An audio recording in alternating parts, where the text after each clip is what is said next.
Okay, magandang umaga po. It's past 9:30, so we have to start. The 15th hearing of the Blue Ribbon Subcommittee on Proposed Senate Resolution number 826 and Proposed Senate Resolution number 1114 is hereby called to order. May I ask our Director General, Attorney Kimbo, to acknowledge our resource persons present today. Attorney Kimbo, please. May I proceed, Mr. Chair? The following are here.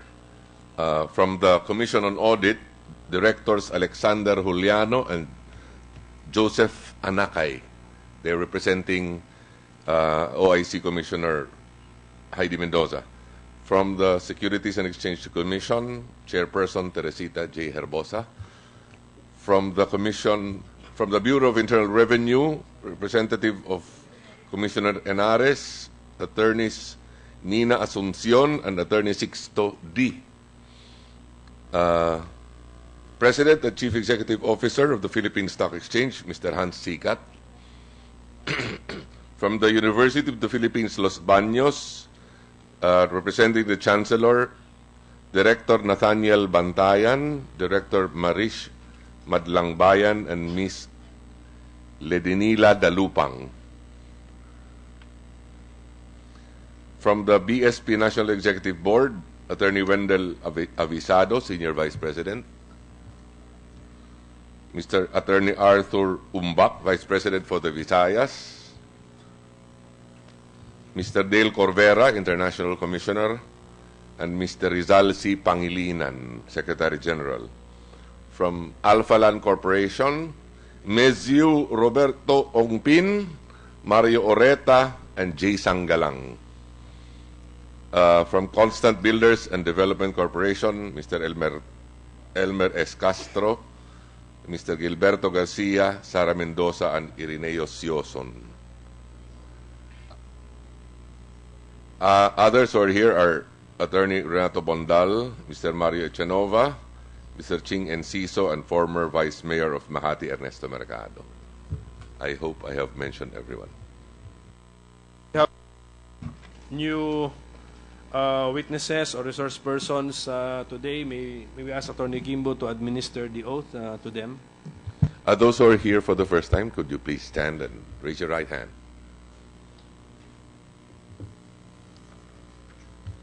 Do you swear or affirm to tell the truth, the whole truth, and nothing but the truth in this proceeding? Thank you. You may take your seats. Let the record show that everyone said I do, Mr. Chair. Thank you, Attorney Kimbo. So today we have decided to continue with the agenda we have set for the last hearing, January 29, 2015, because we were not able to proceed with the testimonies and the inputs of our resource person on that day. So today's hearing will focus primarily on proposed Senate Resolution number 1114, which has two parts, and we will focus on the alleged anomalous transactions involving the Boy Scouts of the Philippines. So to recap, or to remind us on what the allegations are, so may I ask former Makati Vice Mayor Ernesto Mercado to restate again, sir, your case? What are your allegations and your issues? And before you do that, sir, let the record reflect the presence of Senator Trillanes. Okay, Vice Mayor Mercado, please. Maraming salamat at magandang umaga sa ating lahat. Magre-recap lang ho ako ng 10 slide dun sa aking naging last presentation. Una, para po sa pamunuan ng Boy Scout of the Philippines at dun po sa ating mga sumusubaybay sa pagdinig na ito. May 10 slides lang po ako na gustong sariwain ngayong umaga. Pakisuyo lang yung ating slide, please.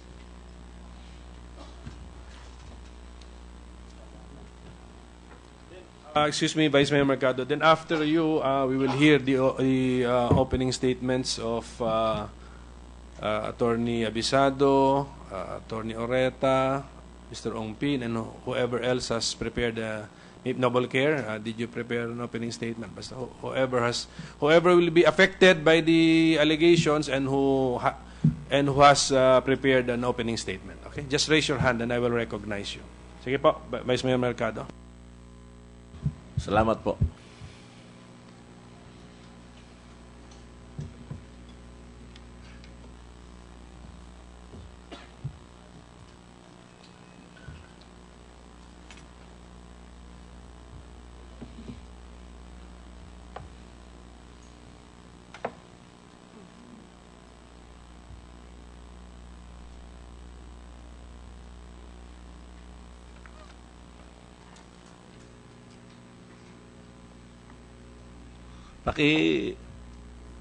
Paki-go mo na, please.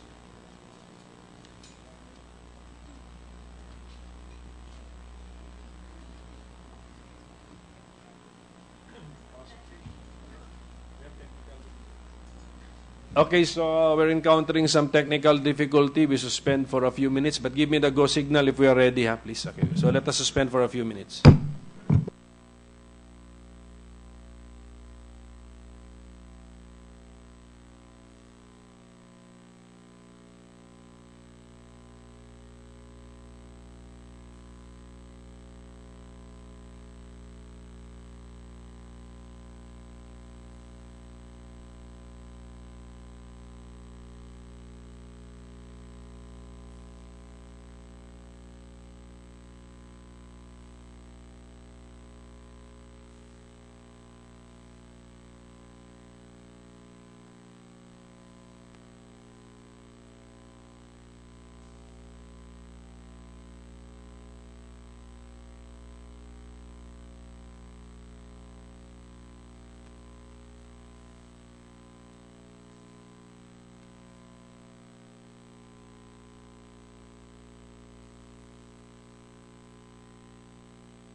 Okay, we're ready. So, session resumed.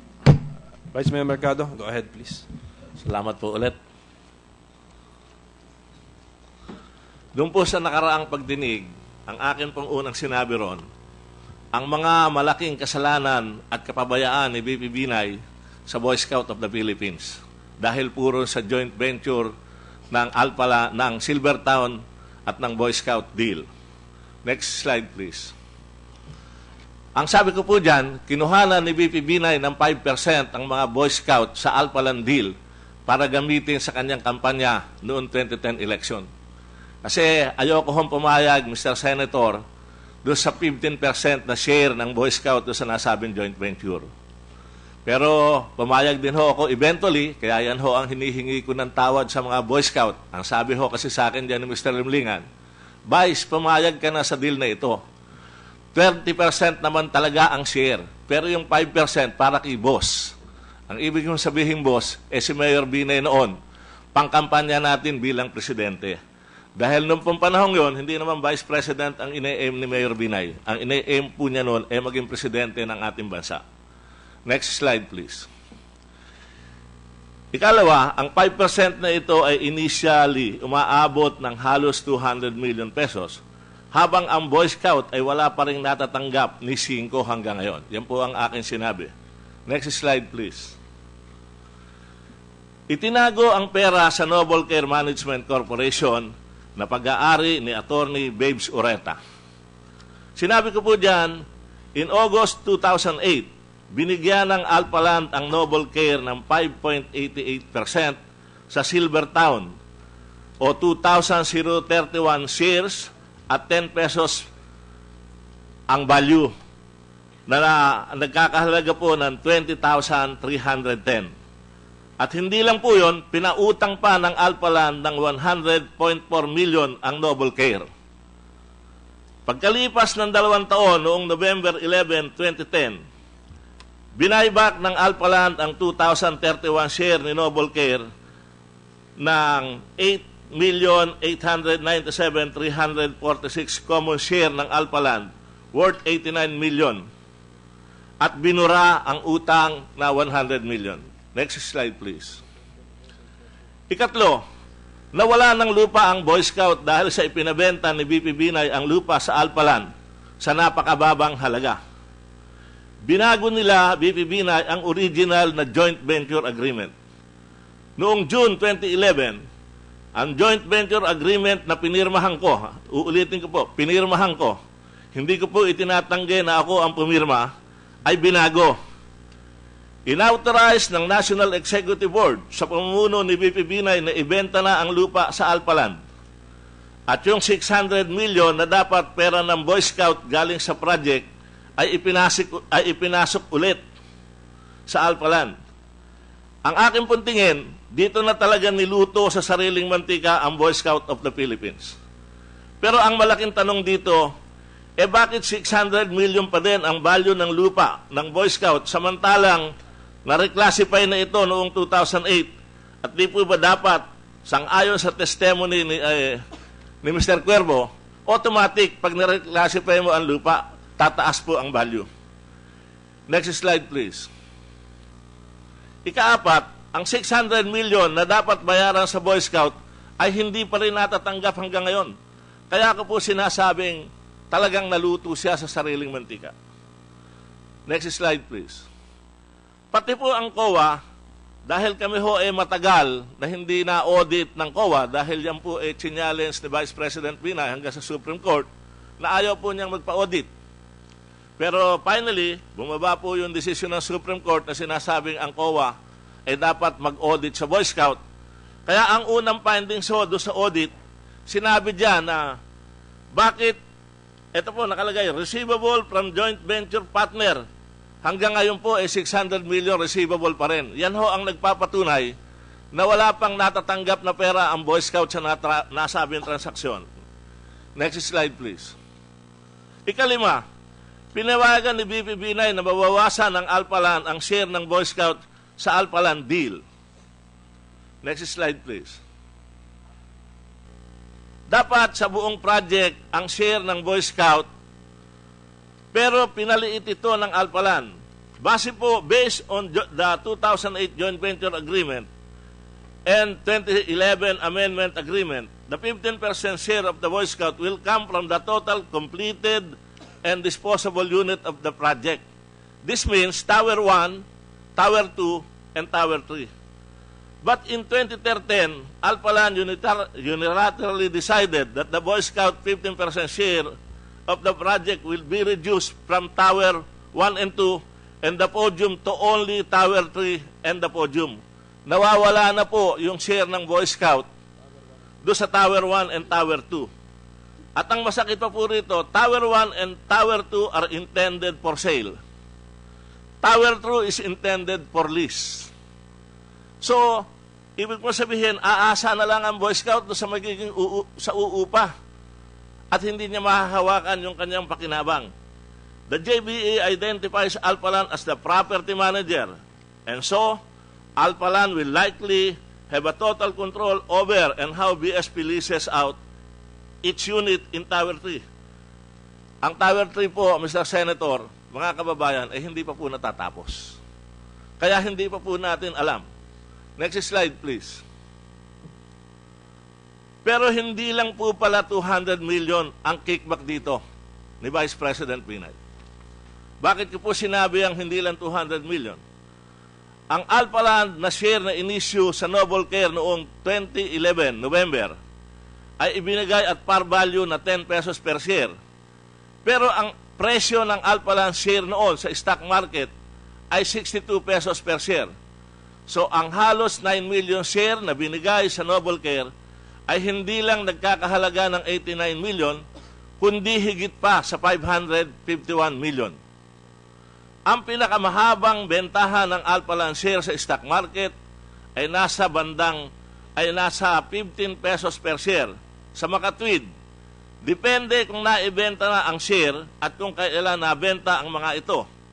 Ang kickback ni BP Binay mula sa Alphaland share ay maglalaro sa 133 million sa presyo ng 15 pesos per share hanggang 551 million sa presyong 62,000 per share. Kung idadagdag po natin ang kinondo na 100.4 million loan, ang kickback po ay aabot mula 233 million hanggang 651 million. At yan po nakasubmit sa SEC base sa disclosure na isinasubmit ng Alphaland. Kaya yan po ang aking patibay at yung aking pinaninindigan na kumita na si Vice President Binay sa transaksyon. Kumita na rin ho siguro si Attorney Ureta. Pero yun hong kawawang Boy Scout na may-ari ng lupa, Mr. Senator, hanggang ngayon po hindi pa nakikinabang. Kaya yan po ang aking ipinaglalaban.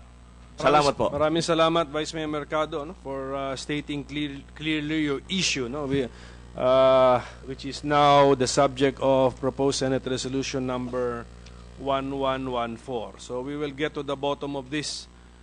Attorney Oreta, your name has been mentioned. If you want to respond with the prepared opening statement, pwede po, if you want. Mr. Chairman, good morning. May I speak?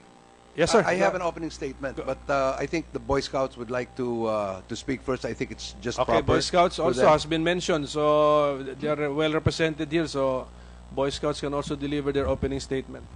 Thank you, Mr. Chairman. Honorable Chairperson and members of the Senate Blue Ribbon Subcommittee, good morning. Since the beginning of the Senate inquiry involving Vice President Jejomar Binay, who is our President of the Boy Scouts of the Philippines, we have been threatened that the Boy Scouts of the Philippines will be investigated for alleged irregularities. We are coming out now, individually and collectively, as the National Executive Board, to clarify matters and dispute allegations and insinuations against the BSP and its president. To be sure, these allegations peddled by Mr. Ernesto Mercado had been addressed individually by BSP officials with sufficient clarity. This statement, however, is meant to amplify these efforts, while also seeking to reach out as our inherent responsibility to our young scouts and their parents and our volunteers nationwide. On the BSP land, or rather on the BSP Alpha Land transaction, the BSP is being linked to baseless allegations involving its joint venture agreement with Alpha Land Makati Place Corporation in the development of its property in Makati. The agreement is entirely forthright and above board. It underwent the required process and procedure. As a matter of record, the agreement was negotiated and signed by Mr. Mercado himself when he was the Senior Vice President and Chairman of the Corporate Assets Management Committee of the BSP. He was fully aware that the agreement was thoroughly discussed and approved by the BSP National Executive Board, the intention being to make the property earn money for the BSP to support its operation. The NAB was authorized to execute this agreement by the National Council, the highest governing body of the BSP. Individually and collectively, we cannot see any other reason why Mr. Mercado is repudiating the agreement now by his unfounded accusations, except his political vendetta against Vice President Jejomar Binay. To destroy the name, honor, and reputation of Vice President Binay, he does not mind unnecessarily dragging the BSP into the controversy, to the extent of destroying it with his malicious assertions. By his reckless accusations, he is sowing confusion, suspicion, and mistrust in the BSP as a noble youth-serving institution. The BSP has no other transaction with Alphaland Makati Place Corporation outside of the joint venture agreement. The fact is, Mr. Mercado, as chairman of the Corporate Assets Management Committee, made a thorough study, negotiated, strongly recommended the transaction to the National Executive Board for approval, and signed the agreement. In the light of the foregoing, we deplore Mr. Mercado's malicious accusation against the BSP and Vice President Binay. He's coming out with this accusation now after close to 7 years, is definitely suspect of a desire other than the welfare of the BSP. At present, pursuant to the BSP Alphaland Joint Venture Agreement dated 30 June 2008 as amended on 2 June 2011, the BSP share is 15% of the gross floor area of the Alphaland Makati Place project, or specifically 15% of the gross floor area for the parking, podium, and each of the 3 towers of the project. The 600 million which was invested in the joint venture project is now worth 909,655,500 as of August 2014. On COA's audit of BSP, on the entry of the Commission of Audit into the operations of the BSP, it was the collective decision of the National Executive Board to question it before the courts, and was definitely not the personal stand or resistance of Vice President Binay alone. Since its creation in 1936, the BSP has been operating as a private entity and does not receive any funds from the government up to now. It was a matter of not wanting an audit of BSP funds because our funds are audited annually by a leading audit firm in the country, the CICIP, Gores, Velayo and Company. Our reasonable resistance was based on principles which govern the BSP as a private, volunteer movement in the country and the world. As it stands now, with the final decision of the Supreme Court, the BSP has been fully complying with government accounting and auditing rules and regulations as a government-owned or controlled corporation. On the changing of the BSP bylaws as regards term limits of BSP officers, the BSP categorically denies Mr. Mercado's claim that Vice President Binay asked the National Executive Board to change the limits on the term of office of the officers of the BSP to perpetuate himself as president of the organization. The truth is, the National Executive Board does not have the power to amend any provision of the national bylaws, as it is only the National Council which has the authority and power to amend any of the provisions of the national bylaws. Every year, the BSP during its annual National Council meeting elects members of the NEB. And every year, these elected members of the National Executive Board elect from among themselves the officers of the BSP, the President included. Any member of the National Executive Board, therefore, may run for election or re-election for as long as he or she wishes. Our individual and collective association with Vice President Binay in the Scout movement spans 2 to 20 years or more for others, a clear manifestation of our overwhelming trust and confidence in his ability to lead us and the Scouts and volunteers of the country. The Boy Scouts of the Philippines believes that all these allegations against the Boy Scouts of the Philippines and Vice President Binay are tainted with politics and personal vendetta. We will not allow politics and personal vendetta to destroy the Boy Scouts of the Philippines. Vice President Binay is not the Boy Scouts of the Philippines, and the Boy Scouts of the Philippines is not Vice President Binay. Vice President Binay is simply serving the BSP as a volunteer with utmost loyalty and dedication. Thank you for this opportunity to share our opening statement, Mr. Chairman. Senator Trillanes. Mr. Chairman, I would just like to comment on that remark of Attorney Abisado regarding politics destroying the Boy Scouts. Can you expound on that, Attorney Abisado? Yes, Your Honor.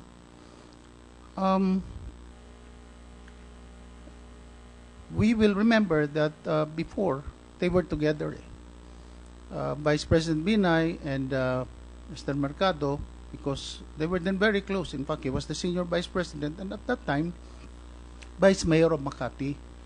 And then in 2010, they parted ways. And the fact is, according to Mr. Mercado, he would have been the one running for mayor in Makati.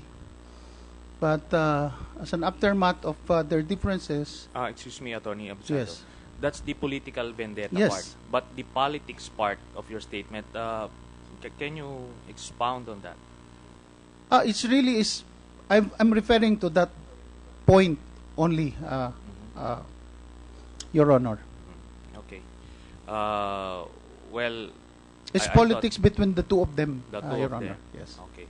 Well, let me just be clear that this investigation in particular is not about the Boy Scouts of the Philippines as an institution. It's about the people running the Boy Scouts. And that includes you, Attorney Abisado. Thank you, Mr. Chairman. Thank you. And there Your is Honor. also this concept in our anti-graft laws that when a contract is entered into which is grossly disadvantageous to the government, that qualifies as a graft and corrupt act.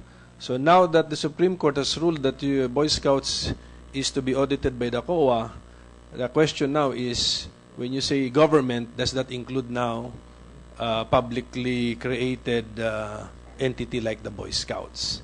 And then plus the sub-issue would be if the contract is indeed grossly disadvantageous to the Boy Scouts. So yun po yung mga, these are the issues we will thresh out and pursue. But you mentioned an amount, 999 million. Can you repeat what is the significance of that amount? Kasi, Mr. Chairman, as an offshoot of the Audit Observation Memorandum of COA, that our investment has not moved at all. So in September of last year, we wrote Attorney Oreta. No? In fact, we said that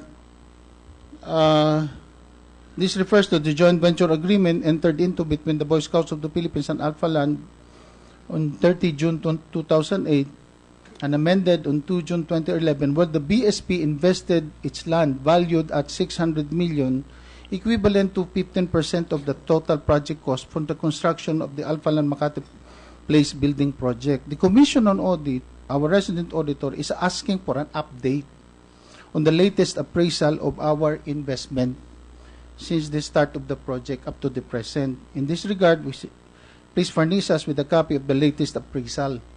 So in the response dated September 17, they said that as of August 31, 2014, our investment has gone up from 600 million up to 909,655,500. So that was what we also forwarded to COA. Thank you. Okay. And that figure came from Alpha Land. Alpha Land Makati Place Yes. Incorporated. Okay. Yes, Mr. Thank you. Chairman. So, now we will segue now to Alpha Land Makati Place Incorporated.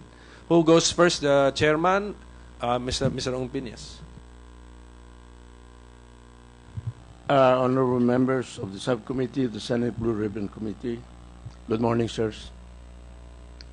First, I would sincerely like to thank you for giving us this opportunity to present our side and clarify the issue regarding Alpha Land Makati Place project, a joint venture between Alpha Land Corporation and the Boy Scouts of the Philippines.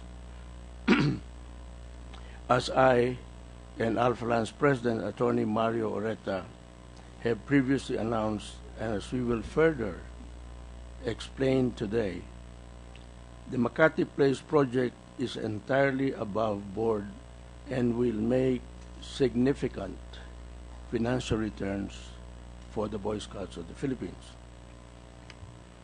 It would be helpful if I could explain to you the background of my professional relationship with Attorney Oreta, especially as it relates to how I recruited him to become the president of Alpha Land Corporation. I have known Babes since the early 1980s. He had an established law practice as well as a contracting and realty development firm. We have worked on several projects together, notably the Calabne Bay Resort in Cavite, formerly known as Marbella Marina Club, and Tagaytay Highlands, in addition, of course, to Alpha Land Corporation. I have also been a client of his law firm in the past. Thus, in the year 2007, when the Ashmore Group of London, who were my partners at that time, asked me to set up a property development firm, now known as Alpha Land Corporation, it was Babes who first came to my mind as the best person to lead Alpha Land as president. Babes was the ideal president for Alpha Land because not only was he a respected legal practitioner, he also had a proven track record in real property development.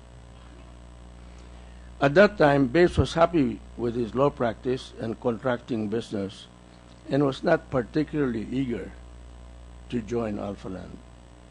Thus, I had to incentivize him by agreeing to make him not only a salaried employee, but also a real partner in Alpha Land by giving him a carried interest in the projects he would identify and close for Alpha Land.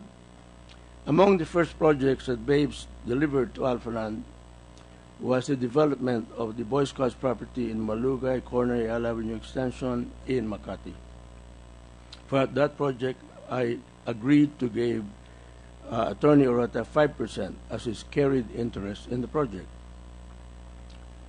Let me give you now an accurate yet brief background of the joint venture between the Boy Scouts and Alpha Land. I think that too many slides and too many assertions have been made by certain individuals who simply do not understand what the transaction was all about.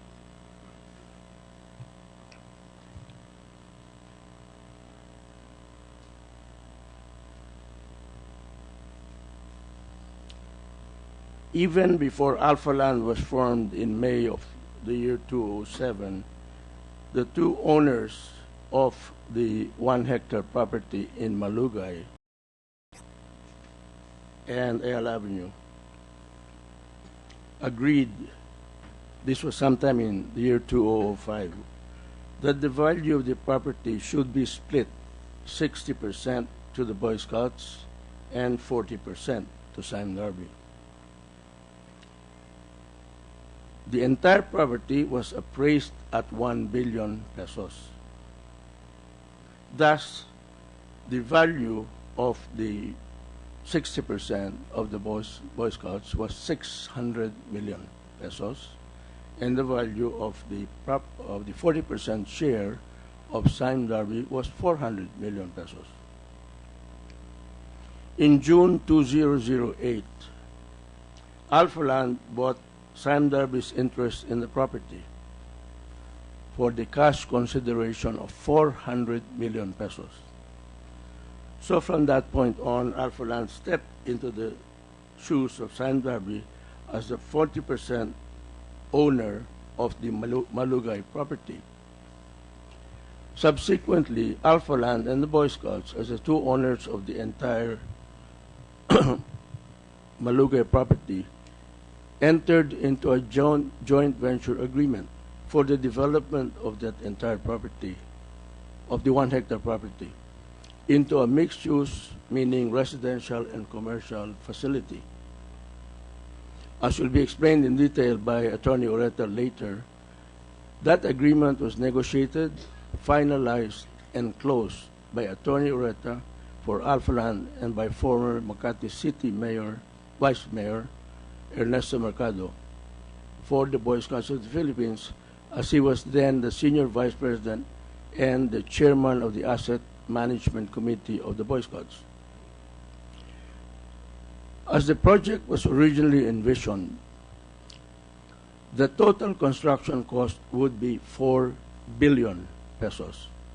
If the cost of the land, meaning 1 billion pesos, were to be added, the total project cost would be 5 billion pesos. The total construction cost would be funded and provided entirely by Alphaland. Not 1 cent would come from the Boy Scouts. Thus, the total construction cost of 5 billion, when you compare it with the 600 million valuation of the contribution of the Boy Scouts to the joint venture, in fact, would have only amounted to 12%, which is 600 million, the value of their contribution, and 5 billion, the value of the project.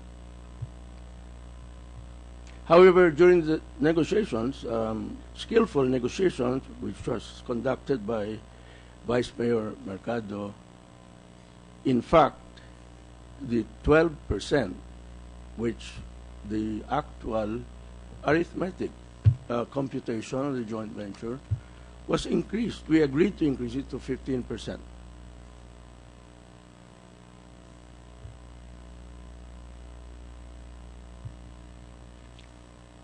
To explain this a little bit more, had the sharing been adjusted in view of the new project cost, which is now 8 billion pesos, from 5 it has grown to 8 billion today, this sharing, or the 600 million contribution of the Boy Scouts would only amount to 7.5%. And yet, despite this, the 15% share of the Boy Scouts in the joint venture has not been changed, diminished, or reduced, as has been falsely alleged by Mr. Mercado. Let me now turn to why we state that the value of the 15% of the Boy Scouts is more than 3 billion. I realize, Mr. Chair, that Attorney Avisado of the Boy Scouts has said that it was 909 million. But may I point out that that number was as of August 2014. We are now in February 2015. We are going to finish this project by the end of this year. So the values I'm speaking about are the values when the project is finished. As in any joint venture, that's when you establish the sharing. So there is no conflict between the number that Attorney Avisado has stated, since it was of August last year, and our valuation, which is as of the time when the project is finished. The project consists of 5 floors of basement parking, 5 floors, a podium with 6 floors, and the 3 residential towers built on top of that podium. The basement parking of 5 floors has a capacity of a total of 1,000, actually it's a little bit more than 1,000 parking slots. Thus, the Boy Scouts' 15% share will equate to 150 parking slots. At today's market price, and we're actually selling it today, these parking slots, to potential residents of the towers. At today's market price of 1 million pesos, this portion of the Boy Scouts share would amount to 150 million just for the parking.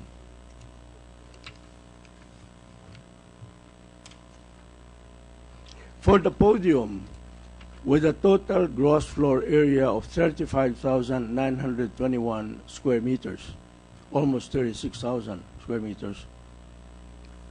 The Boy Scouts have opted to have one entire floor for themselves. So the agreement was for the Boy Scouts to have the entire third floor, which measures 6,161 square feet, which actually, in fact, is more than 15%. It's closer to 17%. But we're nice guys at Alpha Land, so we agreed to give the Boy Scouts the entire third floor. This 6,161 square meters has been independently appraised at 200,000 per square meter. Thus, the total value of this 15% is 1,232,000,000 pesos. Coming now to the third and largest portion of the project, which are the 3 residential towers. Well, let me just point out, in the meantime, on this third floor, the one that has been delivered to the Boy Scouts, Alpha Land has been renting 1,061 square meters of this property of the Boy Scouts for 530,740 per month since January 2014, when this podium was finished. Since January of this year, Alpha Land rented another 206 square meters for 103,420 per month. So at the present, the total monthly rental that Alpha Land pays to the Boy Scouts is 634,160. That's a pretty substantial sum. 631 plus per month, 1,000 per month. So to be accused that, they've been fried in their own fat is just completely nonsense, total nonsense. For the residential towers, the Boy Scouts is entitled to 9,200 square meters out of the total 61,300 square meters of saleable area. Alpha Land is now selling residential tower units at an average price of 200,000 pesos per square meter. Thus, the Boy Scout share of the 9,208 square meters in the 3 towers would be worth 183 billion pesos. These are, as I say, I just want to reiterate, this does not conflict with Attorney Wisdado's figures, which is as of last year. In fact, last year, our selling price was less than 200,000 per square meter. But as we finish the project, and the first 2 towers will be completed by the end of this year, we have been increasing the prices. And we have actually sold almost 40% of the project. So this is not no pie in the sky numbers. This is real. This is reality. That is why, Mr. Chairman, we state without any hesitation that the Makati Place project is one of the best investments ever made by the Boy Scouts.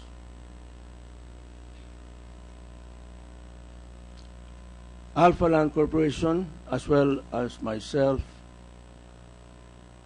and in our respective personal capacities, take the strongest exception to the allegations of Mr. Mercado that the Boy Scouts got a raw deal in this project.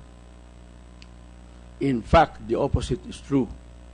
As I have described and explained in detail, the Boy Scouts will be making, from the time they contributed the property in 207, 208 to today, their 600 million value which they contributed in the form of land is now worth 3 billion, or more than 3 billion, which is more than 5 times the value of their contribution. This actually, if you compute it, it computes to a 20% return on investment, Mr. Chairman. It was actually, I think Mr. Mercado should be congratulated for having very skillfully negotiated a very good deal for the Boy Scouts. For the life of me, I simply cannot understand why all of these figures are being flashed on the screen. And quite frankly, they mean nothing. They're just numbers, and they're just assertions. These, I'm telling you what the facts are. Finally, Mr. Chairman, we repeat in the strongest possible terms that there was nothing irregular or underhanded in the Alphaland Boy Scouts deal. Everything was and is above board, as the Boy Scouts executives or management have themselves said here today. And both Alphaland and the Boy Scouts will be making a lot of money because of this transaction. Let me repeat, the Boy Scouts had no risk. They contributed 600 million. We funded everything. And their investment is now worth 5 times 600 million. That's a 26% return on investment per annum.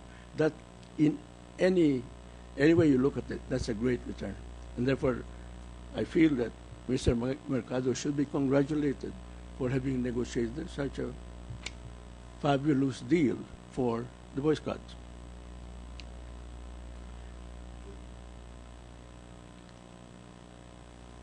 It is for this reason, Mr. Chairman, that Alphaland Corporation filed a 100 million peso damage suit against Mr. Mercado.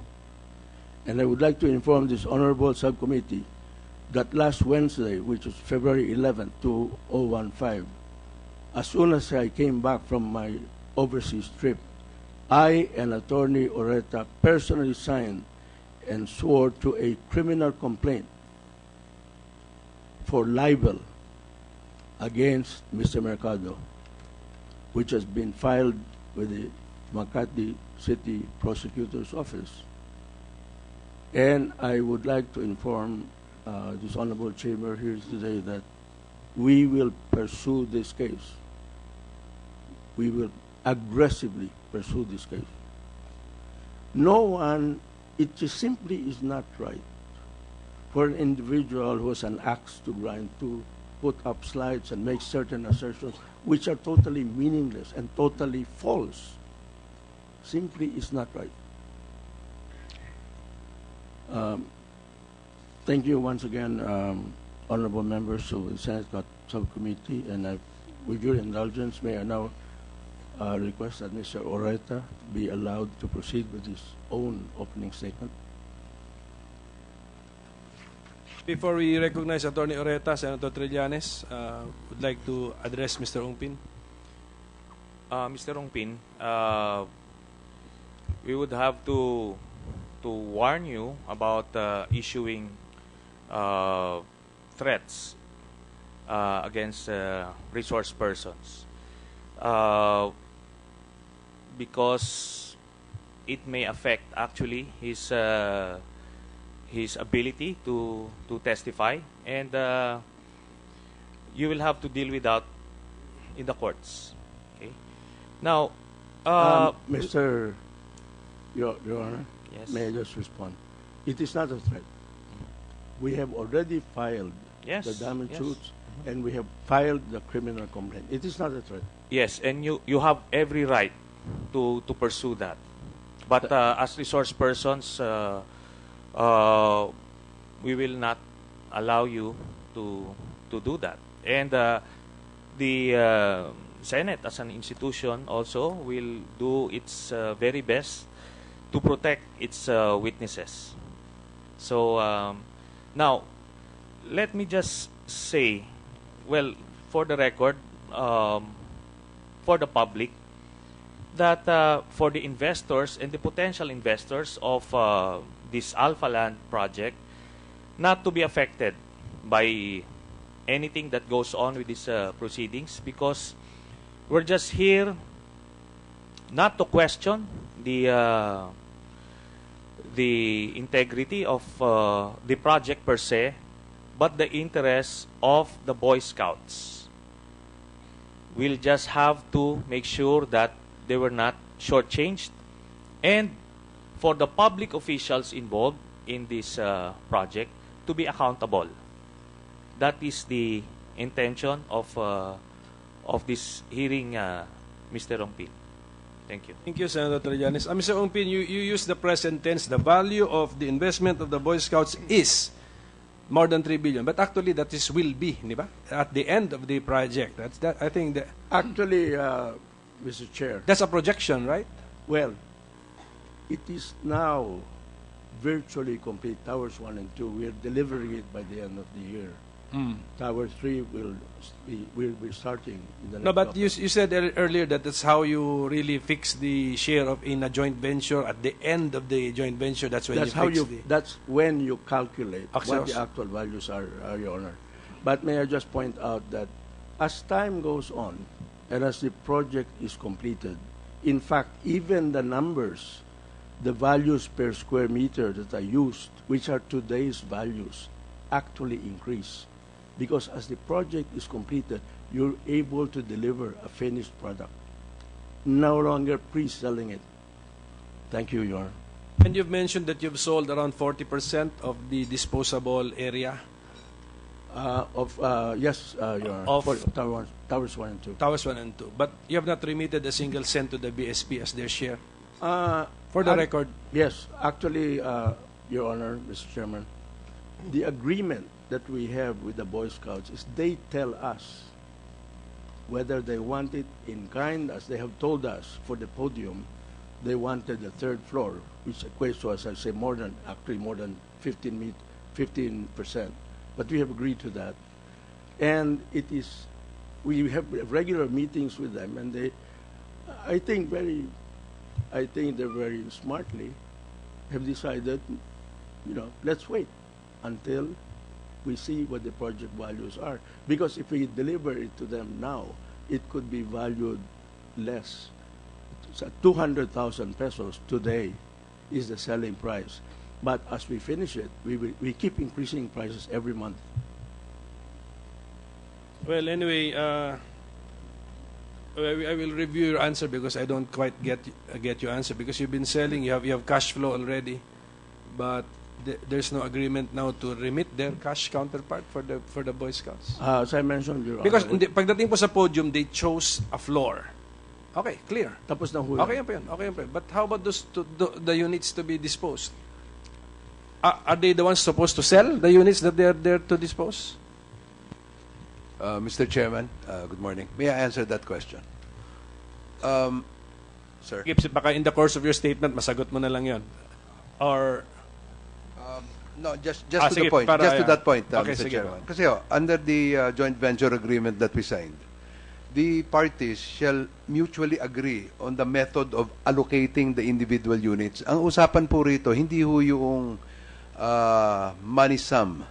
We are talking about 15% of individual units that they will choose. Hanggang ngayon ho, nag-uusap kami, hindi pa nagde-decide ang Boy Scouts on what particular units they would like to take hold of. Kaya wala pa ho talaga Kung if they choose the units that we have sold so far, then we will remit. So it's not the bottom line 15% of whatever is earned. It is 15% of the total project. That is what is agreed Okay, upon. yun, I understand. So you have begun to sell even without clarifying whether that is your unit or the Boy Scouts unit. Yes, sir. Nag-uusap po clarify. kami. Nagmi-meeting kami. Kaya, and the cash that you generate stays with you. Yes, sir. Okay. So, interest income, potential interest income to be earned by the BSP, they could not earn it in the meantime. No, but that will be When- that will be accounted for. So when they choose a unit which has been sold on a certain date, then when you remit the amount, you will put interest income? If there is an interest income, we will consider that, Your Honor. Okay. Mr. Chair, sige. just to Senator clarify, just on that point, Attorney Ureta, not to interrupt, and Mr. Ureta, can you state it clearly when you say nag-uusap kami? Is it the executive director? Is it the president, vice president? May dokumento ba to? Because supposedly any action by the Boy Scouts will be through its president and then through its board. So when you say nag-uusap kami, sinong pipili? Sino pong kausap nyo? Your Honor, ang kausap po namin dyan is a committee of the Boy Scouts. Because under our agreement, they were supposed to create a committee. We Alpha Land and Boy Scouts will create a committee so that we can decide on moving forward on what to do with the project. So we've met with them several times, maybe 4 or 5 times. Can you name them, sir? So just so that when we ask questions later on, it will be clear to us. And then we will ask them later on for the minutes and everything so that it will be very clear. I'm asking Mr. Ureta, kasi kayo kausap. Sila muna sumagot, Mr. Abisado. No? So sino ho kausap nyo specifically? Ang head ho nung committee na kausap ko is Mr. Abisado. Then who are the members? And sir? then si Riquit Lagdameo, Enrique Lagdameo is one of them. I think si Governor ng Bulacan. So, sir, from now on, when you say that you were talking to the Boy Scouts, you're referring to the committee? Yes, sir. Okay, just for Yes, sir. clarity. Just Yes, for sir. clarity. Former governor siguro? Si Obet Pagdanganan. And then when the committee makes a decision, it should be is it in writing? Will it be in writing according to your setup? Verbal in writing, Attorney Abisado. Mr. Chairman, Your Honors, the management committee representing the Boy Scouts of the Philippines is chaired by former governor and past president of the Boy Scouts of the Philippines, Obet Pagdanganan. And the members are past President Max Edrelin Jr., former Congressman Jun Anyag, the National Treasurer, Mr. Riquit Raglameo, and myself. So we meet every now and then concerning the development of the project. And whatever it is that we will have to agree on, the committee reports it to the National Executive Board. And therefore, up to now, we're still in the process precisely of identifying which part of the 3 towers would now really be allocated, because that will have to be covered by a deed of conveyance in favor of the Boy Scouts of the Philippines, Mr. Chairman. Let me acknowledge Senator Sani Angara and of course Senator Alan Peter Cayetano, who came in earlier. Before we go to Attorney Oreta's opening statement, one more question for Mr. Ongpin. In your opening statement, sir, you mentioned a carrying interest. What is the in favor of Mr. Oreta? What is the relevance of that concept to our proceedings, sir? Yes, Mr. Chair, it's carried interest, not Carried interest. Carried interest. What is Which that, and means- why is it important in our proceeding? It's important because referred to by Mr. Mercado, he blissfully assumes that the 5% that I gave to Mr. Ureta was given or delivered by Mr. Ureta to the Vice President, which is completely nonsense. Carried interest means that Mr. Ureta has a carry, means he doesn't have to pay for it.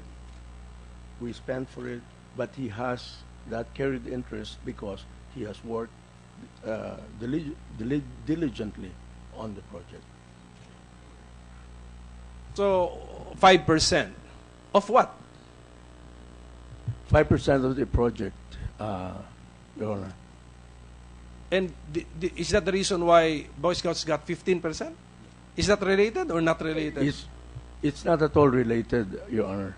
As I explained, the 15% of the Boy Scouts was based on the 600 million peso value of their contribution to the joint venture vis-a-vis our contribution of 40% plus the commitment to fund the entire project, therefore amounting to 5 billion pesos. If you divide their 600 million contribution by the total project value which we are funding, their 15%, their 600 million equates to, in fact, 12% only. But we have agreed to, through the skillful negotiations of Mr. Mercado, to make it 15%. So it's unrelated, Your Honor. Since you raised it, I thought it was related. That's why I'm asking these clarificatory questions. I raise it only, sir, because of the assertion, unfounded, unbaseless assertion, that this 5%, which is an agreement between... But I never heard Vice Mayor Mercado say that he was aware that Mr. Oreta had a carried interest of 5%. Did you ever mention that, Vice Mayor Mercado? Oh, wala eh. So that's why I pursued that the matter. Mr. Chairman, actually, I've been through the minutes of the meetings of this committee. In fact, Mr. Mercado averred that it should have been 20%, but the 5% went to Mr. Oreta and therefore to the Vice President. That's in the minutes, Your Chairman. Okay, we will also review the minutes. Okay, Attorney Oreta, you can now go ahead with your opening statement. Yes, sir. And then, according to Senator Angara, he has questions for Boy Scouts? For all the resource persons after the opening statement. So go ahead, sir. Thank you, Mr. Chairman. Good morning to the Honorable Chairman and members of the Senate Blue Ribbon Subcommittee.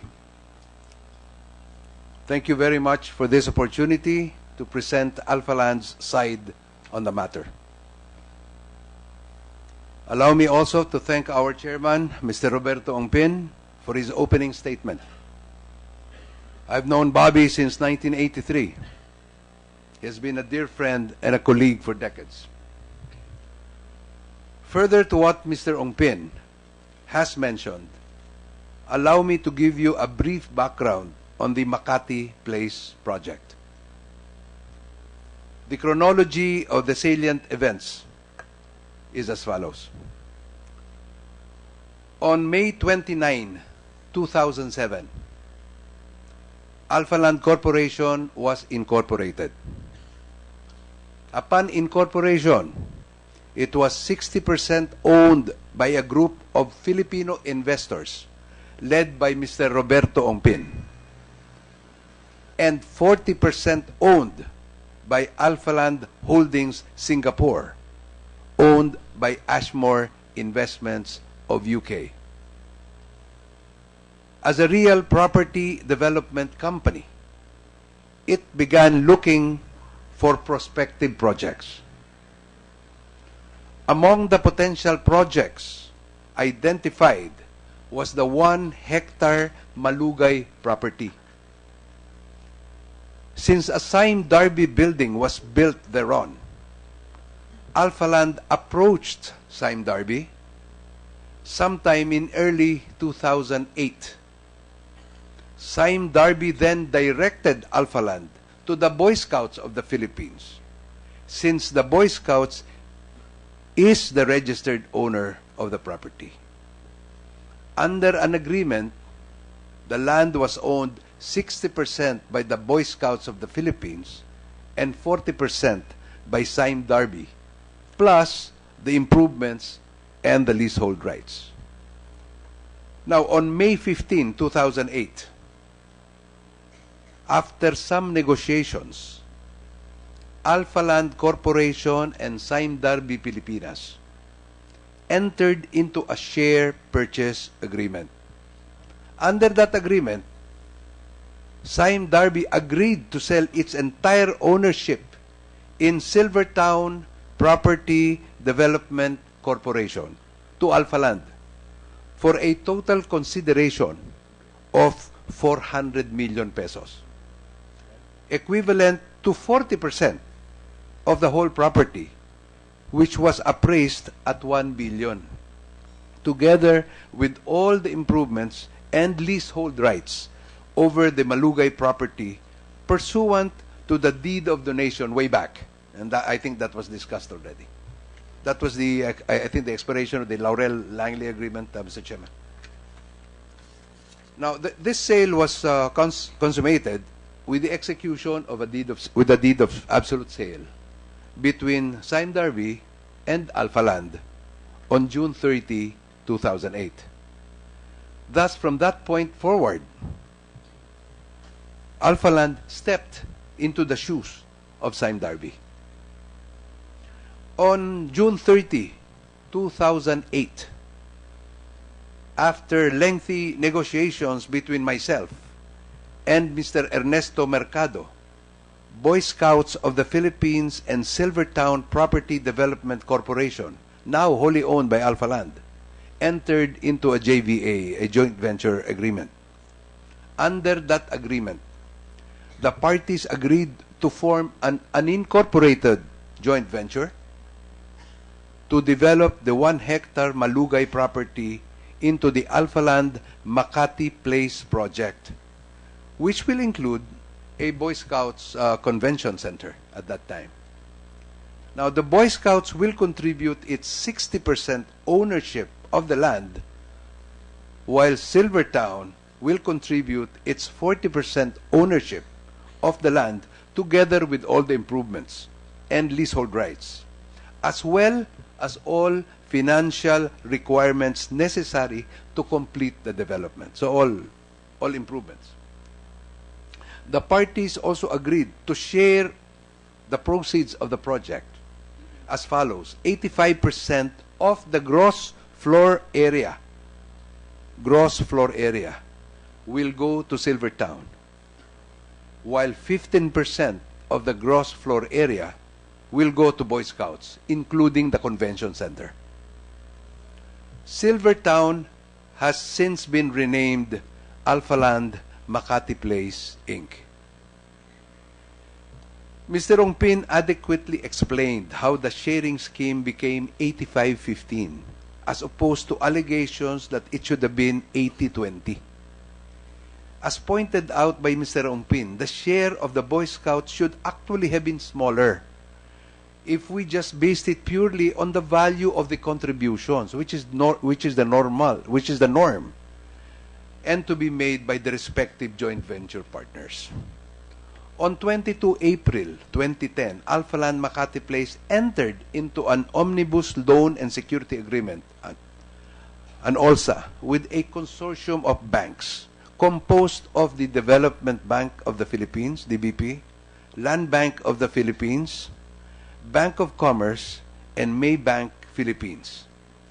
Alpha Land borrowed a total of 1.75 billion pesos, with Boy Scouts acting as third-party mortgagor.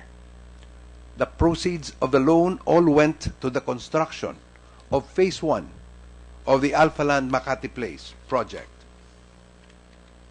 This is the construction of the 6-story podium plus the 5-story basement parking. That is Phase 1. This was authorized under the joint venture agreement between Boy Scouts and Silvertown. This is common business practice. To emphasize, the debt is Alpha Land's, not Boy Scouts. It's Alpha Land's. Only Alpha Land will have to pay the banks. No payment is expected from the Boy Scouts. Furthermore, the Boy Scouts does not incur any risk, as Alpha Land covered them with a corporate guarantee for the same amount of 600 million pesos. On June 2, 2011, Boy Scouts of the Philippines and Alpha Land Makati Place entered into a deed of absolute sale. Under that agreement, Boy Scouts sold its registered ownership over the Malugay property to Alpha Land for 600 million. On June 2, 2011, same day, the Boy Scouts of the Philippines and Alpha Land Makati Place entered into an amendment to the joint venture agreement dated 30 between Silvertown Property and Boy Scouts of the Philippines. Under that agreement, Boy Scouts agreed to contribute 600 million proceeds from the sale of the Malugay property to the joint venture, while Alpha Land agreed to contribute the land. The parties agreed to maintain the terms. The parties agreed to maintain the terms of the joint venture agreement, including the 85-15 sharing scheme. There was no prejudice at all to the Boy Scouts. Then and now, its share from the joint venture remained the same.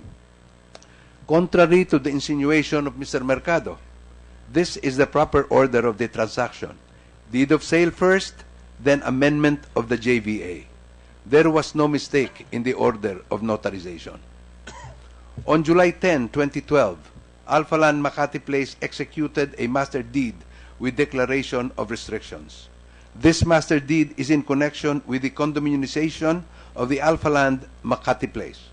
The master deed has been annotated on the title of the 1-hectare Malugay property. On November 8, 2012, the City of Makati enacted an ordinance approving the increase of the floor area ratio from 8 to 12. The Malugay property was then currently zoned as Central Business District. This means the property's authorized floor area at that time was 8. As mentioned in the ordinance, Alpha Land proposed to the City of Government of Makati to develop the Malugay property for the purpose of developing an underutilized, at that time it was underutilized, that area, underutilized land in the Central Business District. The City Council found that the Master Development Plan of Alpha Land conforms with the goals and objectives of the Comprehensive Land Use Plan and further supports the overall goals of the Makati Development Agenda. Thus, Alpha Land's request was granted from FAR 8 to increase to FAR 12. In return, the City Council required Alpha Land to perform certain obligations and conditions. Getting the increase to FAR 12 did not come at no cost. Alpha Land is bound to certain obligations to Makati City. Again, while the increase in FAR 12 will benefit the entire Malugay property, and therefore including the 15% share of the Boy Scouts, the obligations to Makati City are to be performed by Alpha Land alone. Nothing is expected of the Boy Scouts. As related by my chairman, Alpha Land has 5 floors of parking, 6-story podium including the City Club, and 3 residential towers. We are going to turn over this year the first and second towers, fully built up. The Boy Scout share, 15%, is in the parking is 150, and then on the podium is the entire 3rd floor, which I wanted because they wanted to put up a contiguous convention center at that time. And then 9,208 square meters of the 3 residential towers.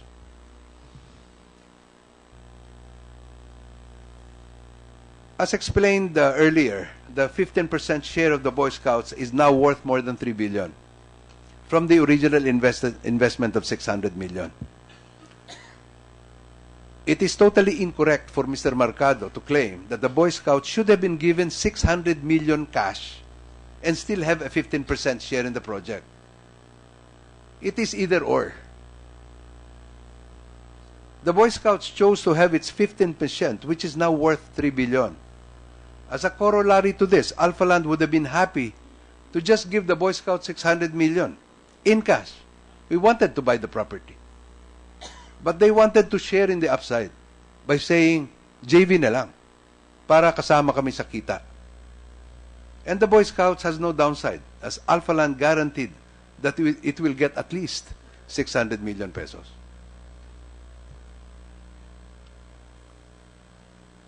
It was also a mistake for Mr. Mercado to claim that any appreciation in the value of the property beginning June 2008 should only have accrued in favor of the Boy Scouts. Your Honors, having agreed to a joint venture, any appreciation in the value of the property should benefit both joint venture partners, not only the Boy Scouts, but also Alpha Land. Let me now address the matters pertaining to myself. First, the corporate vehicle I used to own the 5% carried interest, equity interest in the Makati Place project, as explained by Mr. Ongpin, is Noble Care Management Corporation.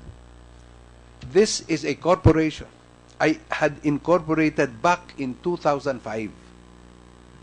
Then and now, I, together with Mr. Garcia here and Mr. Sioson, are the beneficial owners of this company.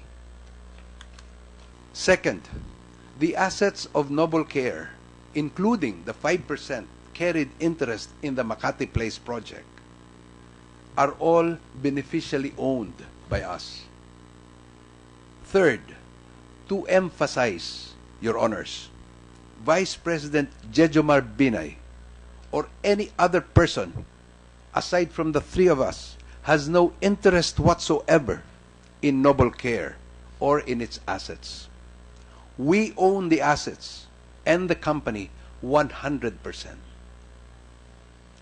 Finally, I would like to stress, Your Honors, that I've spent half of my life in the practice of law, having been the managing partner of Tanhuatco, Oreta, and Factoran. We were the firm during the time of President Cory, but we never did anything illegal or took advantage of the situation. I dedicated the second half of my life to property development. Bobby Ongpin and I have developed Kailabne Bay in Cavite, Tagaytay Highlands, and now Balisin Island, City Club, and residences at Makati Place under Alpha Land. We are businessmen. I have kept all my transactions legal and above board.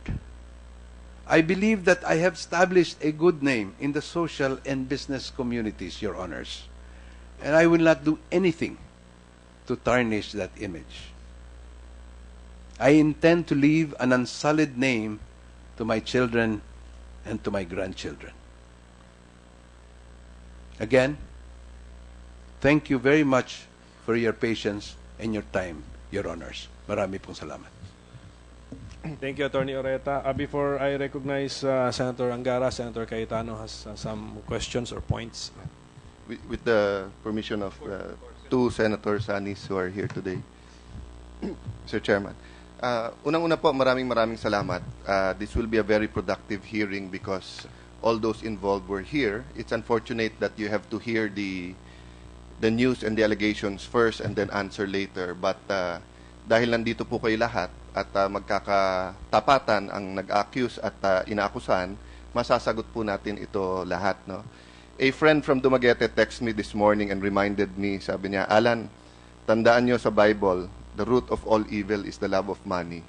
So today, I hope before we all go home, we will find out whether we have loved the Boy Scouts more or we have loved money more by coming to a conclusion kung talagang may anomalya tong deal na to o wala. Having said that, sir, let me just join the issues first, no? Kasi po, dahil ito'y isang financial transaction, marami pong pasikot-sikot, even kami nakakalito pag binasa mo lahat. But ito po yung issues na pagkaintindi ko, Mr. Vice Mayor, Attorney Oreta, please correct me if I'm wrong, no? These are the issues he alleged and the issues you're trying to answer. First of all, ang sabi ni Vice Mayor, dun sa 85-15% pa lang, nahatian sa unang valuation ay lugi na ang Boy Scouts sapagkat they should have gotten more. Based on the valuation and based sa practice sa industry, dapat 20 to 25% man lang ang joint venture. Number two, nung tumaas yung value dahil from industrial naging commercial, although tumaas yung worth ng 15%, still, dahil mas mataas na yung presyo ng lupa, they should have gotten more in terms of percentage and not more in terms of yung kita nung 15%.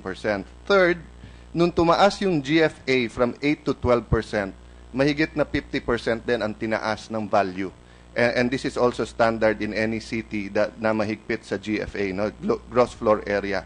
Meaning, pinayagan kayo ng mas maraming floors, mas maraming floor area na pwedeng gawin, so naging mas mahal ang lupa, no? Or naging mas valuable ang lupa, no?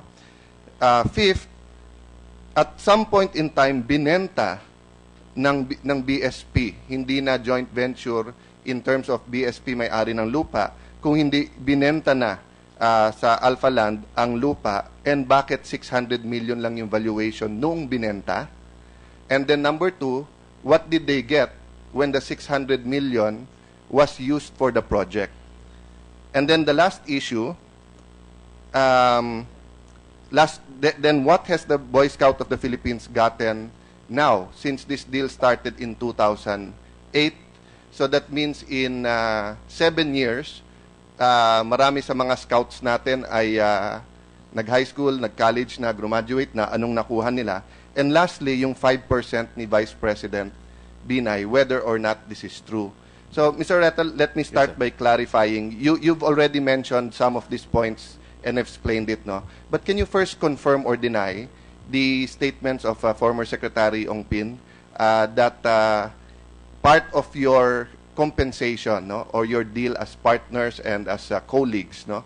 So you're not only an employee of the company, you're more of partners, is that you will get 5% of any project you bring in or of specific projects? Sir, I'm not merely an employee. Okay. I am a businessman. And when I was recruited by Bobby Ong Pin and Ashmore into Alpha Land, I made sure that I would be compensated properly. So I'm a deal maker. I do things. Ever since I was a lawyer, I've been doing things. And I told them that I cannot accept unemployment only for a salary. I have to have an upside. So I said we will have to deal on a case-to-case basis. If ever I package a deal for Alpha Land, I should get a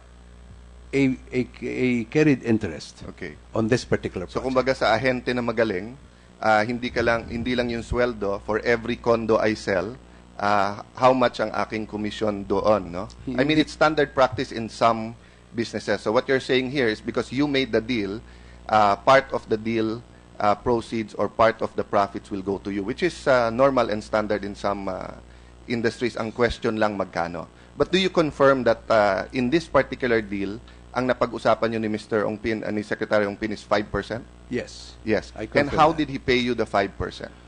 The 5% was 5% of the total project. Okay. And this was paid to me in terms of shares Sa Noble Care. of Silvertown. Okay. And I used my company, Noble Care, as a vehicle to accept the shares. Okay. So it was paid by Noble Care sa Silvertown Hindi po. It was paid by Silvertown to Noble Care. Apo. And then, does that include the 100 million peso loan that Alpha Land gave to Noble Care, or that's a different deal? No, that's a different deal because I needed money. So I approached Mr. Ong Pin. Okay. I said, can I borrow? Sige, balikan po natin yung mamaya so that Sige we pa. don't lose the 5%.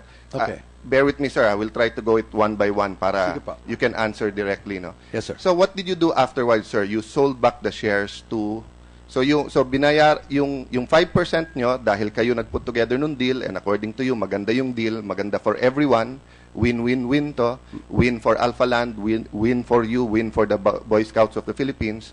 So 5% ay binigay ng Silvertown sa Noble Care. Yes, sir. No? Binayaran nyo yon at par value, no? Okay. Wala hong bayad yun. Carried interest eh. So I didn't pay anything for the shares. It was given to me. Nasa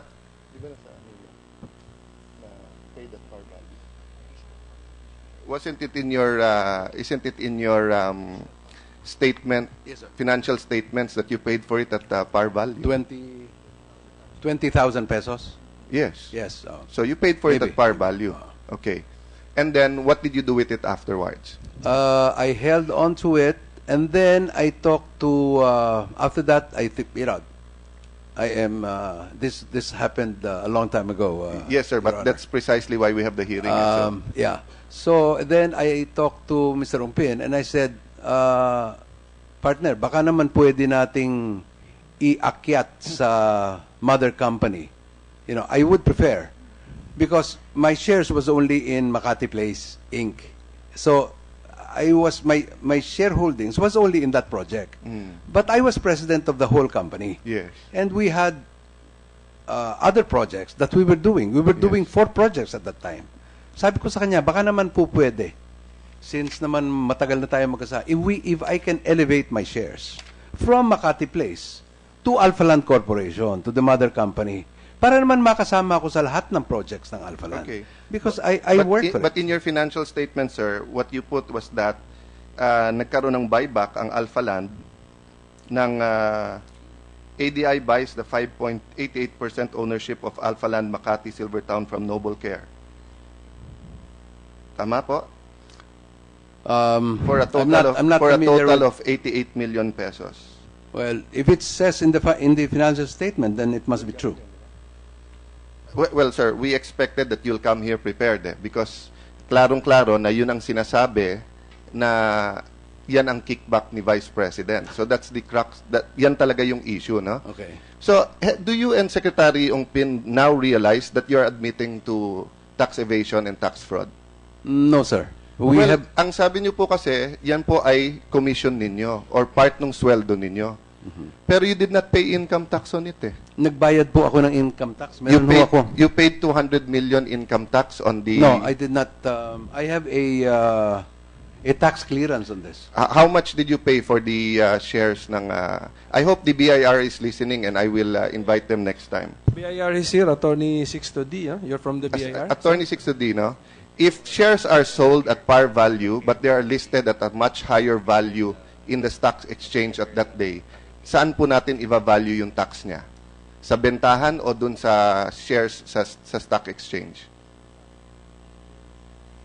I'll give you, kung binenta ko shares ko kay Mr. Pimentel at 10 pesos, pero sa stock exchange it's 50 pesos, where we will value the tax? Hindi ba sa 50 pesos? Yes, sir. Dahil yun ang mas mataas to avoid tax fraud, di ba? The higher setting. Oh, magkano ang binayad niyo, Mr. Reta? Ang binayad po na the shares were valued at 189,000 189 million. We paid 18 million pesos for the capital gains tax for the shares. Yeah, you paid capital gains. You didn't pay income tax. Pinalabas nyo, kumita kayo nung binenta nyo yung share. Hindi nyo inamin na sinasabi ni Secretary Ongpin ngayon under oath na yun ay part ng sweldo nyo. So, ang utang nyo sa gobyerno, kinumpute ko ngayon, is around 600 million pesos. Because at the date, you bought it at 20 pesos per share. At the date in the stock exchange, ang average price nun was more than 60 pesos. So, in-undervalue nyo nung binenta sa inyo, pero sinasabi, at saka bakit mo bibilin kung sweldo sa inyo yon? Bakit mo babayaran yung par value? So, dun po ang problema natin pagka naglolokohan tayo sa ating mga sagot. Nagkakaipitan tayo. So now, the question is, yan ba ay kickback ni Vice President or nag-tax evasion ba kayo? Neither po. Well, Hindi po ako hindi ho, If you wala. are paid compensation, sir, you have to pay 30% income tax. And I paid the taxes for You it. You're paid saying, capital gain, sir. You did not pay income tax. how can I pay income tax? There was no income because it was not sold in the... Noble Care, sir, did not perform any service for Alpha Land. Secretary Ongpin just said here, part of Mr. Oreta's compensation Yes, it is my for packaging selling fee. the deal is 5%. So Mr. Oreta made the amount and we computed it, it comes out to 200 million pesos at the time in 2008. And there's a 50% surcharge for that year if you don't pay your income tax. So that's 300 million. And there's a 20% surcharge per year. So that's 60 million for 2011, 60 million, compounding po to, kaya kulang pa yung math ko, for 2012, another 60 million for 2013, 60 million for 2014, and 60 million for 2015. So more or less, you owe the country around 550 to 600 million pesos po for not paying the income tax on your 5%. Senator, Mr. Sir, Mr. Chairman, Umpin, go ahead, sir. may Yes, I sir. be allowed? Senator Cayetano, actually, I need to clarify this because Alpha Land compensated Mr. Oreta with shares of Silvertown. Subsequently, as he has said, I agreed to exchange those shares with shares of the listed company, which is Alpha Land Corporation. Noble Care was not a listed company, neither was Silvertown. Now, Noble Care reported as capital gains and paid 18 million in tax when the compensation was paid to him, to Noble Care. They paid. And that's all he was required to pay. Yes, sir. And, You're totally correct. Senator, may I just finish? Yes, sir. Today, Noble Care continues to own the Alpha Land shares of stock. He has not sold them. And when he does, Senator, when and if he does sell those shares, he pays the final tax because... Thank you for that, Secretary. No? You clarified some points, no? And let me correct myself. He bought it for 20 pesos, but it was worth 12,000 per share. So nung binayaran niyo po siya, ang worth po nung share ay 12,307 kasi yun po ang binayaran ng Silvertown nung they took over Sime Darby. Yun ang valuation. It was valued at 12,000 per share pero binili lang ni Mr. Oreta at par value of 20. So you were compensated 200 million pesos worth, but you did not pay income tax on that. But having said that, on that point, I am turning that over to the BIR and we will be giving, this is all factual. These are all based on not only your testimony, but on the financial sheets, no, and reports. No? The only difference is that today, the revelation under oath is that compensation ito. Because ang alam ni Vice Mayor Mercado, Vice Mayor, ano ang alam mo sa 5% na yon? Ang alam ko po, base dun sa usapan, bahala na si Mr. Limlingan at si Attorney Oreta kung paanong itatago yung 5% nakita ni Vice President Binay para gamitin sa pagkampanya niya noong 2010.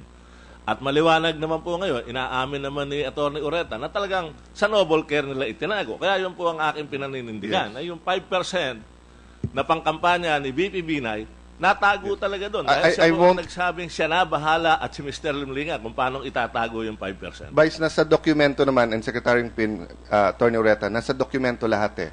So I will not argue. For example, Secretary Pino, dito po sa Alpha Land top 100 stockholders, makikita mo number 8 ang Noble Care with 8,897 shares as of September 30, 2012. But as of December 31, the same year, wala na siya.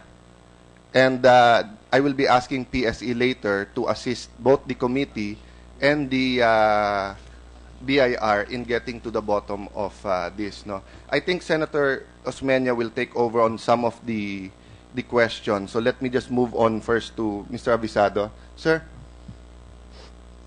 di ba ang Boy Scout ay laging handa? No, we were taught that from our childhood. Lahat tayong na nag-scouting. Tama po? Po naman, sir.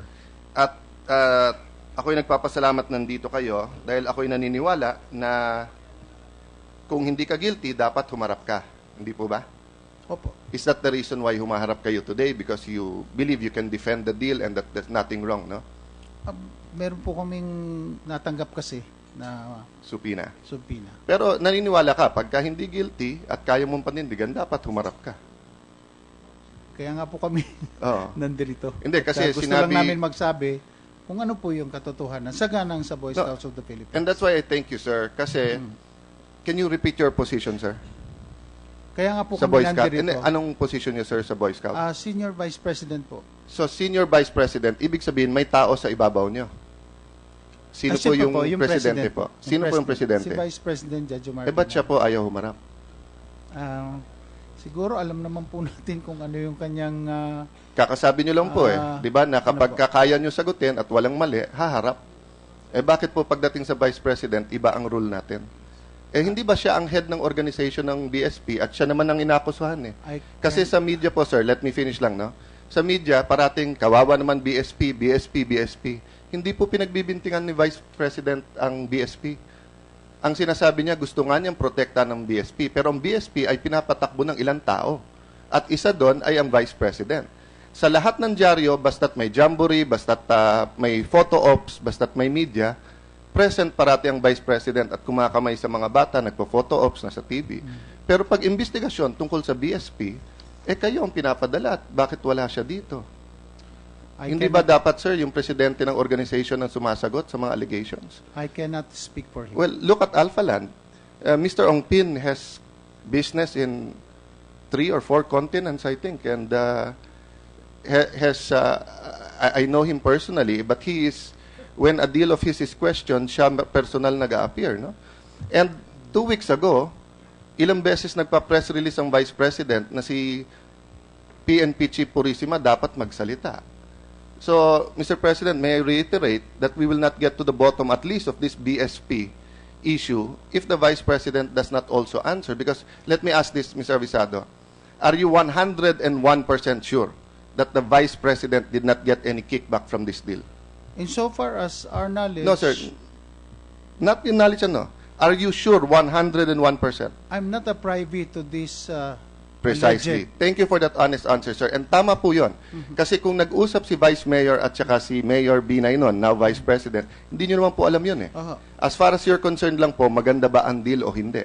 Saganang sa board po at yun ang Yes. napag-desisyonan. And one of the issues here is whether or not it's a good deal or is it disadvantageous sa Boy Scouts, and we thank you for being here. But as far as the kickback, none of you in the Boy Scout are here today can answer us whether or not meron, di ba? Opo. I mean, I appreciate you defending your officials and co-officials, pero hindi nyo malalaman yun Di ba po? Hindi po.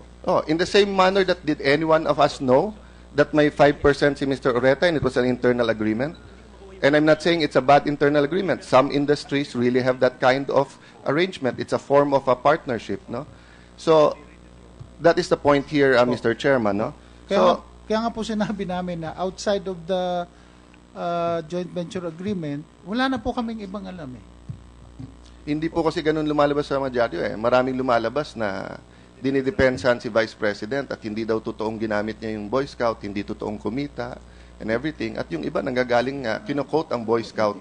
But you don't have any knowledge about that. You just admitted today. Your Honor, ang sinasabi lang po namin na insofar as we're concerned, dahil wala po kaming alam Opo. So At kaya nga po sinasabi namin na si Vice President Binay po, hindi po siya ang Boy Scouts of the Philippines. Tama po yun. At ang Boy Scouts of the Philippines Walang kaibahan ay yun, hindi sir. rin po siya. Walang kaibahan yun sa SAF 44, di ba? Na parating sinasabi ang AFP hindi tumulong. Ang sinasabi natin, ilan opisyal umorder na wag tumulong. Hindi natin sinasabi buong AFP. Dahil yung AFP anytime tutulong. So, ganun din sa Boy Scouts, di ba? Hindi natin dinadamay ang buong Boy Scout. Ang sinasabi natin, there are certain officials. And sir, just for your peace of mind, no? Even si Vice Mayor, both in public and in private sa amin, sinabi, sir, iilan lang may alam nung deal na to. Marami, pati sa executive board, nagtiwala lang. And pare-pareho naman tayo wala sa real estate. So that's my next question. Then I will stop there because Senator Osmeño will ask some questions, no? Sir, yung po bang deal na to, binid out nyo? Or eto po ay negotiated? Negotiated po ito. Okay. Dahil po, So it is very much possible that if you bidded it out, you would have gotten a better deal. that was that was the subject of so many meetings at the level of the committee, hanggang nakarating sa board, hanggang nakarating sa National Council. Okay. So I'll respect that, sir, but let me go to COA. Sino po, sir, yung nasa COA ngayon? Nandito. Director Anakay, no? And Director, magandang Attorney Juliano. tanghali sa inyo. Since the Supreme Court in its decision said that in Boy Scouts versus COA, June 7, 2011, GR 177131, sinabi, we find the BSP is a public corporation and an instrumentality of the government. Two quick questions. Number one, subject na sila sa audit, di ba po? Three questions pala. Number two po, yung audit nyo po ba ginawa nyo retroactive or from 2011 lang? Actually po, nagsimula kami ng audit 2013. Okay. So ang coverage po noon 2012. Okay. Can you move back and audit this deal? Yung po ang aming i-refer sa legal office namin. Okay. But there's nothing to stop you. The Supreme Court did not say that their decision is prospective. Their decision is that it is an instrumentality of government. Therefore, you can audit anything regarding this. Kasi lumiliyab na itong issue na to, and then nanonood ang COA dito. We know that you're busy, ang daming scams, but this is something we have to do to protect the Boy Scouts of the Philippines. No? So the next question, may ruling na ba ang COA if the Boy Scout of the Philippines is subject to the procurement law? Bilang government corporation po, lahat ng government offices ay subject to procurement law. Sorry po? Lahat po ng government offices subject to procurement law. Yun po ang ruling ng COA.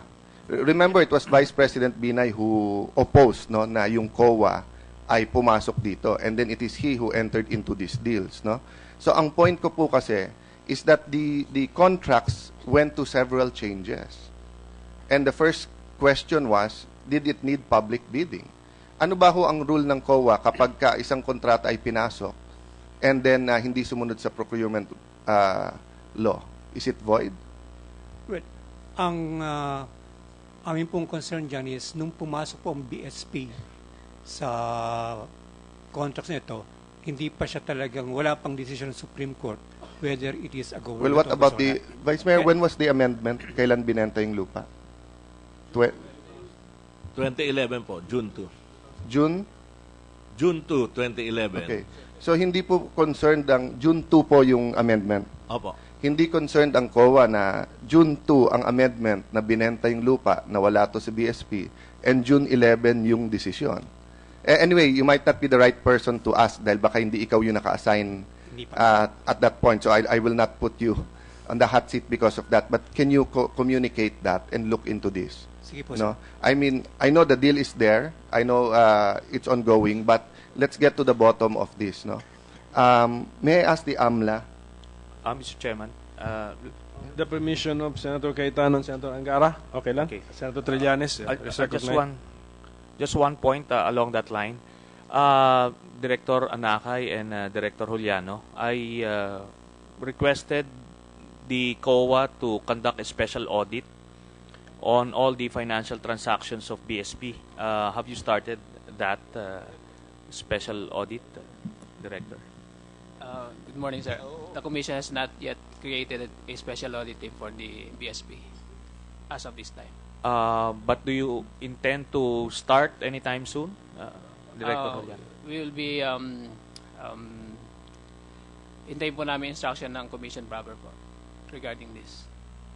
Okay. But as you know, this is a public interest issue, and I believe even motu proprio, you can do that special audit, Director Juliano. Thank you, Mr. Chairman. Senator Cayetano? For the Mr. Chair, before I yield to Senator Angara and then to Senator Osmeña, who is the resident expert on financial matters in the Senate, then I'll ask my questions after him. May I just clarify this with the Anti-Money Laundering Council? Ma'am, Attorney, magandang tanghali. Alam ko, just like the COA, you have your hands full at hindi madali ang trabaho nyo. But I've been in all Congresses that have passed these laws, and I have been in all Congresses where your predecessor, Director Aquino, also fought for more powers for the AMLAC para siguraduhin na yung mga nagnanakaw sa gobyerno or nagma-money laundering ay hindi makalis, no? But correct me if I'm wrong. Under the latest amendment, 10365, hindi na kailangan na may kaso ang ombudsman bago kayo mag-file ng application sa CA para i-freeze ang isang account. Well, good morning, Your Honors. Um, an AMLAC investigation may be triggered by different factors, Your Honor. Not only an investigation by the Ombudsman would trigger an investigation by the Anti-Money Laundering Council, but before, even with amendment under Republic Act 10365 to the AMLA, Your Honor, the AMLAC would need some evidence that would show that a transaction is related to an unlawful activity or a predicate crime. Yes, assuming that there is evidence, the law allows you to go to the CA and file a preservation order to freeze the account para hindi ma-withdraw. Kasi ang nangyayari ngayon baliktad eh. If a file sa korte, sa ombudsman, sa DOJ, by the time na ipa-freeze yung account, na limas na yung pera. And even, for example, iba naming colleagues dito, inamin nila. Sabi nila, bakit ko hihintayin na may freeze order? De winidraw ko na. Diba? And paulit-ulit tayo dito sa AFP, no, kay General Garcia, sa fertilizer scam, sa lahat ng scam na duman dito sa Senado, parating nakikita yung daan milyon, bilyon, etc. Pero parating by the time na makasuhan, nakapag-withdraw na kasi yung bangko wala naman magawa. Diba, halimbawa, sabihin mo ngayon, si Mr. Cruz, nagnakaw, nasa ombudsman yung kaso, gagawin ni Mr. Cruz, punta na siya sa 3 bangko niya, i-withdraw. That's why, dun sa huling amendment, and to be fair to you, ma'am, hindi pa ata ikaw yung executive director nun, dahil si Mr. Aquino pa nakikita ko doon, although he was still with the BSP. Yung Section 10 is very clear. Ito, upon verified ex parte petition by the AMLC and after determination of probable cause exists that any monetary instrument or property in any way related to unlawful activity as defined by Section 3.1 hereof, the Court of Appeals may issue a freeze order which shall be effective and immediate and shall not exceed 6 months, depending on the circumstances of the case, provided that if there is no case filed against a person whose account has been frozen within the period by the court, the freeze order shall be deemed ipso facto lifted. So, ibig sabihin po, di ba? Halimbawa, so ngayon, pinag-uusapan natin, yung nawawalang 200 million halimbawa na sinabing 5%. Ang sabi ni Vice Mayor Mercado, yan po ay napunta kay VP Binay. Ang sabi po ni Mr. Oreta, hindi, legitimate nakita niya. Makikita nyo sa account eh. Makikita nyo sa account nila yon. And makikita nyo na kung talagang napunta sa isang account ni VP Binay, then you can already go to court and ask them to freeze it. There's nothing to stop you to do that under the law. Tama po? Well, Your Honor, I have to clarify that. The determination of whether a transaction, a government transaction in particular, is irregular or not, pertains to another government agency. In this case, it's either the COA or the Office of the Ombudsman. And so it is where we would need the assistance from the Office of the Ombudsman or the COA that will tell us whether a transaction is irregular or not. May problema tayo dyan, ma'am. Kasi hindi yan ang nakalagay sa batas. Hindi pinag-uusapan kung irregular o hindi. Ang pinag-uusapan is predicate crime. And hindi ba ang plunder is a predicate crime? Yes, Your Honor. So, ibig sabihin, ma'am, pag may allegation na isang public official ay kumita ng more than 50 million in a series of transactions, whether regular o hindi, katulad nitong BSP, no? Isang issue dito kung maganda yung deal o wala. Pero o pangit. Pero kahit maganda ang deal, kung kumuha ng pera ang isang public official, that is still plunder. And that money ay pwedeng i-freeze ng AMLC. So, ang point ko lang kasi, ma'am, it is the choice ng BSP at saka ng AMLAC. Diba? Kayo naman, ma'am, executive director kayo eh. We appreciate na humaharap kayo. Pero may board yan sa ibabaw nyo na nagde-decide, di ba? It's the council, Your Honor. Yeah, the council, di ba? And the council is the insurance commissioner, the SEC chairperson, and the BSP. I don't want to call them here. But if they're not going to be aggressive, and every time that they file a freeze order, nagastos na at nakawala na, nagagamit pa yung pera para aregluhin yung kaso, para i-PR sarili niya, etc. Pero kung na-freeze mo na yung pera, ginaya natin to sa Amerika sa RICO law eh. Kasi hirap na hirap ang federal prosecutors, hirap na hirap ang mga judges, hirap na hirap ang mga police, na may huhulihin sila, ang kalaban nila napakaraming pera, sila pa nakakasuhan. So ang ginawa ng state, gumawa nito para naka-freeze yung pera nung alleged na corrupt o alleged na criminal. Pero pwede silang mag-withdraw kung para sa legal defense nila. And May time limit dito, 6 months. This will even put pressure on COA and will put pressure on ombudsman. Kasi pag hindi nyo fill in 6 months, makukuha nila yung pera, mawi-withdraw nila, ikaw ang mananagot sa taong bayan. So anyway, ma'am, I know you're not in a position because as executive director to answer this, but can you communicate this to the board? And we'd like to find out whether in executive session or on a different committee, kung ano ang magiging ruling ng AMLAC dito. Kasi you understand naman my position, ma'am, di ba? I understand, you cannot go around na lahat na lang i-freeze and then sasabihin na mumulitika kayo. Pero pagka mabigat na yung ebidensya at kita nyo naman kasi hindi ba totoo, ma'am, na pag mahigit a certain amount, no, 500,000 ba ngayon? Di ba? Yan ay, i-report. Tapos kung hindi in the usual course of business, let's say, usual 500, 1 million yung deposit, biglang nag-deposit ng 100 million, yun po ay nire-red flag din po ng bangko, nire-report po sa inyo, hindi po ba? Oo. So, that alone will not be enough for the freeze order. But with all the other circumstances that can be reported to you, not necessarily by COA, not necessarily by ombudsman, but even by whistleblowers, should be enough for a freeze order, because a freeze order does not confiscate. It only says, itigil to. So may I ask, ma'am, that this be communicated to them? I will, Your Honor, and let me assure this Honorable Committee, Your Honor, that the AMLC and its Secretariat are doing its job as warranted under the circumstances, and it files appropriate cases as evidence. So for the record, ma'am, I don't doubt that you have your hands full. I don't doubt that you're doing your job. Ang ano ko lang is ano yung frame of mind ng council, whether they'll be more aggressive and more progressive in doing that, or they will continue to do what they did in the past, which is to wait for a indictment, no, to wait for the ombudsman or DOJ to file. Because my position, when I voted for this, is kaya namin to binigay sa inyo para hindi kailangang hintayin. But please communicate that. Just a last point, Sir Reta, I cannot ask the AMLC here because there's a bank secrecy, no? But if it really, the money really went to you, masusundan yan. So are you ready to waive the bank secrecy of Noble Care para makita kung saan napunta yung pera? I'm sorry, I'm not ready to do that. Okay.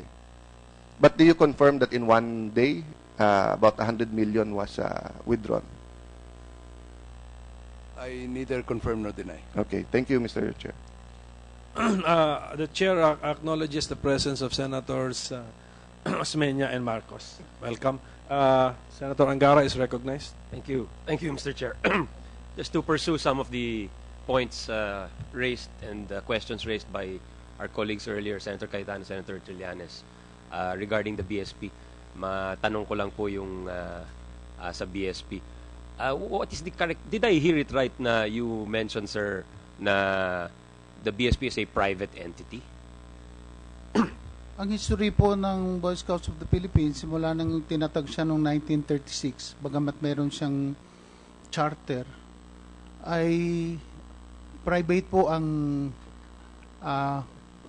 operation niya. Matter of fact, hanggang ngayon po, ang mga empleyado niya ay covered by SSS and not by GSIS. No?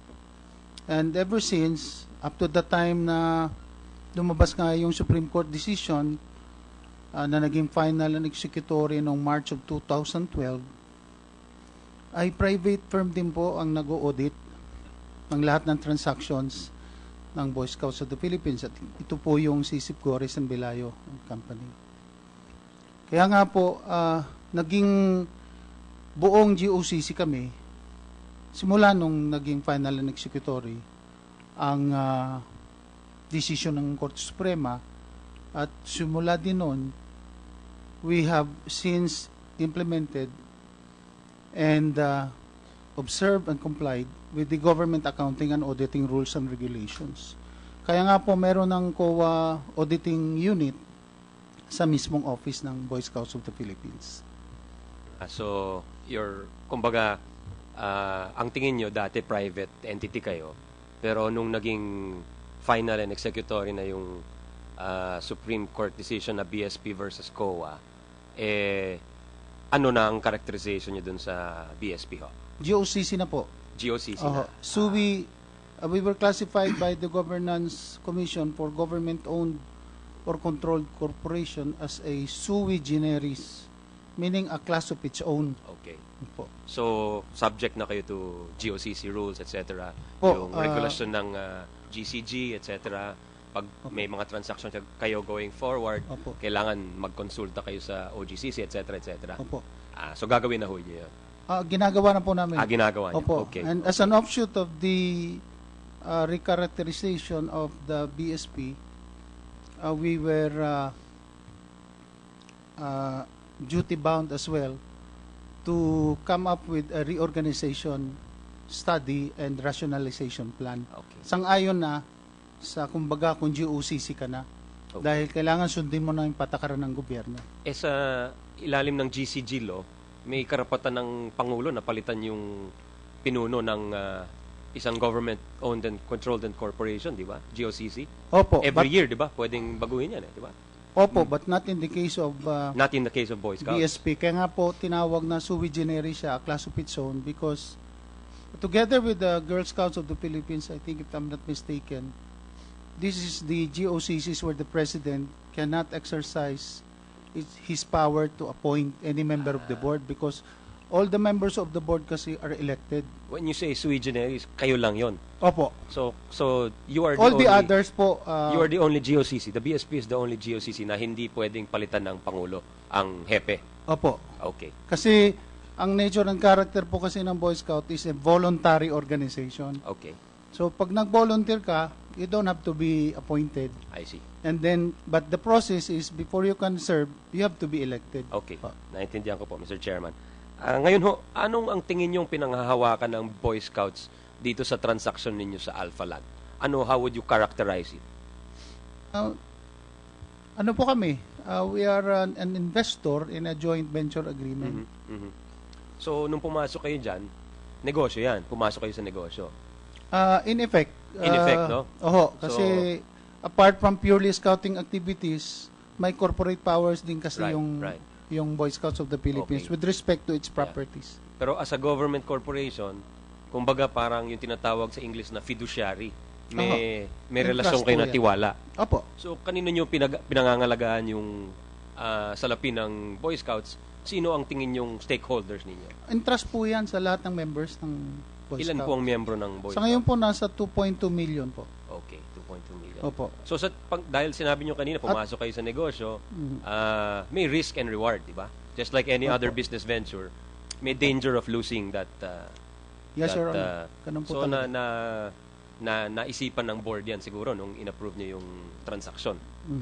So, ano yung patakaran nyo o ano yung mga ginawa nyo para ma-safeguard dahil aminado ho kayo na you are holding that investment in trust. Ibig sabihin at some future point you have to pay it out to the beneficiary, di ba? So ano yung mga ginawa nyo para ma-safeguard ho yung ma-minimize ho yung tinatawag na investment risk? Doon po sa naging usapan na nung mapalitan, no, ang nature and character namin, no, na doon sa inumpisahan ni Mr. Mercado noon na joint venture agreement na lupa baga ang aming equity ay nung nagkaroon ng pagbabago dahil po binenta ng Boy Scout sa Alpha Land yung lupa, humingi naman po kami ng corporate guarantee, no? Now whatever happens to the project ay maibabalik at least yung value ng lupa at the time it was entered into that joint venture agreement as BSP's equity. Can you expound further, Mr. Chairman? Nasa ano po yan eh? Nasa mismong joint venture agreement po yan. What does it say? Can you read it, please?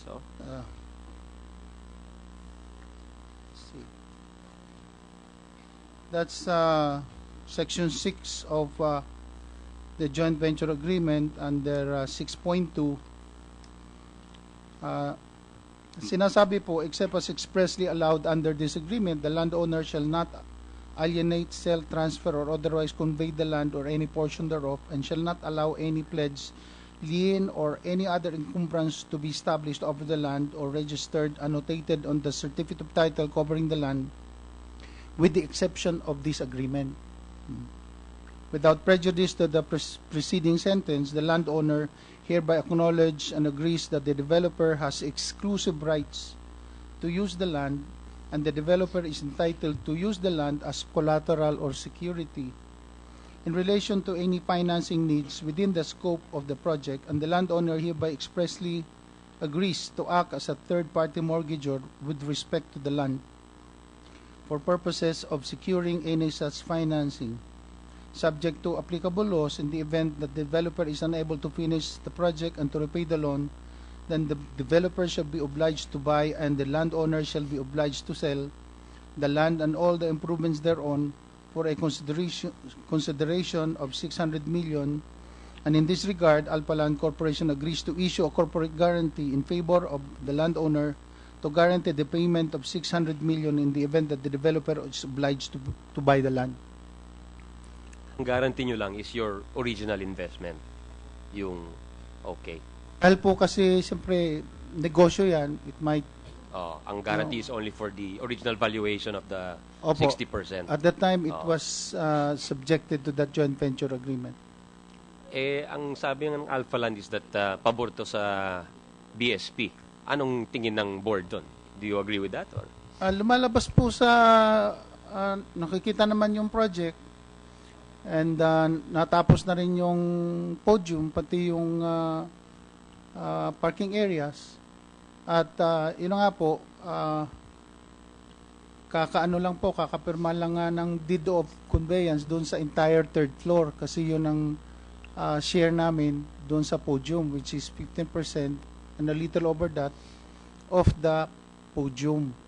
So, nasa amin na po yun, at matter of fact, kumikita na po yun dahil previous to the conveyance, ay ginagamit nga po ng Alpha Land, so they have to pay us monthly rental. Ano yung nasa amin na yon? Yung renta? Yung ano po, yung third floor, entire third floor. Na yun. Kasi ang share ng Boy Scout is on the gross floor area. Saan yung ginagamit yung third floor na yun? Yung... Sa ngayon po, pinag-uusapan pa nga po ng board kung ano ba talaga. Because originally, the intention was to make that as a convention center. Mm-hmm. Third floor? The land, the whole property? Hindi, yung third floor lang ho. Third floor, gagawing convention center? Ng Boy Scout ho, among others. And in fact, one of the consideration... Gano'ng kalaki yun? How big is that? 6,000 mahigit po, square meters. And therefore, it is up to the board precisely to come up with a master development plan on how to utilize the entire third floor. Pero ngayon po, kumikita na siya, at in fact, mayroon pang isang offer from the Victory Church, no, to also occupy a portion, at yan po ay pinag-uusapan pa ng yung National interest Executive nyo Board. dyan sa transaction ninyo, you are free to dispose of it. Walang restriction on your right to Wala po. to sell, Wala po. to dispose of the use of rack, etc. Ganon. Wala po. Lahat Dahil- po ng property rights intact Opo, ng dahil BSP. ang amin lang po talagang share na dyan is kung magkano yung 15% of the entire gross floor area on the parking space, on the podium, and on the 3 towers. Yun po ang talagang share namin based on the joint venture agreement. So wala pong ibibigay sa aming pera ang project, ang joint venture agreement, kundi yung share namin doon sa gross floor area. Yes. Wala kayong tinanggap ng cash. That's established already with the testimonies earlier. Pero, ang tanong ko, pag dinicide ng Boy Scouts na gusto namin mag-cash in, there's nothing to stop you from doing so. Oo, kasi amin na yun kumbaga. So, Okay. we can sell it, we can have it managed by a third party, we can be the one to manage it. Depende po sa decision Okay, ng so ang Boy tanong Scout. ko, Mr. Chair, ano yung hawak nyo ngayon na pwede nyong ibenta kung gustuhin nyo? Aside from that whole third floor. Yung mga binanggit na parking lots, for example, pwede nyo ibenta yon? Sa ngayon po, hindi namin pwedeng sabihin na ibenta yon kasi kailangan namin ng ng approval ng National Council. Yes, yes. But I'm saying, assuming you get that approval, assuming na lahat ng formalidad, lahat ng proseso, Mr. Chair, ay nasundan, the Boy Scouts as an entity can decide to sell all of these things. So you can cash in on it. Okay. Thank you, Mr. Chair. Mr. Chairman, The permission of Senator Angara Okay, okay. and interjection from Senator Trillanes. well, thank you, Senator Angara. Just to pursue that point, Attorney Oreta mentioned about the 600,000 pesos per month rental fee that the Boy Scouts have been receiving. Since when, Attorney Abisado? Since January of last year po. January of last year, 2014. 2014. Would you have any receipts to show us to prove that the payments were indeed made? Meron, pumasok na po sa ano namin yan, sa finance division. Okay, when? Nagbayad po sila. When? Based on their letter to us dated December 16 Of last year. of last year, 2014. Binuupo nila yung Okay. payment from January to December. So, retroactive lang. Oho. After nalaman na iimbestigahan na itong Boy Scouts and Alpha Lantil. So, hindi ito totoo na last year pa binibigyan na kayo ng checks since January of 2014, but lump sum payment itong binigay sa inyo noong December, retroactive January of 2014. Is that correct, Attorney Abisado? Opo, dahil previous to this, So, pag nag-uusap po kami, in fact, binisita din po namin yung area na inoccupy nila. And it was our agreement that meantime na hindi pa na to turn over sa amin yung Okay. third floor at ginagamit nyo, rerentahan nyo. At sinabi na naman nila na rerentahan nila. yes, I understand. Pero the impression created to us was kumikita na sila all this time. Hindi.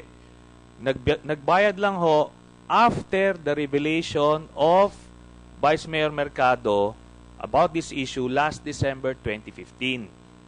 Pero the payment was made to appear that it started last January 2014. So, i-correct lang natin yung impression. This can be an afterthought. Okay? For all intents and purposes, it is.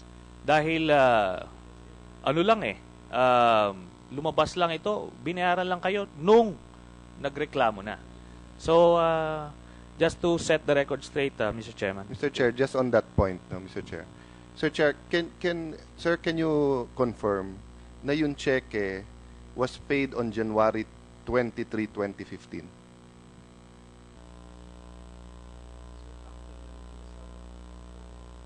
Yung cheque po ng 7 million. For yung rent na sinasabi nila sa dyaryo na 1 taon na daw.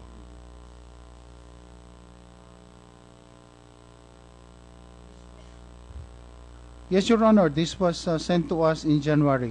23, year. 2015. If I'm not mistaken. One day after our hearing ng January 22, 2015. I will check with the So kung finance group. hindi pa ho kami Your Honor. nag-hearing, hindi ito yung pasisingilin. The management committee, as I've said, chaired by former Governor Obet Pagdangana, no? So hindi nyo ba, nakikipag-meeting hindi po ba kami sa kailangan ng kanila. pera ng BSP? Kasi like sa amin sa Siyudad ng Taguig, I'm sure sa Makati, parati nagsusulisit kasi kawawa, maraming mahirap sa BSP eh. And one reason na ginawa tong deal na to, para magkapera ang BSP. Pero kung hindi pa nagka-hearing, hindi nyo pa sisingilin. After 8 years, sir, you only gained 7 million. Mr. Oreda already made 600 million. Yung worth ng shares niya na nakuha niya from 2008 is already worth more than 500 million. Kayo sa Boy Scout, sa inyong lupa, you've only gotten 7 million and you're sitting here telling us okay lang yon in behalf of the 2.2 million Boy Scouts. Ang totoo po niyan, kung kailan po natapos yung podium at nagkaroon na nga ng pagkakataon silang magamit, doon lang po kami kikita rin. Eh, may Kasi kita na nga po hindi- kayong, sir. May kaya kita nga na po po. kayong 7 million, Aha. hindi nyo po kinuha. Okay, Hindi nga po. until January 23. Pangalawa po, pwede kayong kumuha sa Tower 1 at 2. Hindi nyo rin kinuha. Pinili nyo 3. So for 8 years, eto sir, i-confirm nyo sa akin, so that will just speak for itself. Huwag na tayo mag-argue sa harap ng 2.2 million Boy Scouts. Between yung deal and hanggang January 22, 2015, ni isang kusing ba may nakuha ang Boy Scout? Doon sa deal po? Oo. Gross in cash. In po. cash. Ni isang kusing, meron po ba? Wala. Gross floor area po ang pinag-uusapan eh. Wala pong cash involved dito Oo nga eh. po. Pero yung gross floor area, kaya nyo po kukunin yun, sir, Mr. para either i-rent o Mr. ibenta. Chairman, can I just interject here? I'm a little confused. Are we talking about profit taking already on the joint project, or are we talking about rental? Di po. Any income, sir, we're talking about any income, sir, because certain officials like Mr. Oreta, from 2008 to 2012, or VP Binay, it depends on who's telling the truth, kung sa kanya napunta or doon, already made 500 million from this deal. Diba? Yung condo naman po, hindi nyo titiran yun eh. Either para rent o bebenta nyo yun eh. So the sooner that the BSP gets its money, the better, diba? Kaya pinayagan ng board na magka-deal na to dahil sinabi nyo, bibigyan nyo ng 1 million per council at i-improve nyo yung facilities ng BSP. But in the meantime, from 2008 na pinasok nyo itong deal na to, hanggang January 22 nung nag-hearing kami, ni isang kusing, ni 1 centavo, walang pumunta sa Boy Scout. Yes or no lang yung po yun. In terms in of... cash po, in cash, 1 I'd centavo. like to qualify po kasi ang share nga po namin based on the joint venture agreement is based on the gross floor area. Yes nga, so sir. wala po tayong perang pag-uusapan doon. Hindi totoo yan, sir. Because yung matagal na natapos yung Tower 1 eh. Kung kinuha nyo yung share nyo sa Tower 1 at nirentahan nyo o binenta nyo na yun, may pera na kayo. Pero hindi nyo po kinuha. Pinabayaan nyo po sila na ilipat kayo ng ilipat dun sa Tower 3. Kaya ang simpleng tanong ko, sa 2.2 million na taga-BSP na nagtatanong ngayon, Sir, graduate na yung iba. Sir, hirap na hirap kami pag may mga jamboree. Sir, yung iba hindi makasama dahil walang pera. Ni isang kusing ba may napunta sa inyo hanggang January 22, 2015? Yes or no? Meron po o wala? Based on the assumption... No, sir. Based on your bank account. Based on the assumption na nakuha na namin yung area namin at binenta namin, dapat meron na. Dapat, pero wala nga po. Hindi nga po, dahil based doon sa 3 towers, sir, yung pa yung pinag-uusapan ho namin. Alam mo ang problema, sir? Sadyan yung nililito ang publiko eh. Hindi po namin nililito ang publiko. Sadyan yung pinapaikot yung lahat ng kumpanya at lahat ng financial na transaksyon eh. 'Di ba? Kung kinuha nyo na maaga at if you negotiated better, you would have already had some cash. So you don't find it unfair, sir, that someone like Mr. Reto who put this deal together will already have 500 million pesos and the Boy Scouts for the last 8 years has 0. You don't find it unfair? Kung yun sa 500 million po, hindi po namin alam yun. Kaya nga ngayon, sinasabi ko sa inyo, but you don't seem outraged. Kaya nga po, ang i-insist din po namin, sir, kung ano yung we're saganang telling you now, but you're not being outraged. You know, if you didn't do this deal, magkano na po ang worth ng property nyo ngayon? A couple of billion pesos. And how much did you get? 7 million so far. And then you keep sitting here and saying it's a good deal. We're not saying po na yan lang ang kikitain ng Boy Scouts of the Philippines. But hindi yun ang point. Ang point, magkano dapat ang kinita nyo na? And it's not point if it's a good deal. The point is it the best deal. That's why sa anti-graft, hindi lang po bad deals. Pati po yung mga deals na kailangan mas maganda sana. That's why meron po tayong anti-graft law na sinasabi po na pag detrimental to the public, di ba, kakasuhan pa rin. And simple lang tanong ko, ba't ayaw nyo sagutin ng diretsyo? Until January 22, 2015, ni isang kusing ba may pumasok sa inyong bank account? Yung yes or no? 7.6 million po. Nang January 23, January 22 po, one day before, ni isang kusing in the last 7 years of this deal, did you get a single centavo? Wala po. Okay. Yun lang po naman ang tinatanong ko, sir. Hindi po kasi kino-qualify ko eh. Sir, we are allowed naman po. Pareho tayo abogado. So yes, sir. But you're supposed to answer first, then qualify. Because I can also qualify. Let me qualify now. If on the first year, in the first tower, kinuha nyo na 15% nyo, magkano na sana pera nyo at interest doon? Subject to agreement po kasi ng both parties yun. Kaya nga, at kayo ang hindi kumuha, di ba, sir? Hindi nga nyo po kinuha, kasi sir. it's a process that has Sir, to be done. Ang original agreement nyo is 15% Maliwanag of... po sa joint venture agreement. Sir, that- hindi ba that maliwanag the sa two joint teams venture will meet agreement? and agree Sa on the original method. agreement, sir, sa original agreement, you have 15% of Tower 1, Tower 2, On Tower 3, and the convention center. Yes or no? Yes. Oh, hindi nyo nga kinuha, binago nyo yung agreement, nilipat Hindi nyo ho. lahat sa Tower 3. Hindi ho. That's not true. That's not true. Ang third floor ng podium is our share.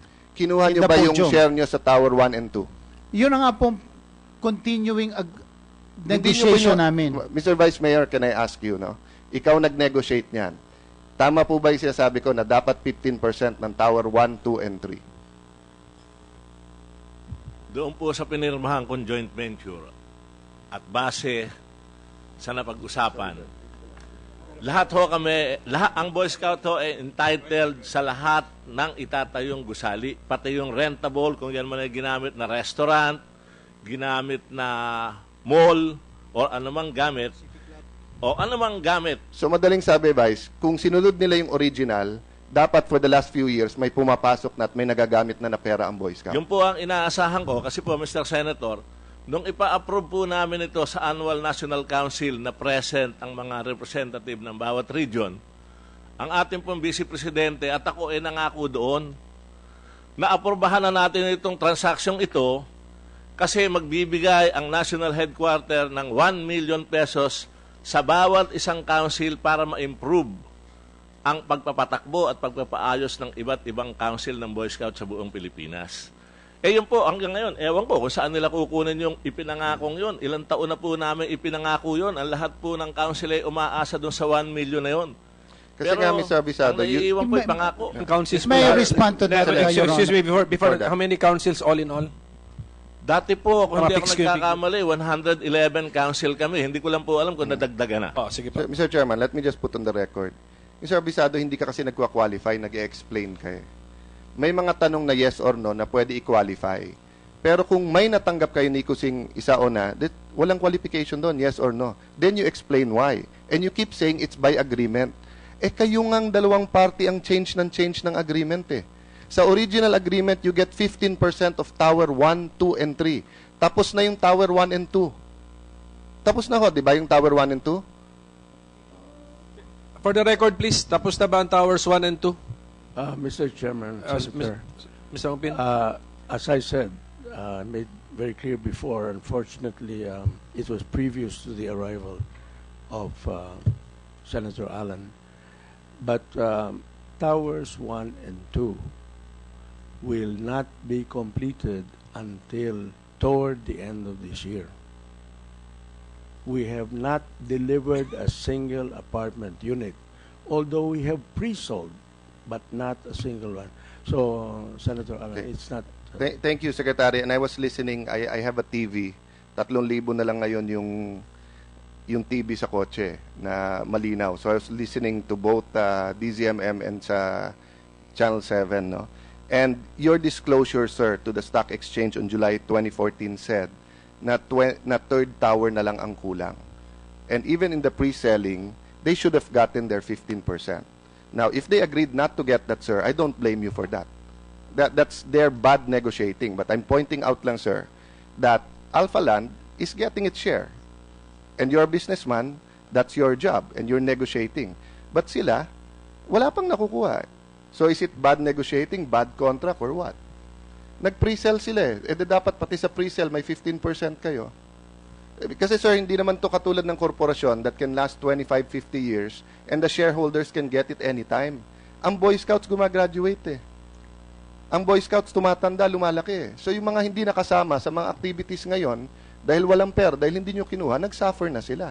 8 years na sir, 7 years na eh.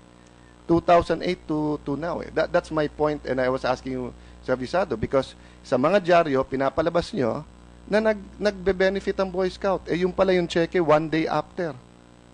Hindi nyo sisingilin pa kung hindi pa nagkaroon ng hearing.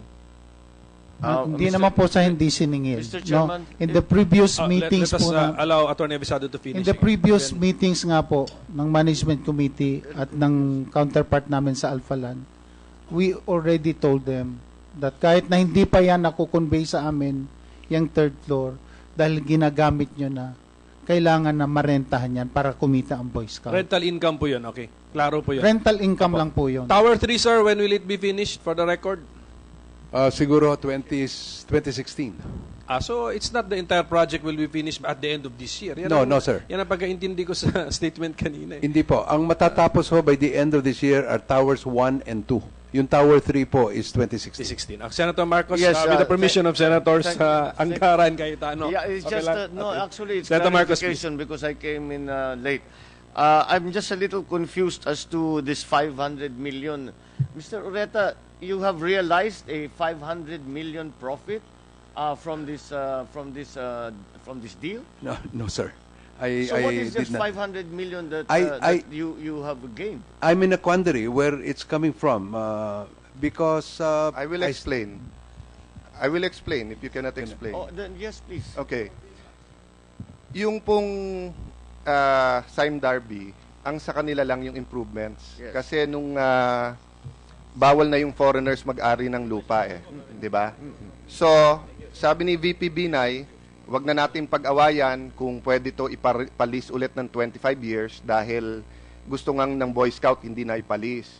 So sabi, ibenta na lang natin to. So yung Sime Darby, nilipat niya yung interest niya sa Silvertown. No?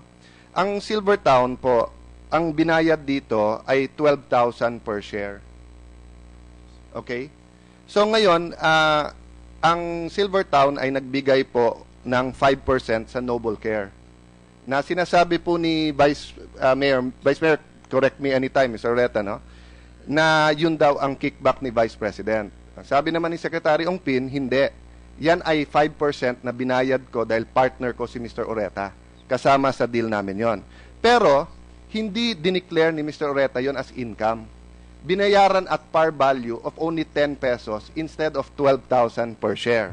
Okay? And then, as over and above that, nagkaroon ng Noble Care ng loan from Alpha Land na 100.4 million na later kinondone pero wala pa tayo doon. Okay? On November 11, Alpha Land Development Inc.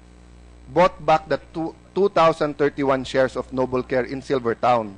No? It also condones the 100.4 million peso loan.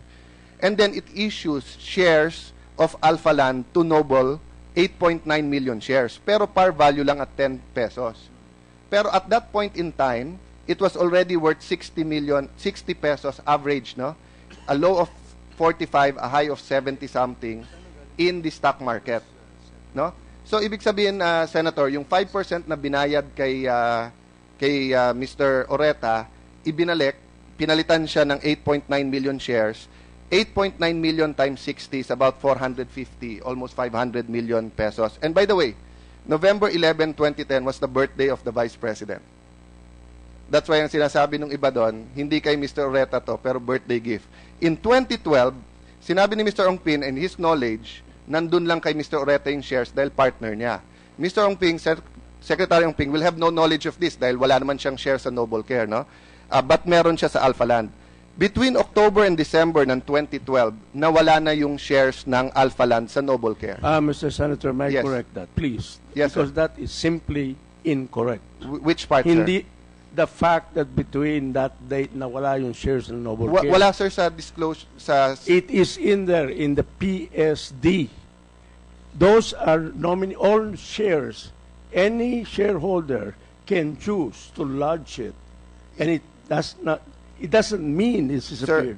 I think Mr. Oreta can produce these shares Sir, anytime. It was I think, first Mr. in the Chairman, name. Sir, let me just point out, no? It was first in the name as of September 30. It was number 8 under Noble Care. Okay, if you put it in the PSD, that can still support that it was given to Binay, and that's why it's in the broker so that he can get it anytime. No. It was in the Mr. Senator. It was in the broker because we were publicly listed at that time. No, sir. It was already. It was lodged. It can be in the PCD, then you move it to your name. Baliktad po eh. September 30, 2012, nasa Noble Care, nasa number 8 po kayo. Opo. Okay?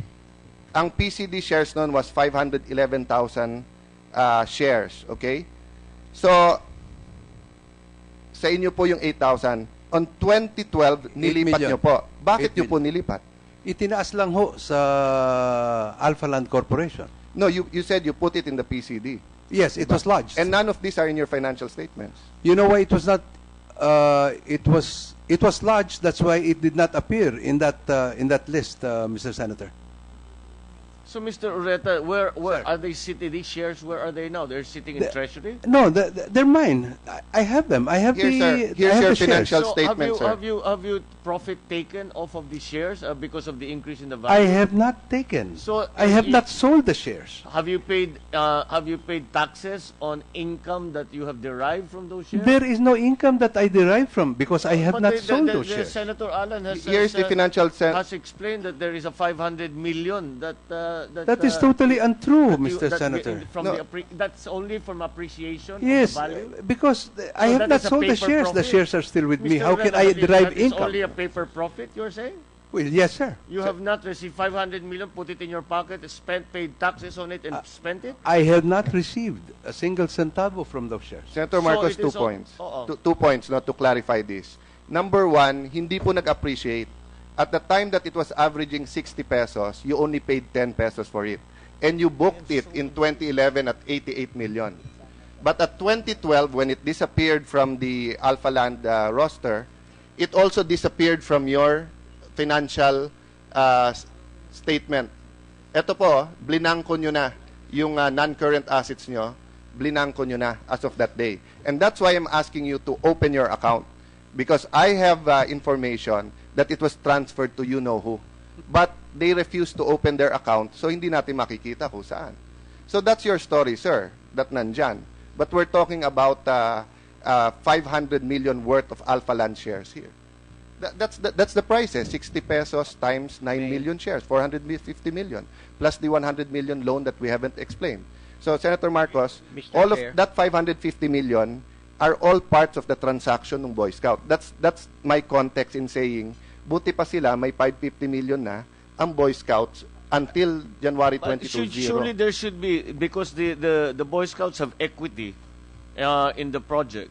Surely the valuation of their equity has increased commensurately with the increase in the value of the 5% equity. So again, it's a paper profit. It's not yet cash in we haven't in gone hand. into that, but if they got the proceeds of their pre-selling So if they got part of the pre-selling, napa-interesan nila, nagamit na nila yung pera. Yung hawak ninyo, yung equity ninyo, ano yung value na original at the beginning of the project? Ano yung value ng equity ngayon ng hawak ng BSP ngayong araw na ito?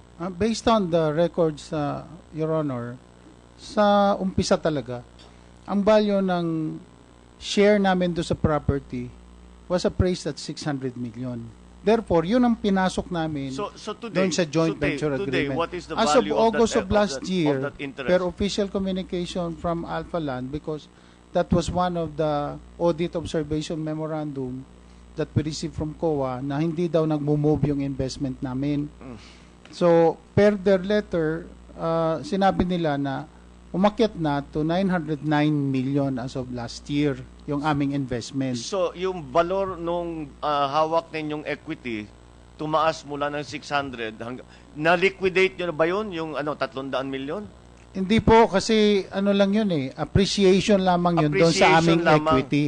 So ang share, yung appreciation nung kay Mr. Ureta, ganun din yung may appreciation din naman yung hawak ninyong shares na equity ninyo sa project.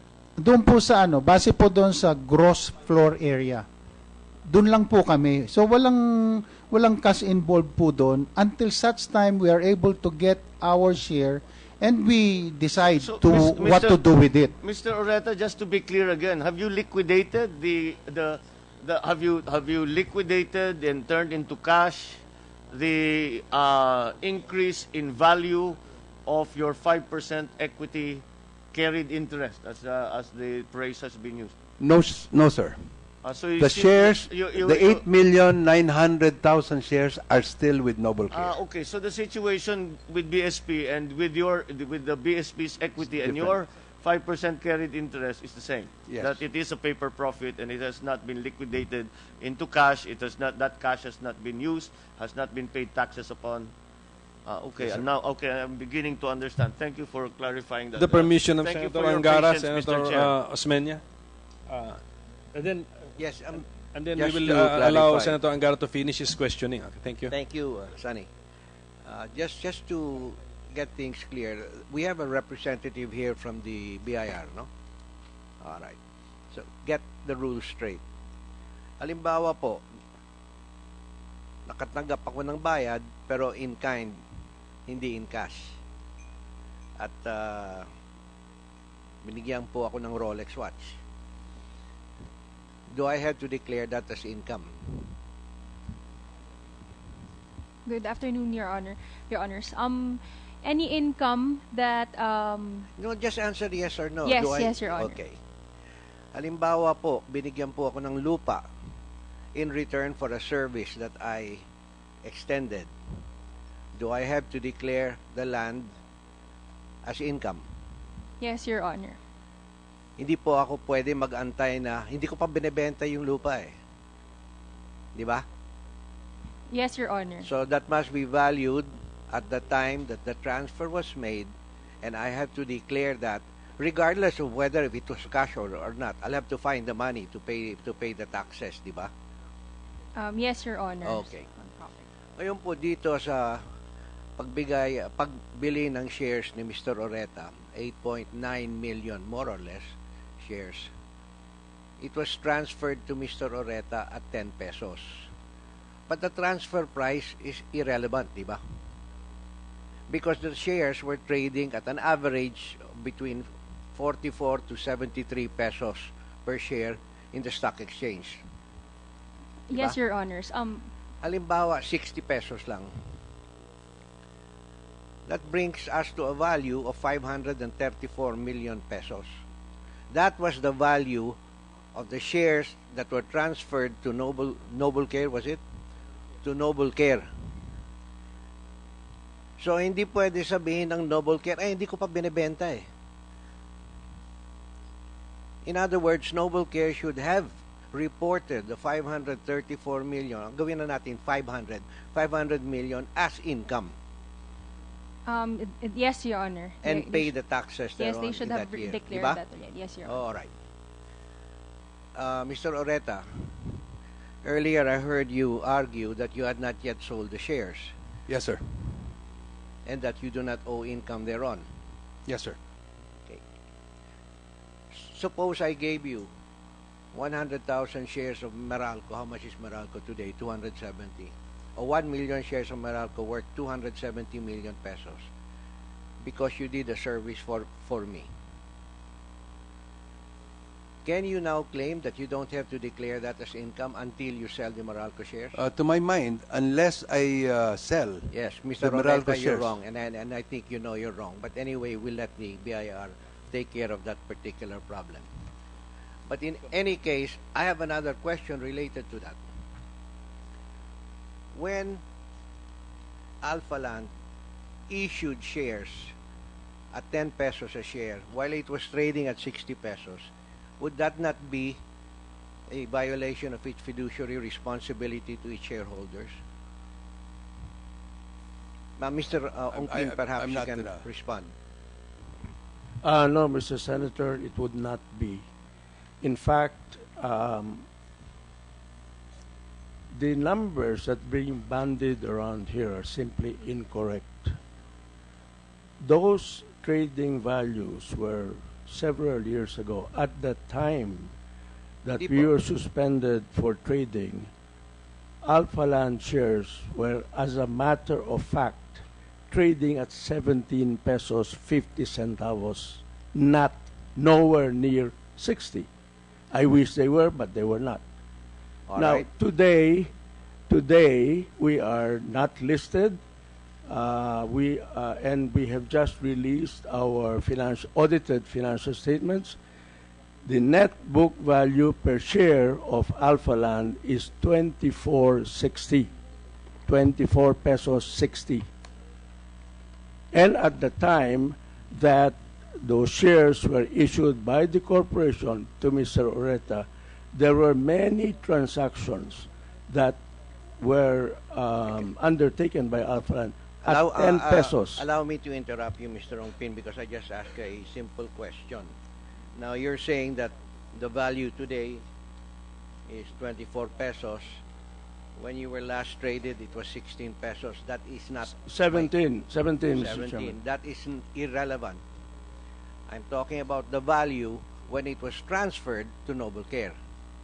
That is the declared, or that should have been the declared value at the time that it was done. Now, we have records that it was trading within a certain time period at between 43 to 73, 44 to 73 pesos. I just took an average of 60 pesos. So regardless of what it is trading at today, it could be below zero for all we care. But when the shares were transferred to Mr. Oreta's company, it was trading at an average of 60 pesos a share. Mr. Senator, may I respond? Mr. Yes, Chair? please. Go ahead, sir. Go ahead.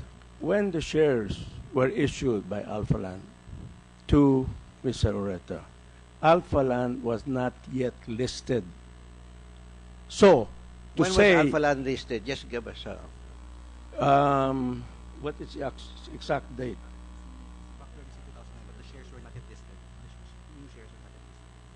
The shares that were issued were from primary shares, meaning to say that they were owned by the corporation. And we were selling those No, you said it was not yet listed.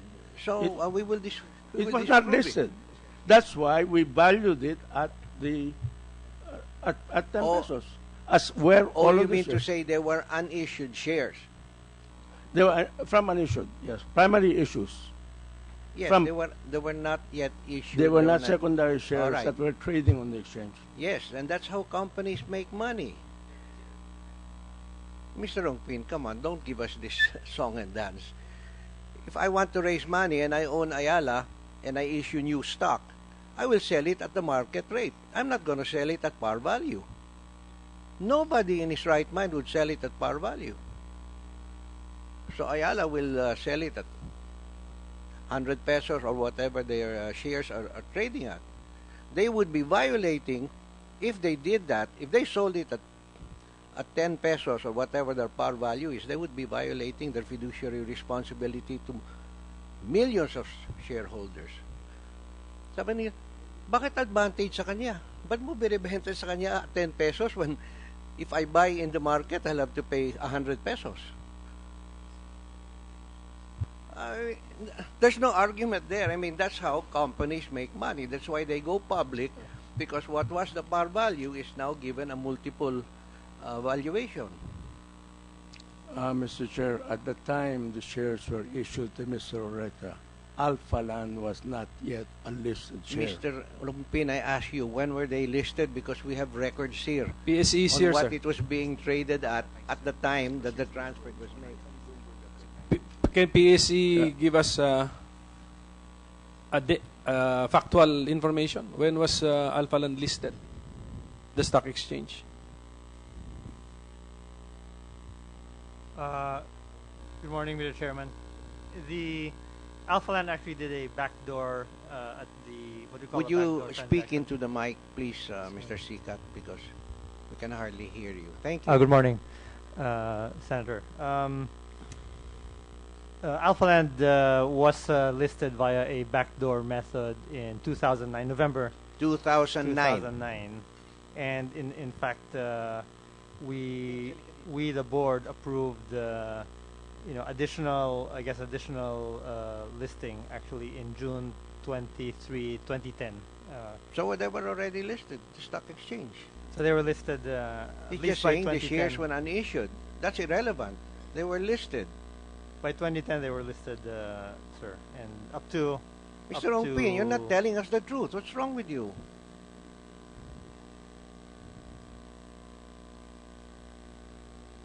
Anyway, we'd like the BIR to look into that because obviously Noble Care got X amount of shares at a cheap price when the actual value was something else, 5 or 6 times more.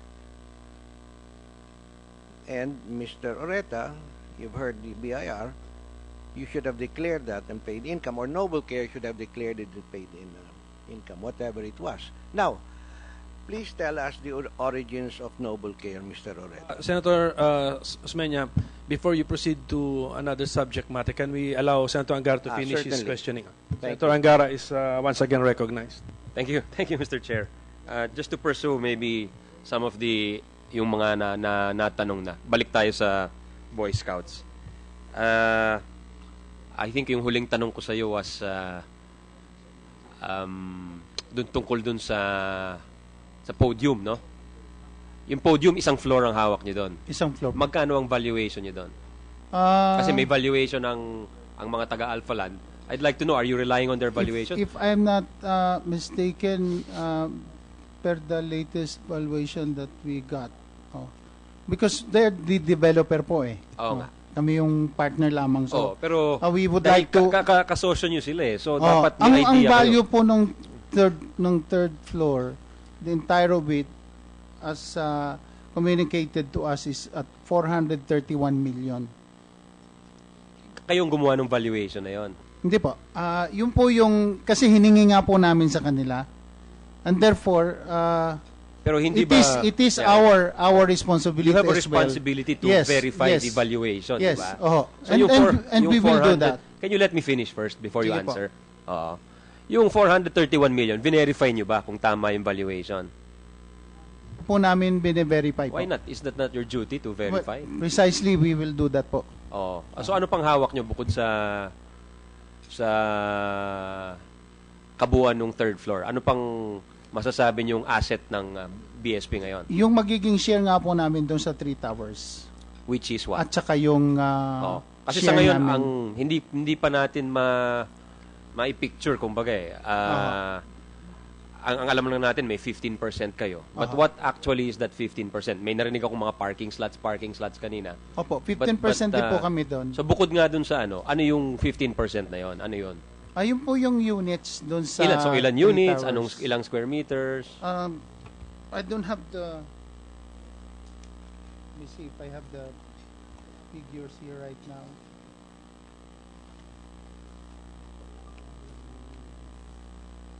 Mr. Senator, Mr. Chairman, can I... Yes, Attorney Oreta. While Attorney Abisado is looking for his notes. On the joint venture agreement, we agreed that it's 85-15 on the gross floor area.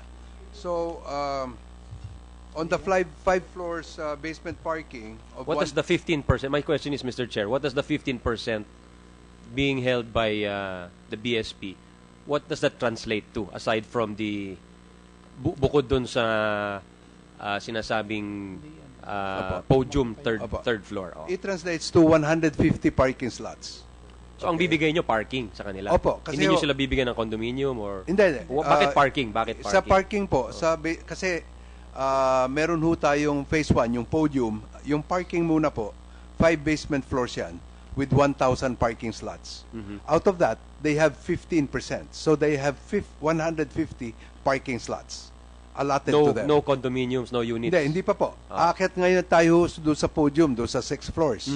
Doon sa 6 floors ho, ang kinuha nila is the third floor. Equivalent to around 17%, more than 15%. No? Pinayagan na namin yon, 17% po ng podium. Okay, can we have a clear answer, Mr. Chairman, as to what actually that 15 or 17% represents? It represents... Can I have an enumeration? 1, it represents this. 2, it represents this. So 1, it represents the third floor of the podium. Secondly, what does it represent? It represents the 150 parking slots of the basement parking. And number 3, it represents 9,208 square meters in the 3 towers. How is that divided up? Ano ho yan eh? We are talking kasi under the agreement po. We are supposed to agree on ano ba ang kanila, ano ba ang pipiliin nila. So we have been talking. Nag-uusap po kami with their team. When is the deadline to decide what? Wala naman pong deadline. Kaya lang siguro they're looking at it na kung paano gagalaw yung mga towers at saka kung kung anong Pag benta. nag-uusap kayo, sinong kausap mo? Ang kausap ko po si Mr. Abisado, si Kayong Mr. dalawa lang, kayong Hindi dalawa po, lang. hindi po. Team ho sa kanila, tsaka team din sa amin. Ang sa kanila is Mr. Abisado, si Obet Pagdanganan, si June Anyag, si Rickit Lagdameo, tsaka si Max Adralin. Yun po ang team ng BSP to speak to us. Ang sa amin naman ho, I have Pongpon Ferrada, I have the engineers in our team of Alpha Land. You confirm, Mr. Oreta, since you took the floor already.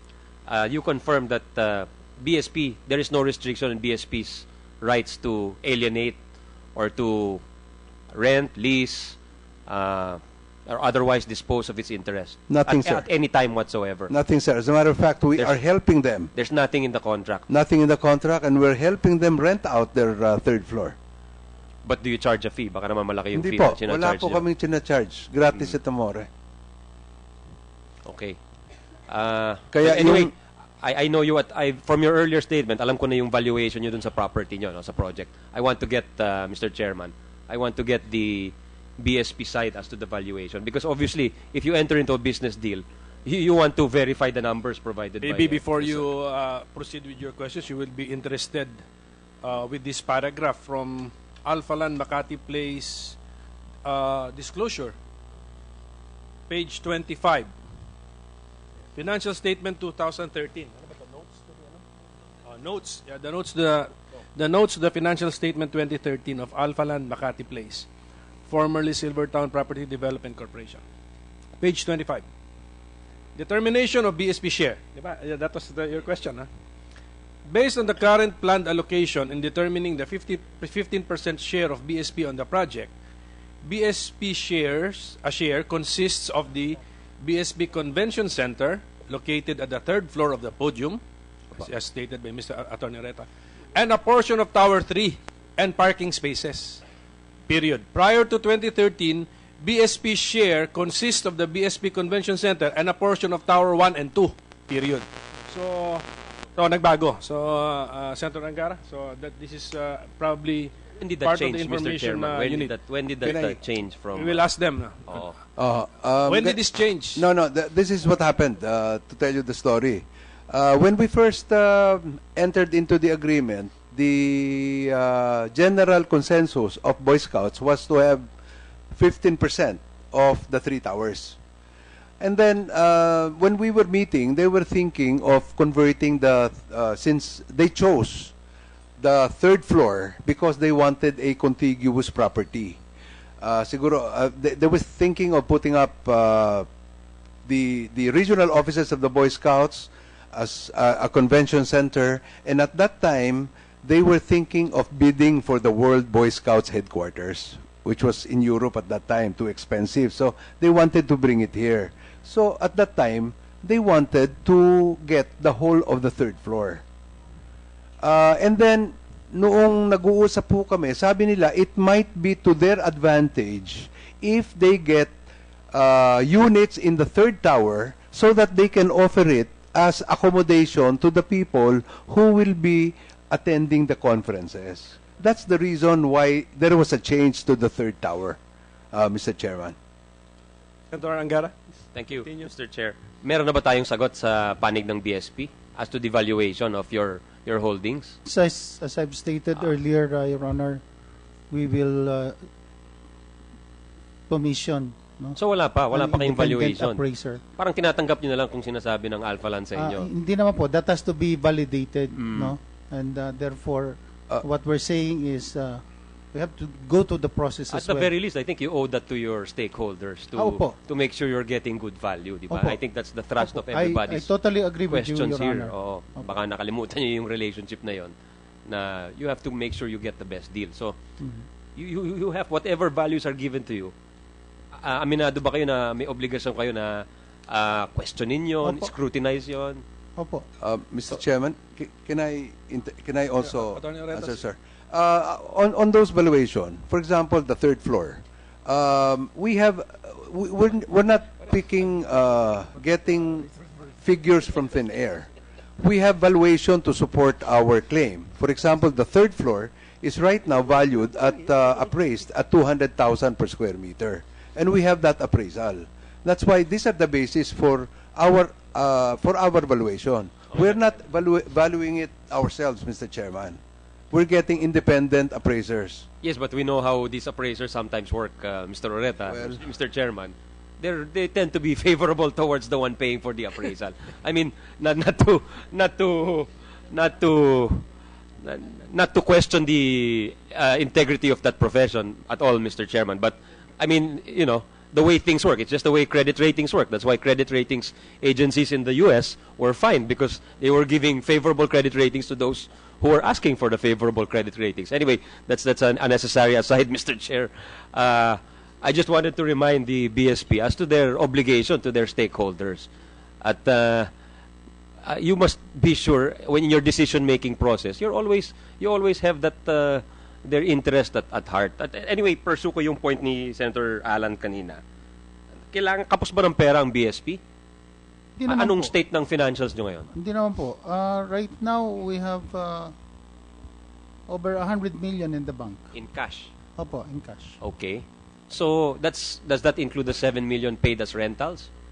Opo, of late, nakasama. So, may 93 million kayo as of what date? As of February 12, if I'm not mistaken, Mr. Chairman. February 11, Mr. Chairman.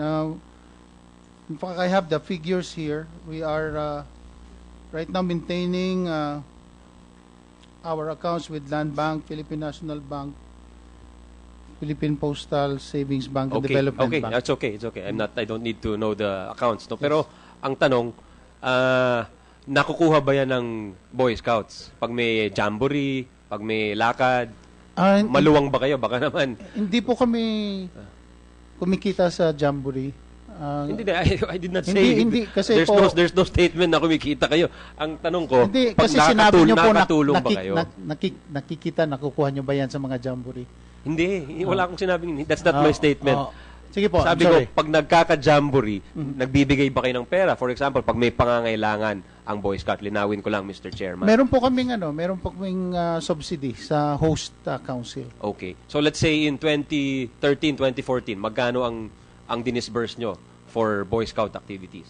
Ang usual na budget po namin sa host council is 100 per boy. Per participant. Yun ang binibigay po namin 100 na pesos subsidy. Per boy. Apo. Per day? Per day ba yun or per activity? Hindi po. Per participant po. Nga, pero on what basis? Kung maraming araw yon. Hindi po. Regardless of how long the activity is, 100. Opo. Basta 100. Opo. Okay. Mr. Chair, I'd like to, in future hearings, I'd like to follow up on the valuations of the BSP to make sure that the interests are protected going forward. No? Pero as of now, I'm satisfied. Thank you. Mr. Chairman, just to clarify lang din po, no? I would like to take exception doon sa sinabi ni Mr. Mercado that the reason why we entered into the joint venture agreement is precisely to give 1 million each to the councils. No? In fact, previous to that, nagkaroon na po ng maraming desisyon patungkol dyan. If we sell the property, no, lamang dito ngayon sa decision ng 2008 na siya mismo ang nagpresenta sa annual council meeting, sinabi nga niya, i-invest natin. Ibig sabihin, kung kailan mamonetize yung investment, tsaka magkakaroon ng distribution. No? In the meantime po kasi, siyempre, kailangan i-monetize mo na yung share namin doon sa investment. And when that happens, babalikan po namin yung decision ng council, ng National Council, na dapat mag-share talaga sa mga council. So, hindi po kami tatalikod dyan sa commitment na yan po. Okay, Senator Osmeña is recognized. Thank you, Mr. Chair. Attorney Abisado, taga Davao ka ba? Yes, sir. I think we've met before. Yes, sir.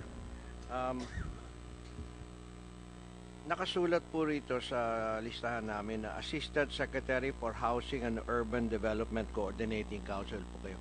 That's true, Your Honor. That's your current appointment? Yes, sir. And you're also Senior Vice President of the Boy Scouts of the Philippines? Yes, sir.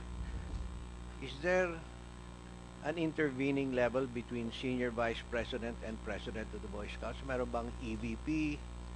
Wala po. Wala na. So, after you, above you, is Vice President Binay. Yes, Your Honor. Okay. So sa ngayon po, ikaw ang deciding, ikaw ang nagdi-decide sa itong mga arrangements pa na medyo hindi pa na nailed down. Hindi po. Okay. It's always the National Executive Board. No, it's only subject to the approval, but you make the recommendations. Di ba? Insofar as the joint venture agreement is concerned, it's not me but the management committee. Now, normally, when you sign a contract at nakasulat po dyan 15%, naka-itemize na kung saan kukunin yung 15%. Hindi ninyo in-itemize. Po doon sa joint venture agreement, across the board po yun. Ibig sabihin, kung ano po yung construction, 15% po kami.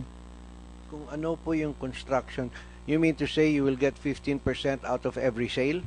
Hindi po. No, sir. Doon sa gross floor area, doon sa itatayong mga buildings like the podium. So, the Boy Scouts will take title to the units that it identifies.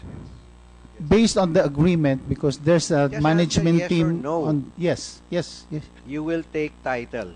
Yes. So, pag nag-areglo kayo ng developer na I'll take 2 units on floor number 10, 2 units on floor number 14, nakasulat na yon.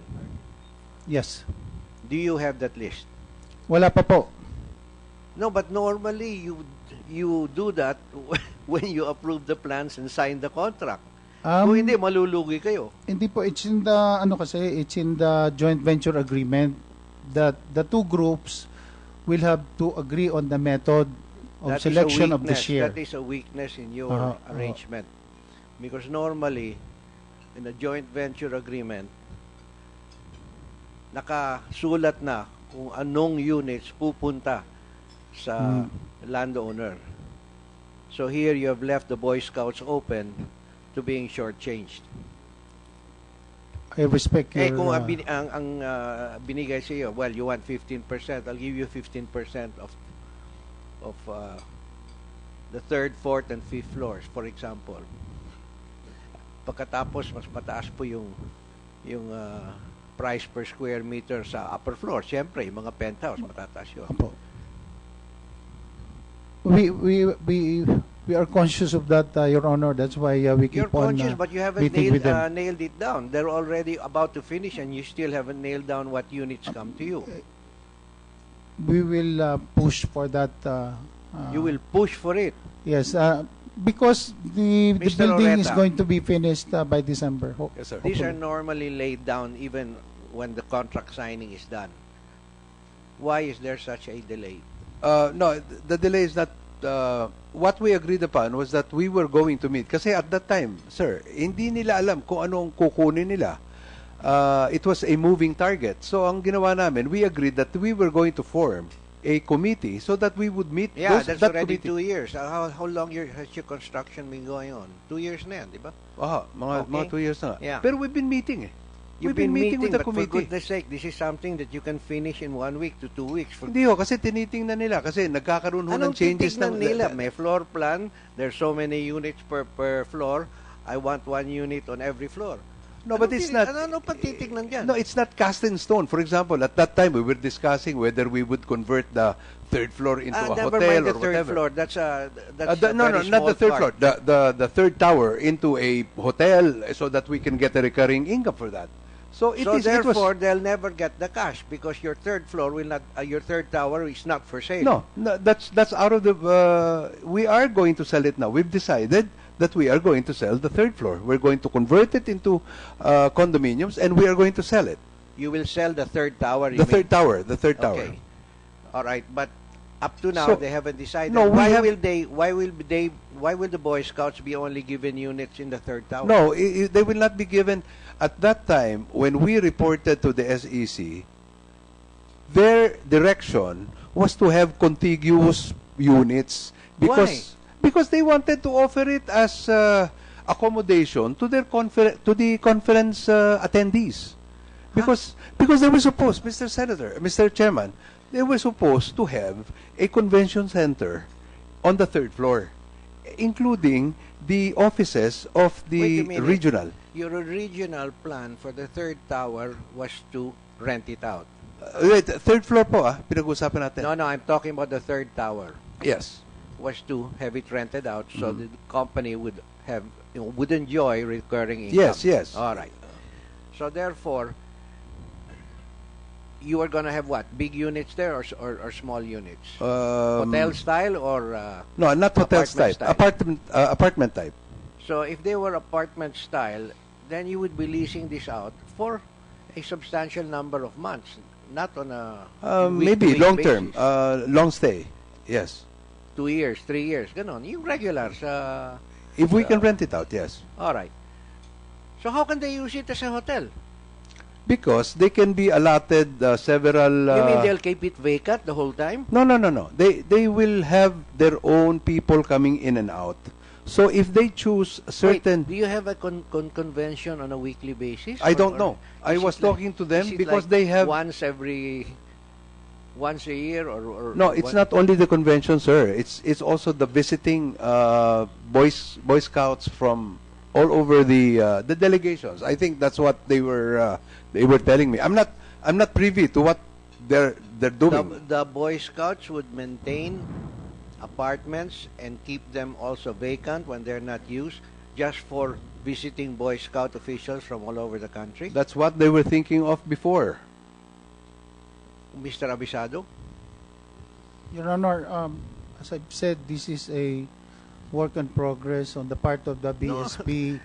That's what I'm saying. It should not have been a work in progress. This is something that should have been decided at the beginning, because then you leave yourself open to being, for lack of a better term, viewed down. On the aspect of identification of our share in the 3 towers, Your Honor, I agree that we need to Mr. Oreta, to push it. Yes, sir. How do you pre-sell? What are your terms in pre-selling? We have a down payment and then how much? 500,000. 500,000. Do you give 15% of the 500,000? No, sir. Why not? Because they have not established what they want. All right. So by deliberately not being able to decide, you're able to pocket all the 15%. Not pocket, sir. We have a lot of expenses.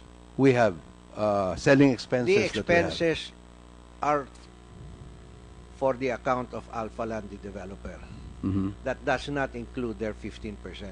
You're not supposed to deduct expenses from their part of 15%. That's correct, right?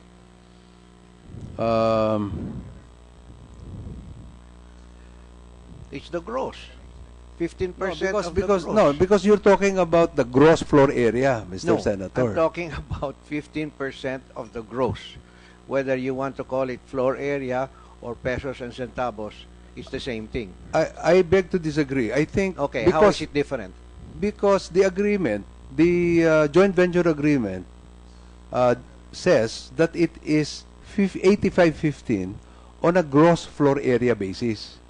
So, if they get their own share, they get their own share, it's and they sell it. 15% of the gross. Yes, sir. Right. If they get, for example, they want unit 213. That's right. Okay, unit 213, that's ours. Yes. That's BSP. They sell it. Wait, sir. They sell it for 10 million, for example. They sell it for 10 million. The entire 10 million is theirs. Except, minus the selling expenses. Yung Except mga what? commission po. Yeah. Siguro naman dapat. Except selling cost, yeah. Yung selling cost. Yeah. Opo. So, but the entire thing is theirs.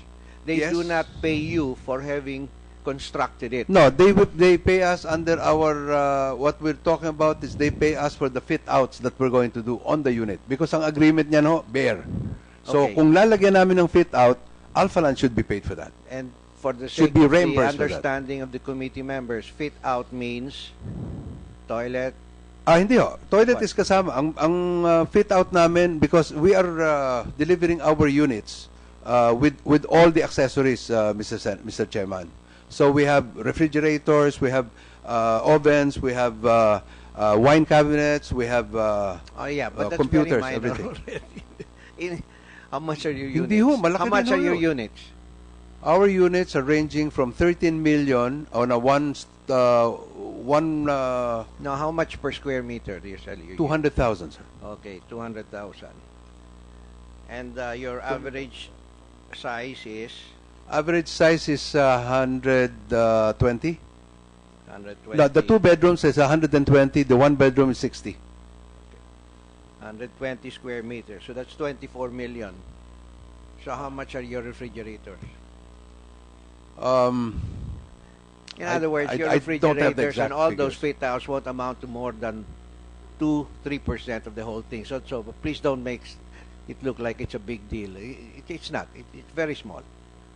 If I'm paying 24 million per unit, probably my refrigerator and my air conditioner, whatever, will cost about $500,000 all in all.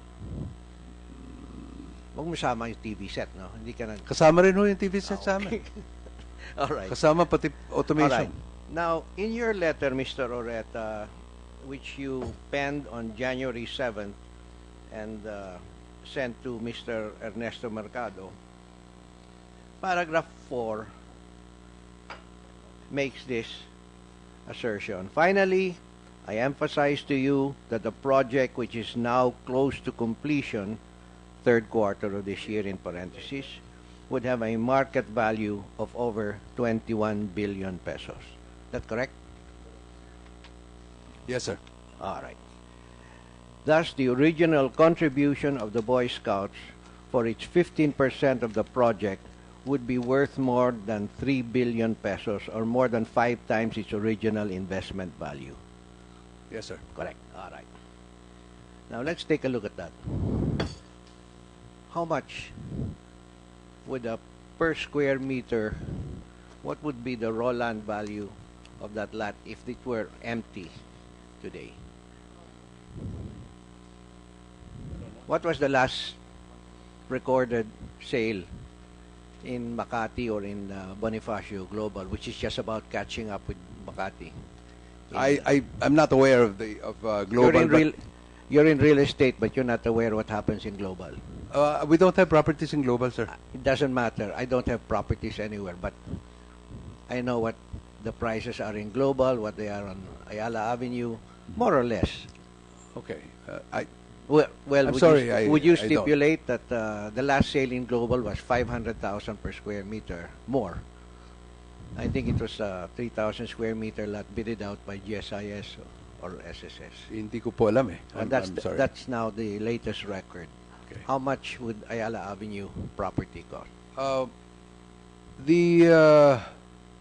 The latest valuation that we have, market value for the property. Hindi po. I'm just asking you a simple question. What was the latest sale along Ayala Avenue on a per square meter basis? I am not aware of the latest What sale. do you believe it would be today? Siguro mga 150,000 per square. Roland? Roland. Give me. I'll buy it tomorrow. Kaya nga sabi ko sa'yo, siguro, wala ko. I don't have that. Yeah. But I guess it should be around that much. This is not Ayala Avenue, sir. This is Ayala Avenue Extension. No, I'm talking about Ayala Avenue. Ayala Avenue, I don't know. The Jacket Towers was sold. I don't know for how much. Yes, but there was already construction on it. All right. Well, you know, if the Boy Scouts had kept this property, yes, sir, and I feel that Ayala Avenue would also at least equal 500,000 of Global City. No? Am I correct? The mayor of Global City is here. Just the husband. I think the Global City is a little bit higher. Nasa 500, siguro nasa bandang Pasay Road is about 260, 300 or something like that. So Ayala would be higher siguro. Okay. This thing will be at least worth 300,000 because you say it is on the wrong side of Wadia. If they had just sat on it, it would be worth 3 billion today. That's 300,000 pesos times 10,000 square meters or 1 hectare. That's 3 billion. So anong pinagmamalaki mo na, wow, their investment is now 3 billion. Hey, if they hadn't done anything, if they had just sat on that land, it would be worth 3 billion today. At least. Sir, I think it'll be closer to 4 billion. Mr. Chairman, may I just remind you that the Boy Scouts owned only 60% of that property. No. in your sale, it says that they own their whole sole owner of 10,000 square meters. They were the registered owner, but under their agreement with Sime Darby, and we stepped into the shoes of Sime Darby, they owned only 60%, sir. That's interesting. Sime Darby, sir, seems to own the improvements. Nowhere does Sime Darby own the land. Can you? But I'm willing to be corrected if you can show me a document that says that Sime Darby owned 40% of the land. Because in the deed of donation, Sime Darby donated the land to the Boy Scouts of the Philippines in return for a leaseback, and in return for the Sime Darby retaining ownership of the improvements on the land. And in your joint venture agreement with Boy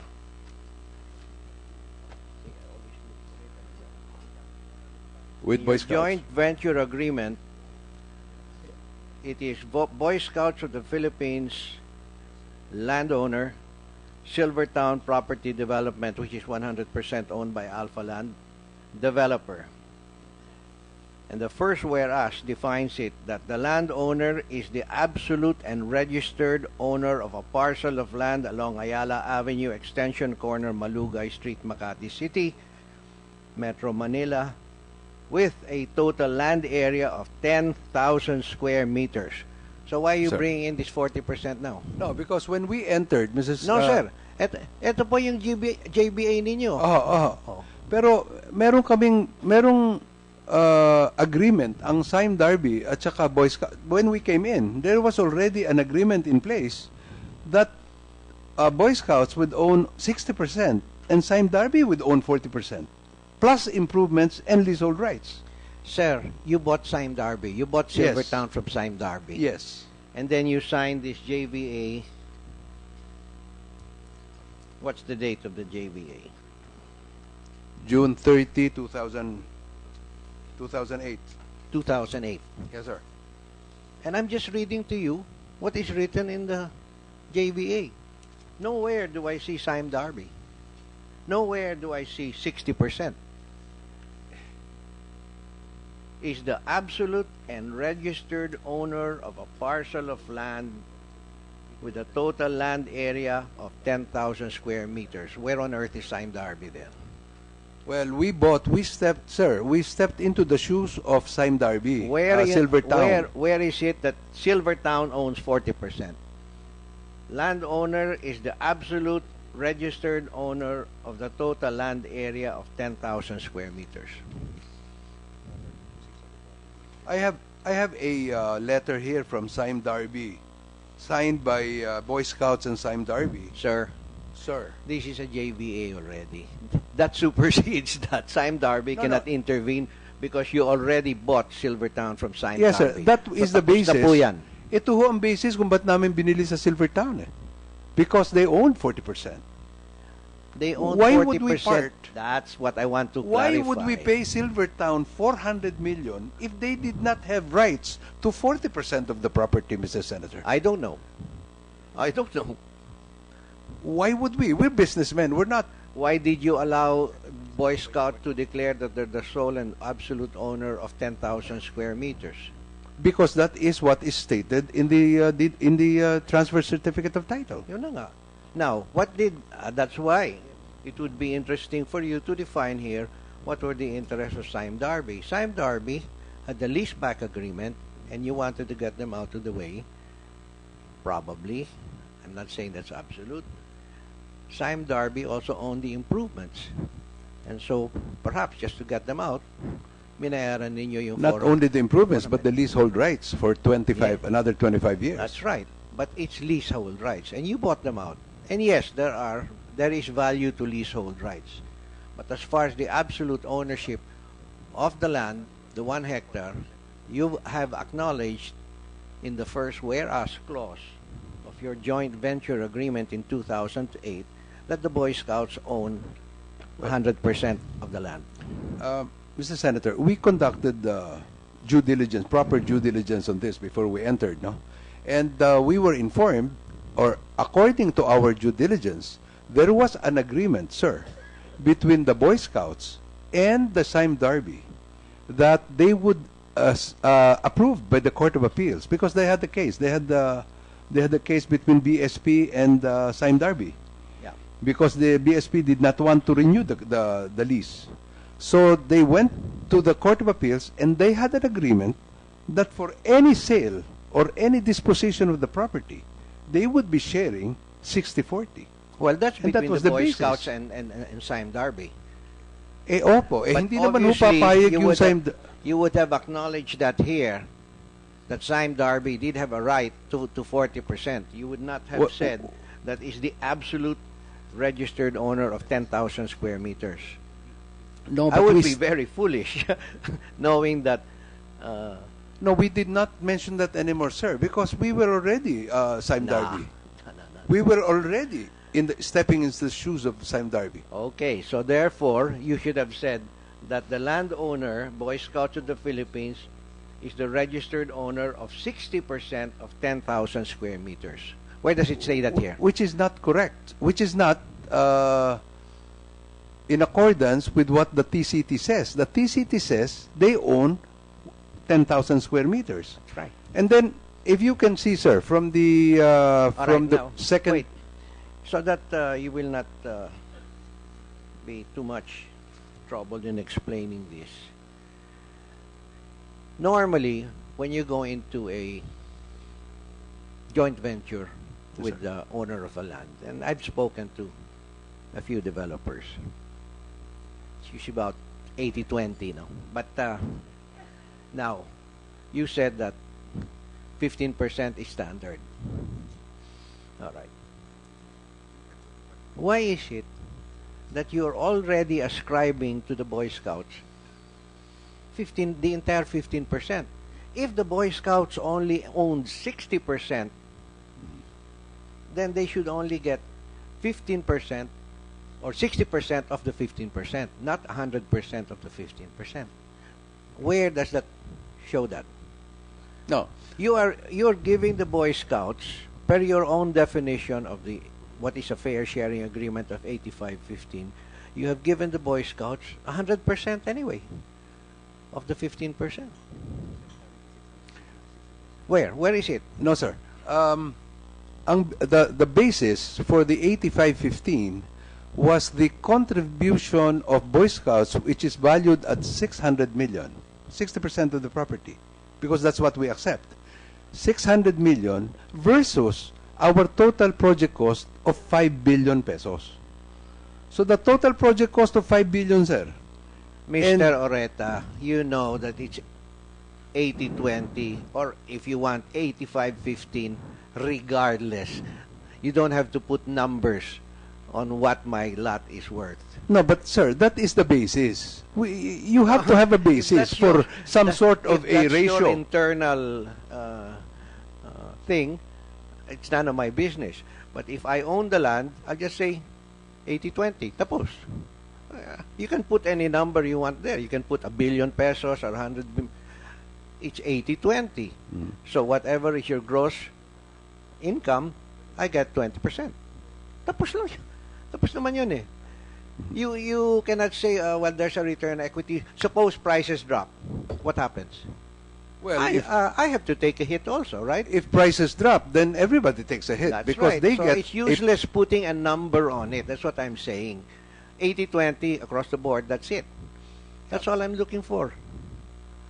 Well, and regardless of whether you say, well, I valued your property only at 1 billion and then I'm going to gross 10 billion. No, it's got nothing to do with that. It's 80-20 and that is what is standard in the industry.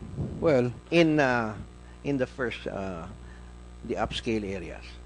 It's not well. Mr. Oreta, you've been in real estate for such a long time. Come on. I know. I know the standards, and I believe that this is a, I have a board. This is not my sole decision. I have a chairman, I have a board. I have to explain to them that this is what's happening. Oh, that's interesting. Who's on the board of Noble Care? No, not Noble Care. Alpha Land. No, Noble Care first. The Board of Noble Care. Mr.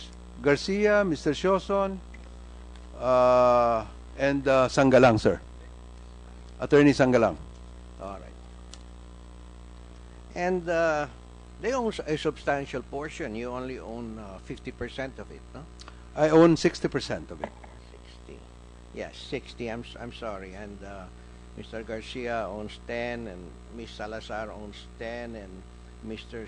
Singian, is that the way you pronounce it? Singyan. Singyan. Mr. Singyan owns 10%, and Mr. Shoson owns 10%.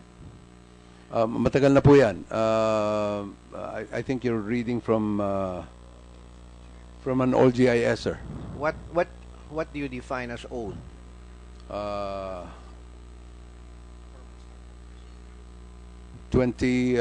don't know, 2012 or 2013. This is 2015, sir. Is that old? This is the latest GIS that we received from. It could be a 2010 report, but let me see.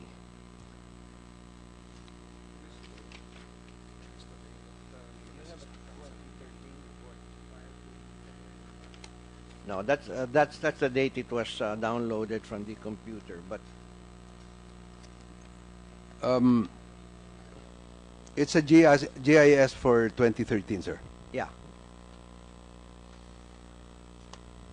And this deal was done in 2000 between Noble Care. This was done when in 2011, no? 2008, sir. No, I'm talking about the issuance of the 8.9 million shares. 2010, sir. 2010. All right. Currently, do you own 60% still, Yes, sir. or do you own more? Yes, sir. I own 60%. Mr. Garcia owns 30%, and Mr. Shoson owns 10%. All right. Now, question lang ito.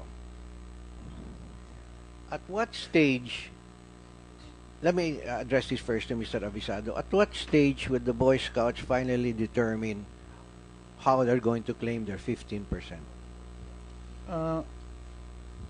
Your Are you Honor, going to diddle-daddle for the next 3 years? Your Honor, nung natapos po yung podium, that's when we... Mukhang hindi ka makaka-decide eh. Hindi nga po, dahil Yeah. may committee po kami. Well, your committee can't decide either. We raise it up to the National Executive Board po. You know, this is such a simple matter. Which one po, Your Honor? The selecting how you're gonna take advantage of your 15%. Honestly, Your Honor, alam niyo po... Eh sila, nakakabenta na Bo- sila eh. They already sold 40%, pre-sold the 40% of the units, taking a $500,000 down payment. You don't even share in that yet. Kaya nga po, sinabi ko kanina, we will have to push for this because matatapos yung 2 towers ngayon December, and we're now February, and therefore we need to determine already with them which part of the 3 towers. What is the will be our deadline share. you've given yourselves? Di lang po deadline, pinupursige na po naman kasi po we're all volunteers in the board eh. No, That's why- what is the that's why- deadline that special panel of the Boy Scouts has given itself when it would decide how it's going to take hold of its 15%? We're giving ourselves not later than the last time I talked with Governor Obet was at least March 15. We should be able to already finish this. March 15. Yes, Your Honor. This year, next year, No, the this year, after? this year, Your Honor. This year. Yes. Okay, that's good. So maybe you will care to inform the committee at that Yes, Your time Honor. without our having to call for a hearing. We will the provide the agreement that committee. you signed with Mr. Oreta's company. Yes, Your Honor, because that is provided for in the joint venture agreement that there has to be an agreement that will become part of Okay. the joint venture agreement. Now, Your Honor. Mr. Oreta, with regard to Noble Yes, sir. Care, in 2012, I'm sorry.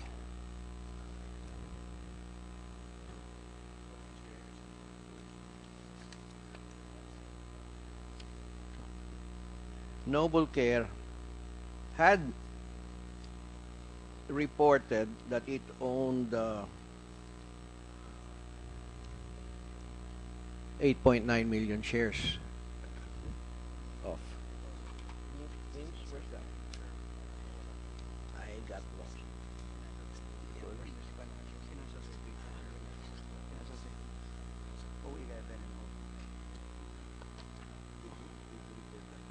Where's the comparative? No, I want the side by side.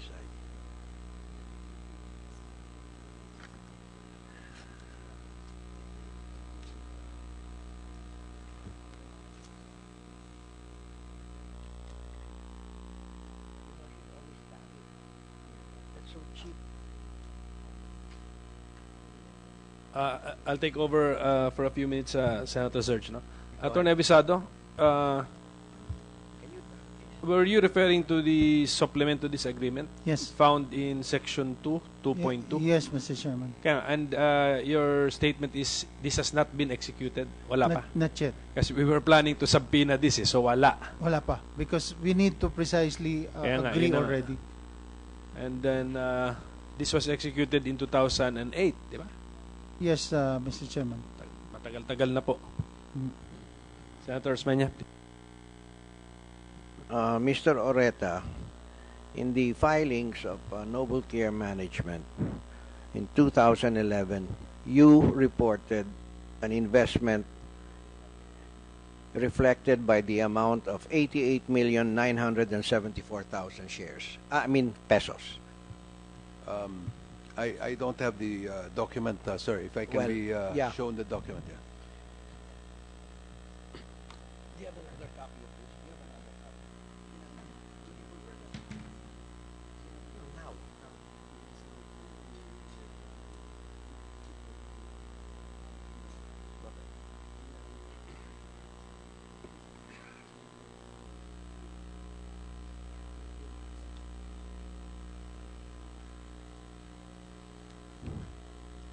Is that your filing? That's a GIS. Can I just confer with my accountant, sir? In the meantime, let me acknowledge the presence of Senator Chis Escudero.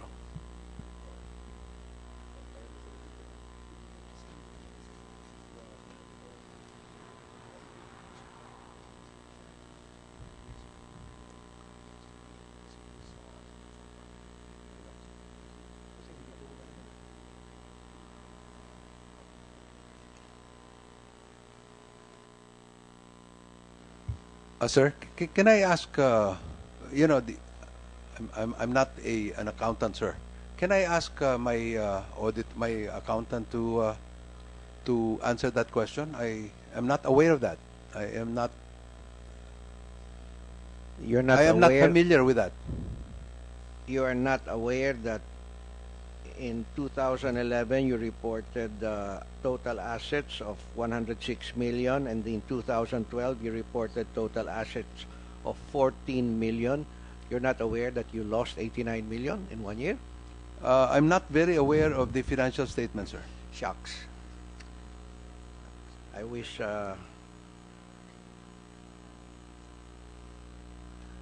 is your accountant here? Yes, he is. Mr. Shozan is here. Yes. Yes, you can answer. Good afternoon, Your Honor.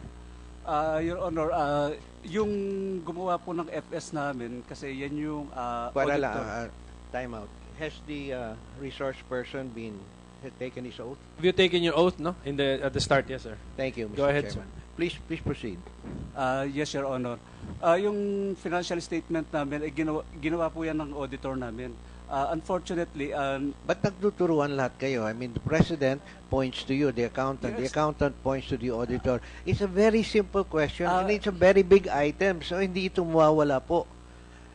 1 year, you've got 106 million in assets. The next year, it's down to 14 million. I just want an explanation to what happened to those assets. yes, Your Honor. Sorry, Your Honor, kasi ang gumagawa po niya yung external auditor namin. Tingnan ko na lang po kasi hindi ko po matandaan, Your Honor. Hindi mo matandaan. Wala naman kayong business eh. Medyo matagal na po, Your Honor. Yung, Mr. Oreta. Sir. This I don't know, and it's my auditor who did that. This is a very simple question. 106 million 2011, 14 million 2012. You would notice that, wouldn't you? You own 60% of the company. Mm-hmm. Mm-hmm. And it seems that everything else is practically similar except for the disappearance of 88,974,000 from your books of Noble Care. Okay. Now, those pertain to the shares that Noble Care got From Alphaland. from Alphaland. Ano nangyari dito? Bakit na Hindi ko po alam. Pero ang shares ng Noble Care sa Alphaland, ganun pa rin. 88 million pa rin. You mean to say to this day you still hold 8.8 million shares of Alphaland? Yes, sir.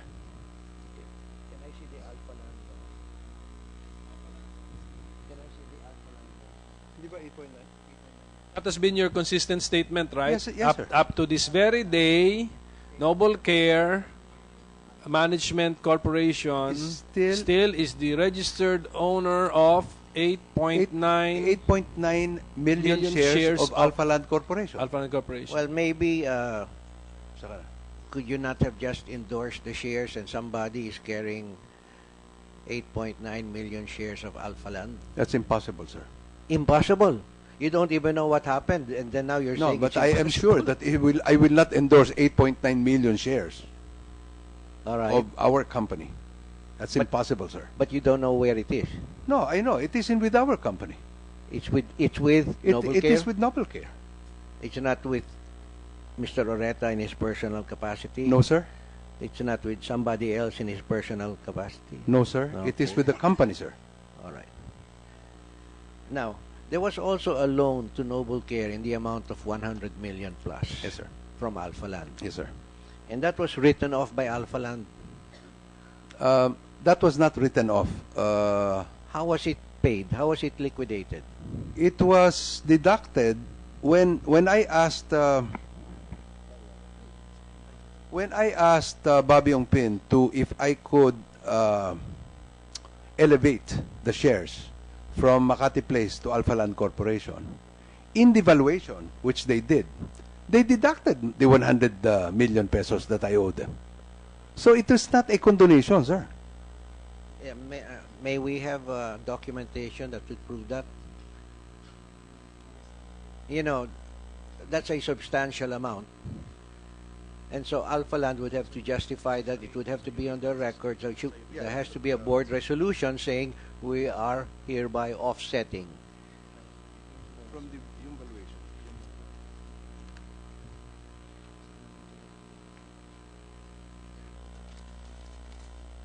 So I move, Mr. Chair. Mr. Chair. Yes.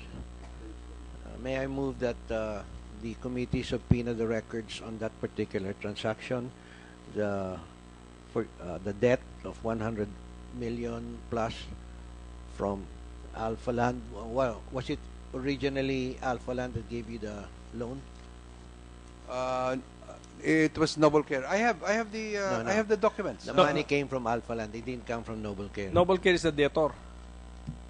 Noble Care is was the debtor. Yes. Yes, sir. Who's the creditor? Alphaland. Yes. All right. So may we subpoena the documents? I have pertaining the to that memorandum. particular I have the transaction. memorandum of agreement, Your Honor, between Noble Care and Alphaland Corporation and Alphaland Development Inc. And we'd like to see also the minutes of the board approving that loan. That is a substantial loan. Well, I will ask the Office of the Corporate Secretary to do that. All right. And then In the meantime, we will... the offsetting agreement on the liquidation Yes, sir. of that loan. Yes, sir. You will be submitting all of these documents, Attorney Oreta? Yes, sir. We will not be issuing a subpoena for this. No more. We will submit. Thank you. Senator Esmeña. Yes. Can I just ask, how could you offset the loan? 8.9 million shares at 10 pesos. So that's 89 million. Mas malaki yung loan niyo eh. Hindi, ang value ho nung aking, if I remember right, ang value nung aking shares sa Makati Place was 189 million. Nung umutang ako ng 100 million, nung nag-convert yan from Makati Place to Alphaland, they deducted the 100 million from my valuation of 189. leaving a balance of 89 million, and that was the only shares that was given to me by Alphaland. Yes, sir. But does it make sense, just this last question, just an interjection, no? Does it make sense na ibabawas nila yung 100 million na utang nyo, then they will give you a sweetheart deal of 8.9 million shares at 10 pesos, 889 million, when it's worth an average of 60 pesos per share? Hindi sweetheart deal yun eh. That was... Isn't it a sweetheart deal when your shares are being traded between 45 to 75 pesos and they sold it for you for only 10 pesos? Sir, wala namang ano yun. I don't know about the 65 pesos in the stock market. Was there any trading at that point? Yes, it's in Bloomberg at November 2010. Mr. Sikat already said that kailan ho, sir, yung backdoor listing? 2009. Oh, Senator. 2009. So, ang problema, sir, nililito nyo kami dito, pinapaikot nyo eh. Kumpanya nyo yan, alam nyo na publicly listed yan, alam nyo na traded at that time. Kayo magtatanong sa amin, was it traded at that time? No. What I was asking, Mr. Senator, is meron bang transaction at those prices? Kasi, you know, stock market can... Sir, whether or not there's a transaction, no, wait, yun po yung, that's the price. Excuse me. No price is registered unless there's a transaction. Tell me. Maybe you can have prices on your company. No, but I was asking about the volume of transaction of that one. Now you're talking about volume. We're talking about price. Okay. Is that correct, Mr. Areta? Okay. I have been informed that the shares at that time were not yet listed at that time. You're being traded. You can't be traded unless you're listed. You're guessing, Mr. Areta. No, I'm getting information from my corporate secretary. No, you said there was a but so you received 500 million pesos worth of shares, and you don't know if they were listed or not. They were as has been informed to me, advised me, they were not yet listed at that time. The shares were not listed at baka that time. sinasabi mo yung inisyong shares was not yet registered with the PSE. Baka. It doesn't make a difference. Ganun ho. It doesn't make any difference. The value is there. Because it's just a matter of time before it's officially registered. But clarify us on that, Mr. Sikat. I've got authorized 100 billion. I've issued 25 billion pesos worth of shares. Now the 75 billion, technically, is the term for that 75 billion worth of shares unregistered? Senator, the term is actually unlisted. Unlisted. Unlisted in the exchange. All right. But it's just ministerial on your part when the request comes from the company to say, please list an additional. Typically, Senator, we yes, are issuing an additional 5 billion pesos. The PSE would go through some documentary requirements, but generally we mandate listing of shares as they come about, either as they're issued by the company from Treasury, to make sure that eventually they're freely tradable with the rest of the shares that are already. All right, let me turn it the other way around. Give me an example where you denied additional listing of shares by a company. In terms of perhaps not denied, Senator, it's essentially we don't list them if they're only partially paid, for example. So we have to wait that all these shares are fully paid and all documentary requirements are fulfilled. So what that simply means is that it's a matter of time. So for example, if they've only paid it on, say, day one, only partially, you have to wait till maybe the end that they fully paid it, and then at that point in time, assuming everything else is in order, then obviously it's in the best interest of all public owners that the rest of the shares are fully listed, again, for full trading capability. Right. So in this particular case, when Mr. Areta says it's unlisted, that really doesn't make a difference. The value is still there. the value is determined by the trading prices in the Philippine Stock Exchange, unless there were somebody who comes forward and say it's worth more, and here's the proof that it's worth more. Yes. The answer there, Mr. Senator, is that you're correct. The value of the share is what's the, let's say, the last traded price on the exchange. What they might be referring to are particular blocks of shares that may not have yet been listed, assuming they were going to monetize that particular part. So Yes. you basically can't trade that freely unless it's listed on the exchange. But they do have to apply with you because it's like an increase of capital and must be reported and divulged to all That is the market. correct. In other words, so that there won't be any asymmetrical information. That's absolutely correct. I think at least when they were listed with the PSE, it seems that they were following the disclosure levels in terms of various tranches that they were listing on different dates.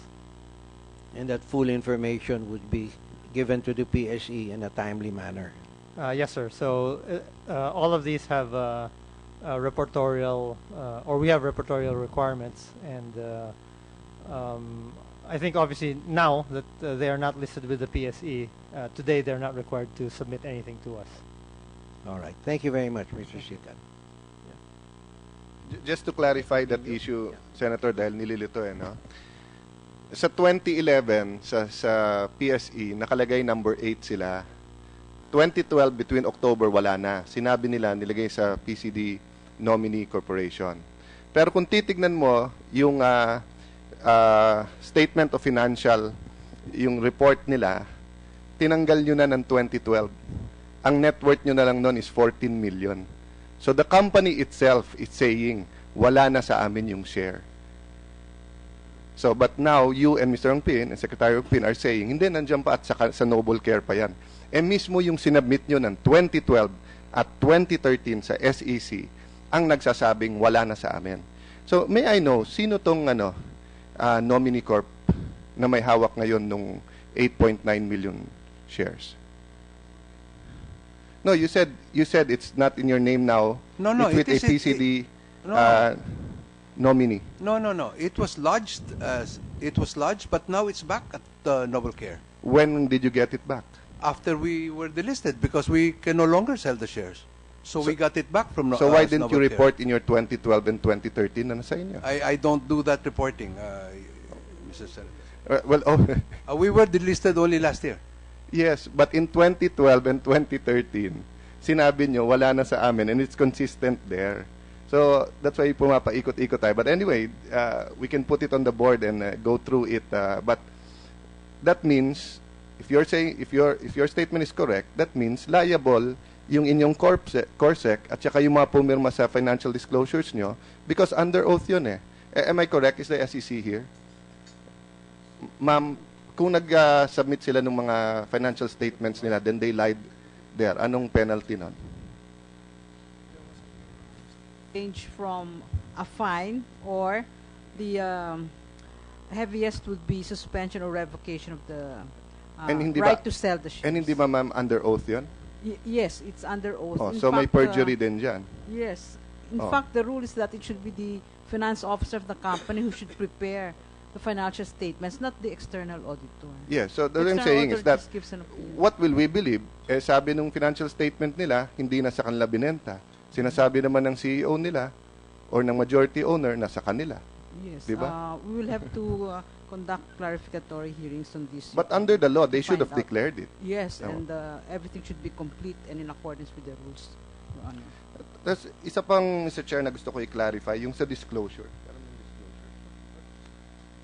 Sir Abisado, paulit-ulit kasi, sir, tayo kanina. Siguro pareho naman tayo na ang hinahabol natin dito, interest ng mga bata, di ba? Interest ng mga sa Boy Scouts.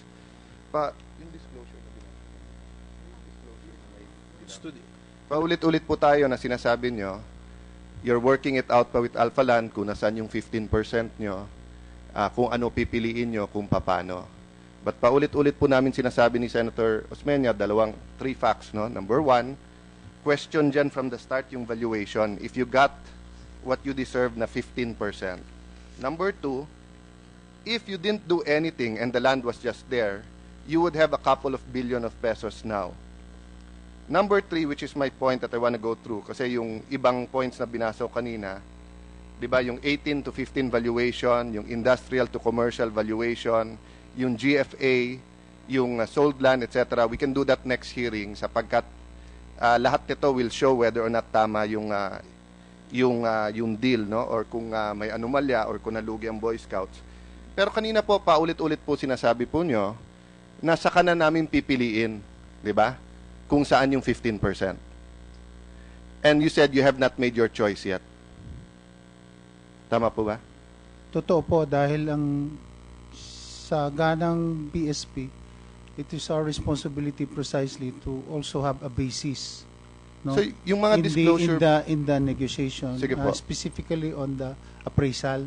Kasi yung appraisal na nasa amin, yes, yung galing sa kanila, no? So, kaya nga we're dapat giving... magpa-appraise din kayo ng sarili niyo po, di ba? And we have told the good Senator Osmeña that we're giving ourselves up to March 15. Pero don't you know that you have already made your choice by default? No, for example po, kung sold out na pre-selling yung Tower 1, no? At binenta na yung penthouse na yun ang gusto nyo sanang kunin, so bound na kayo sa presyo kung magkano nila binenta. So hindi nyo na pwedeng sabihin later, gusto naming investment to, hahawakan muna namin. So by default, you already made your choice because you just allowed them to go ahead with Tower 1 and 2. Binabasa nyo po ba yung mga disclosure ng kumpanya nila? Hindi. Po doon sa pagpipili ng share. At hindi nga po kayo namili eh. In the meantime, habang hindi kayo namimili, binenta na po nila. Nag-pre-selling na po sila ng iba. So, hindi na kayo makakapili dahil ang choice nyo kumonti na eh. They'll have to inform us about that to the extent that we can also have our way of determining precisely. No, they already informed you right in front of you a while ago that they already pre-sold. Sir, Mr. Oreta, ilan pa natitira sa units sa Tower 1 and 2? I think we have 300 units left. Okay, all the same? O iba-ibang price range? Iba-ibang price range. Oh, so kung nabenta nyo na yung pinakamamahal, they cannot choose that anymore, di ba? No, they can choose that. No, they choose that. Kanya namang... Sir, they can choose that, but they'll get kung magkano nyo binenta. Of course. Oh, but if they wanted to keep it for a while para patasin ang value, hindi na pwede dahil nabenta nyo na eh. Hindi na pwede. Hindi nyo na pwede isoli sa may-ari. So, lumiliit ang choice nyo, sir, by the day at 8 years na. So, that's why I was asking if binasa nyo yung financial disclosure nila kasi binasa to ni Senator Osmeña, no? And Senator Pimentel. Based on the current planned allocation in determining the 15% share of BSP on the project, Boy Scouts' share consists of BSP Convention Center located at the 3rd floor of the podium and a portion of Tower 3 and parking spaces. Prior to 2013, BSP's share consists of BSP Convention Center and a portion of Tower 1 and 2. Meaning, hindi po totoo na hindi kayo nag-choose. Namili na kayo, Tower 3. Ang hindi po nabasa kanina, ito po ang sinasabi po ng ng kadil nyo. May sa kanila? Na kinokontest nyo to. Opo. Ano po magagawa pa nyo? Patay na yung kabayo. Sumula kasi po kami sa kanila, pinapakonfirm po namin because it would appear in that submission na na-limit lang kami doon sa Tower 3. Nabenta na nga po yung ibang units eh. So, papakancel nyo yung sale ng ibang units. Hindi naman po lahat ng units as they have Yes, told sir, us. but that's not the point eh. The point is, as a partner in a joint venture, you were already gypped. Kung totoo na hindi kayo namili pa na Tower 3, binenta na nila eh. So, pare-rescind nyo yung mga binenta nila. Tingnan nyo, sir, the paragraph before, ha?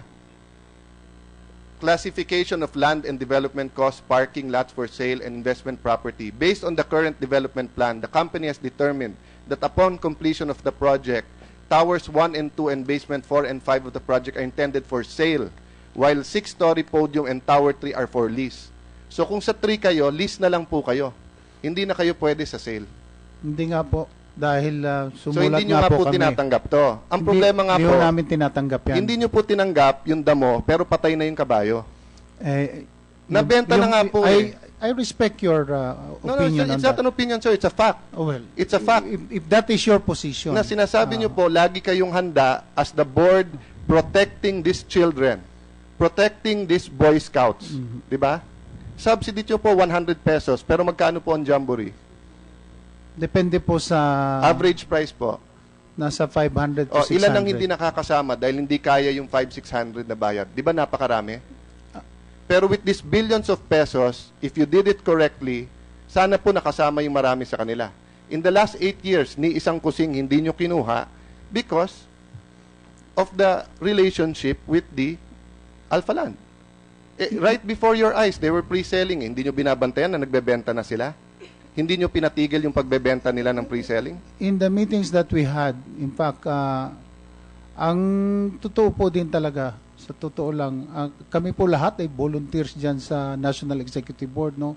So, in fact, we took it upon ourselves precisely to spend time, no? Sir, para matingnan yung... kung volunteer kayo, sir, ibig ba sabihin pwede nyong pabayaan yung obligasyon nyo sa mga bata? Hindi po. Ang sinasabi ko lang po, it takes time because we are a And while you're doing the time, sir, they're selling it and they're making money and you're losing your choices. That's why we broke that news sa kanila na we need to sit down But it's too late and na decide ho. already. It's too late because they've sold most of it already or a lot of it. Okay, another question, sir. When they changed the contract, di ba nung una joint venture, kayo may-ari ng lupa? Pinalitan po yung contract. My apologies, Mr. Avisado, kung hindi, ikaw ang nagre-represent ng Boy Scout ngayon, no? Wala ang Vice President. This was a board decision. So I apologize to you if ikaw ang grinigrill ko dito, but someone has to answer for them, no? But I'm not taking it against you personally. I'm talking from me to the board of the Boy Scouts, no? Sir, sinange nyo yung deal, ginawa nyong sale. Ano nakuha ng Boy Scout nung binenta yung lupa sa Alpha Land? Yung po yung ipinalit namin consideration? na instead na land, cash ang nakalagay na doon sa amended. So magkano po yon? 600 million din So po. okay. So sa unang deal, sa inyo yung land, sila magde-develop 85-15. Aha. Okay. Pero pinalitan nyo. Imbis na land, ibebenta nyo na yung land sa kanila, tuloy yung 85-15, pero bibigyan kayo ng 600 million. Which we did not get in cash dahil step by step po, doon po muna. Sige po. So hanggang doon, yes, tama po, no? Aha. Okay, what did you do with the 600 million? In-invest nga po namin. Saan? Instead of the land, doon pa rin sa joint venture. For the 15%? Yes. By that time po, yung land nyo was worth much, much more na You already had 15% ho that you own the land. Now you still have 15% but you don't own the land. So hindi nyo po nakikita doon na lugi ang Boy Scout. Hindi po. Ang naging usapan po kasi noon, when we first entered into the joint venture agreement, ang value lamang ng lupa ay 600 million. Deal no? A. Deal A. No, sir. Ang value ng lupa, 600 million kasi 1 billion ang valuation nyo 40%. Binigay nyo po sa 60% sa inyo, kaya 600 million.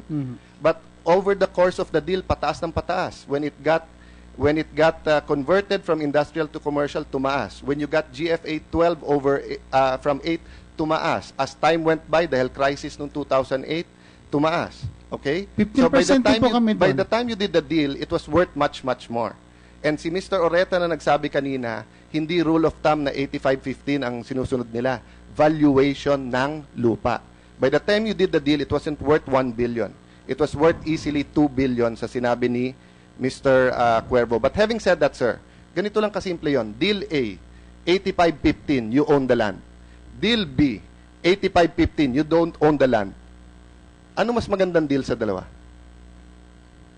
Ganun lang kasimple yun, di ba po? Ang usapan po kasi, what is the value of the land when we went into a joint venture agreement? You were already in a joint venture. Babaguhin po namin yun, mai-impair po yung contract. Sir, you were already in a joint venture of 85-15, but you own the land.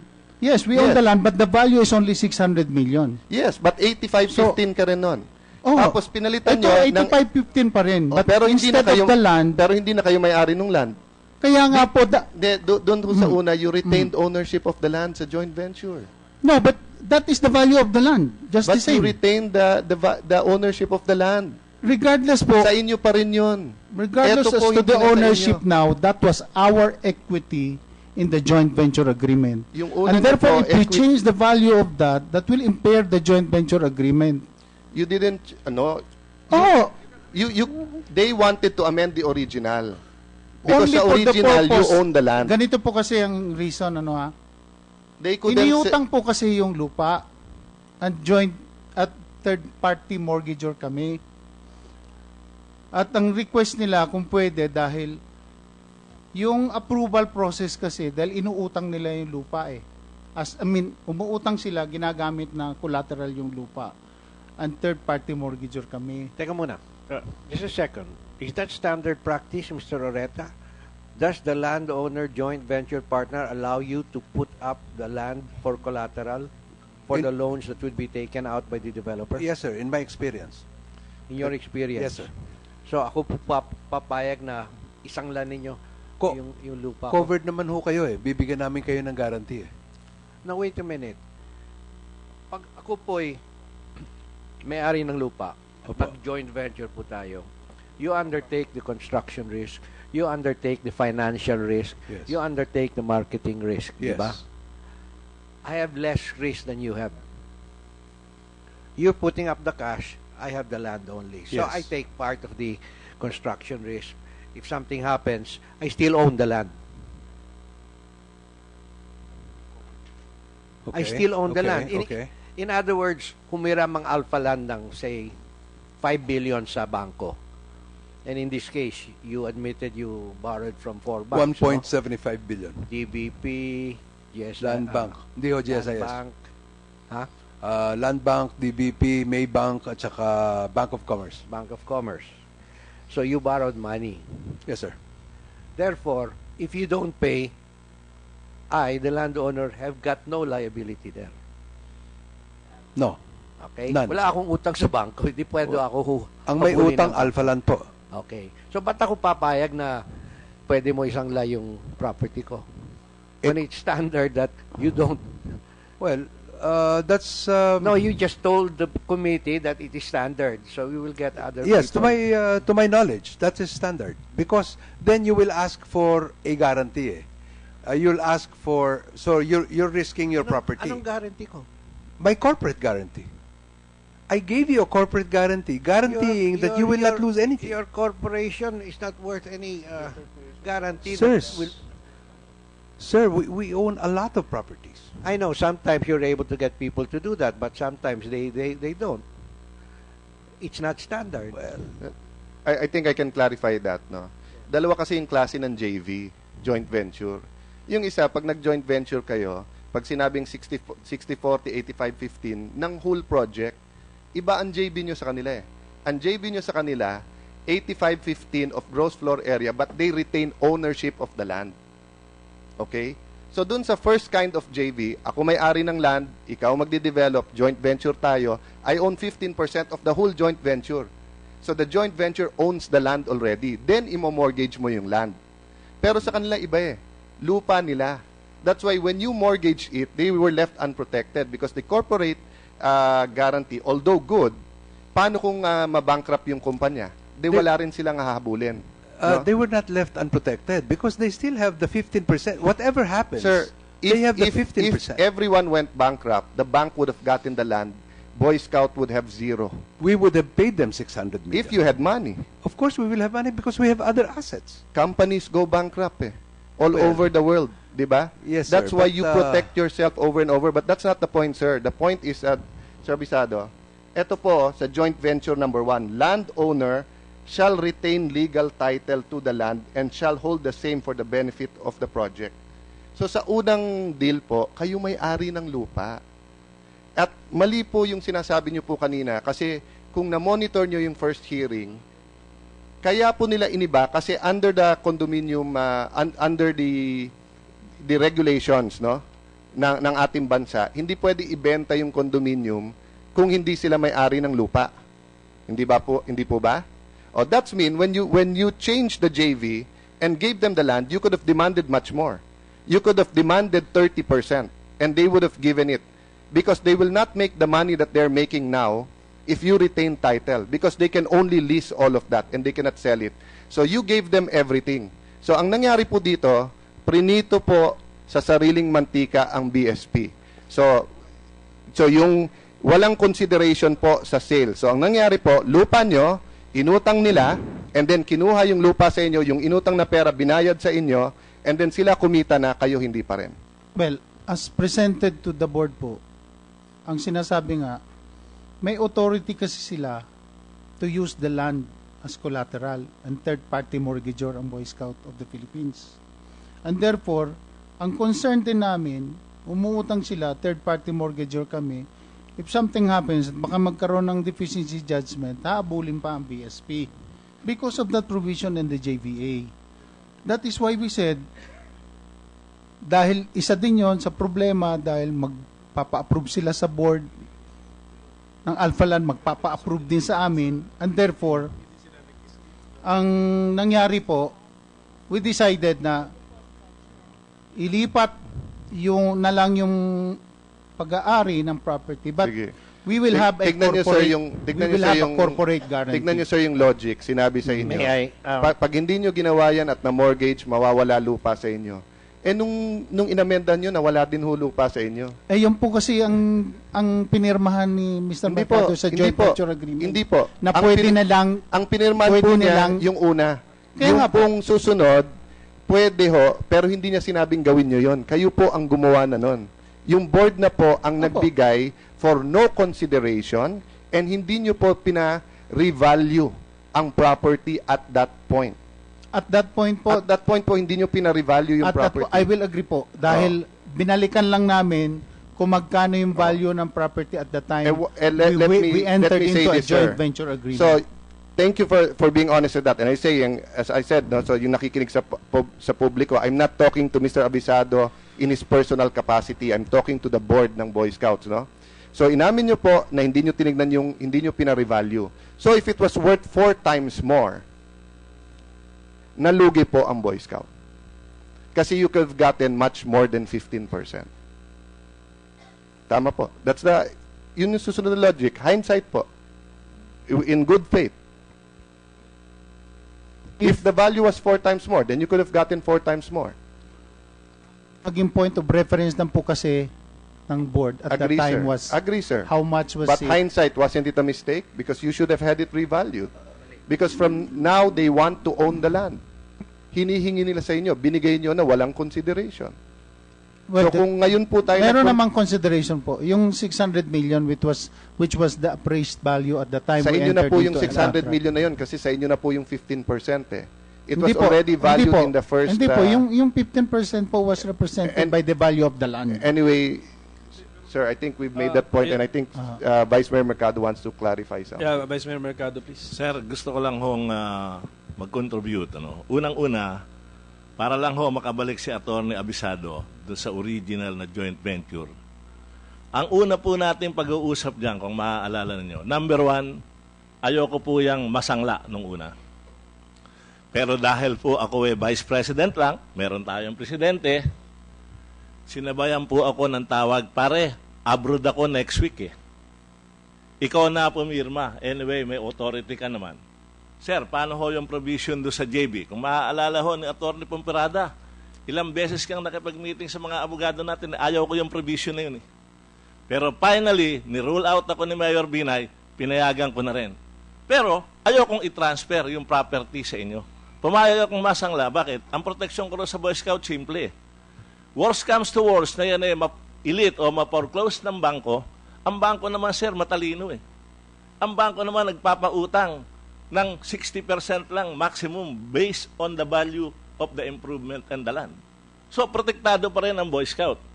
Pero doon ho sa nagawang pag-amenda, bay talagang wala na ho kami hinahabol. Kaya ho ako nagpunta rito at naghahain ako ng reklamo. Dahil sa ang sinasabi ko po, etong bagong board na to, hindi na pinroteksyonan ng Boy Scout. Pangatlo, andyan po sa joint venture natin, attorney, na tayo ay magkakaroon ng construction committee. Dahil noong panahong pirmahan yung JB, wala pa namang isinasubmit sa Alpala na Master Development Plan.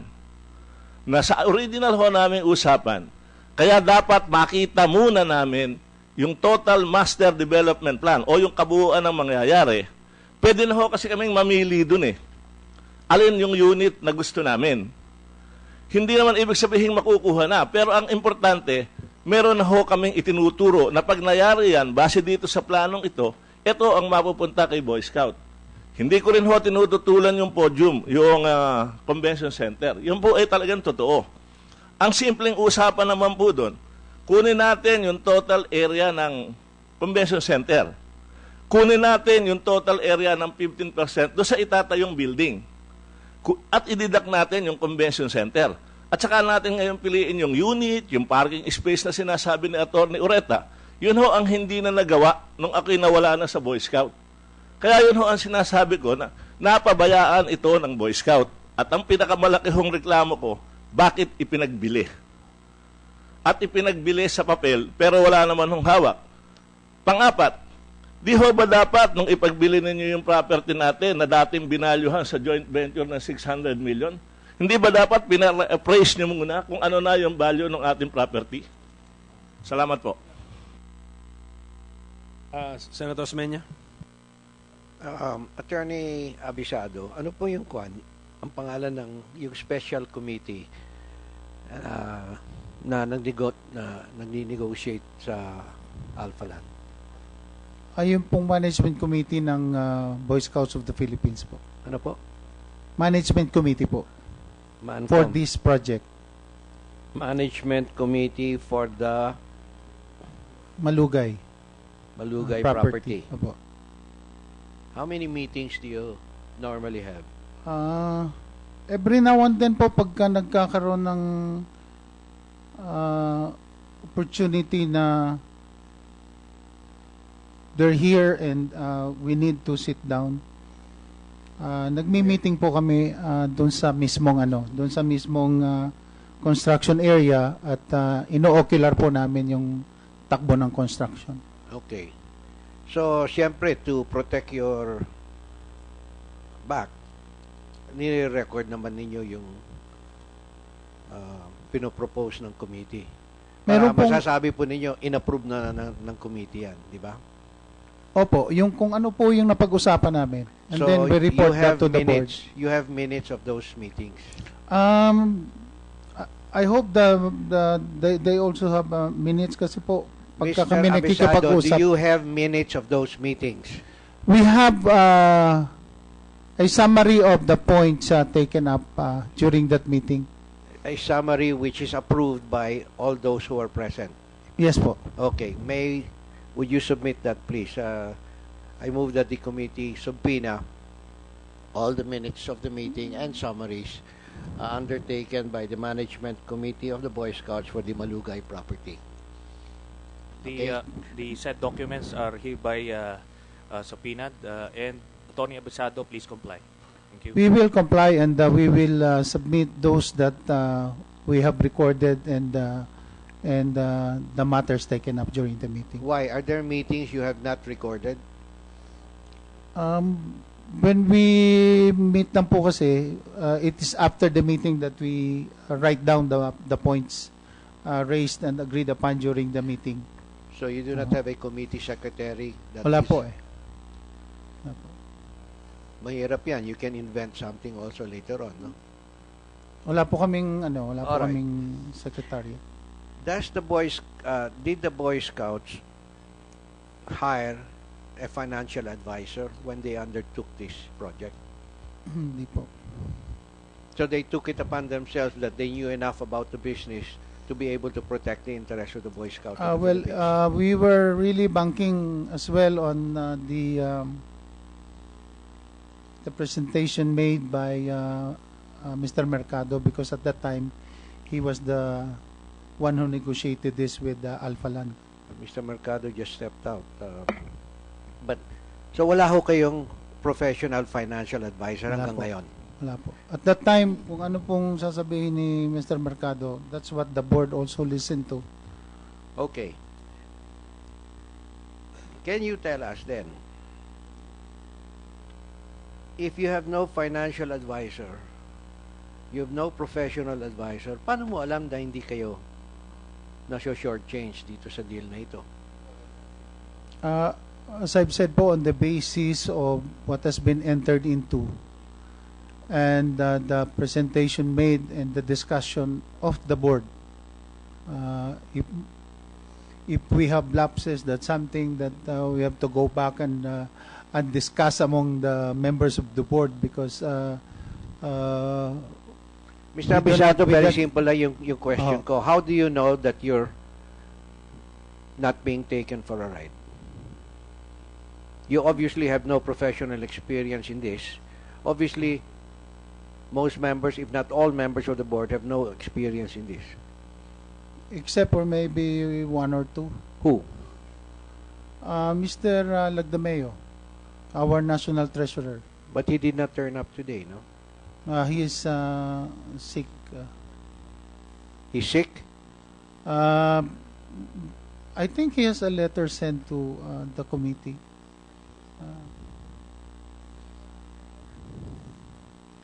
All right. So aside from Mr. Lagdameo, there's nobody there with background or expertise in this. Number 2 po. The Boy Scouts being a quasi-public entity with a national charter. GOCC na po ngayon, sir.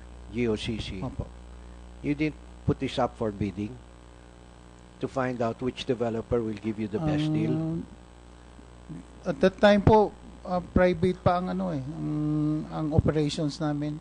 It was only when the Supreme Court decided on the finality sometime in March of 2012.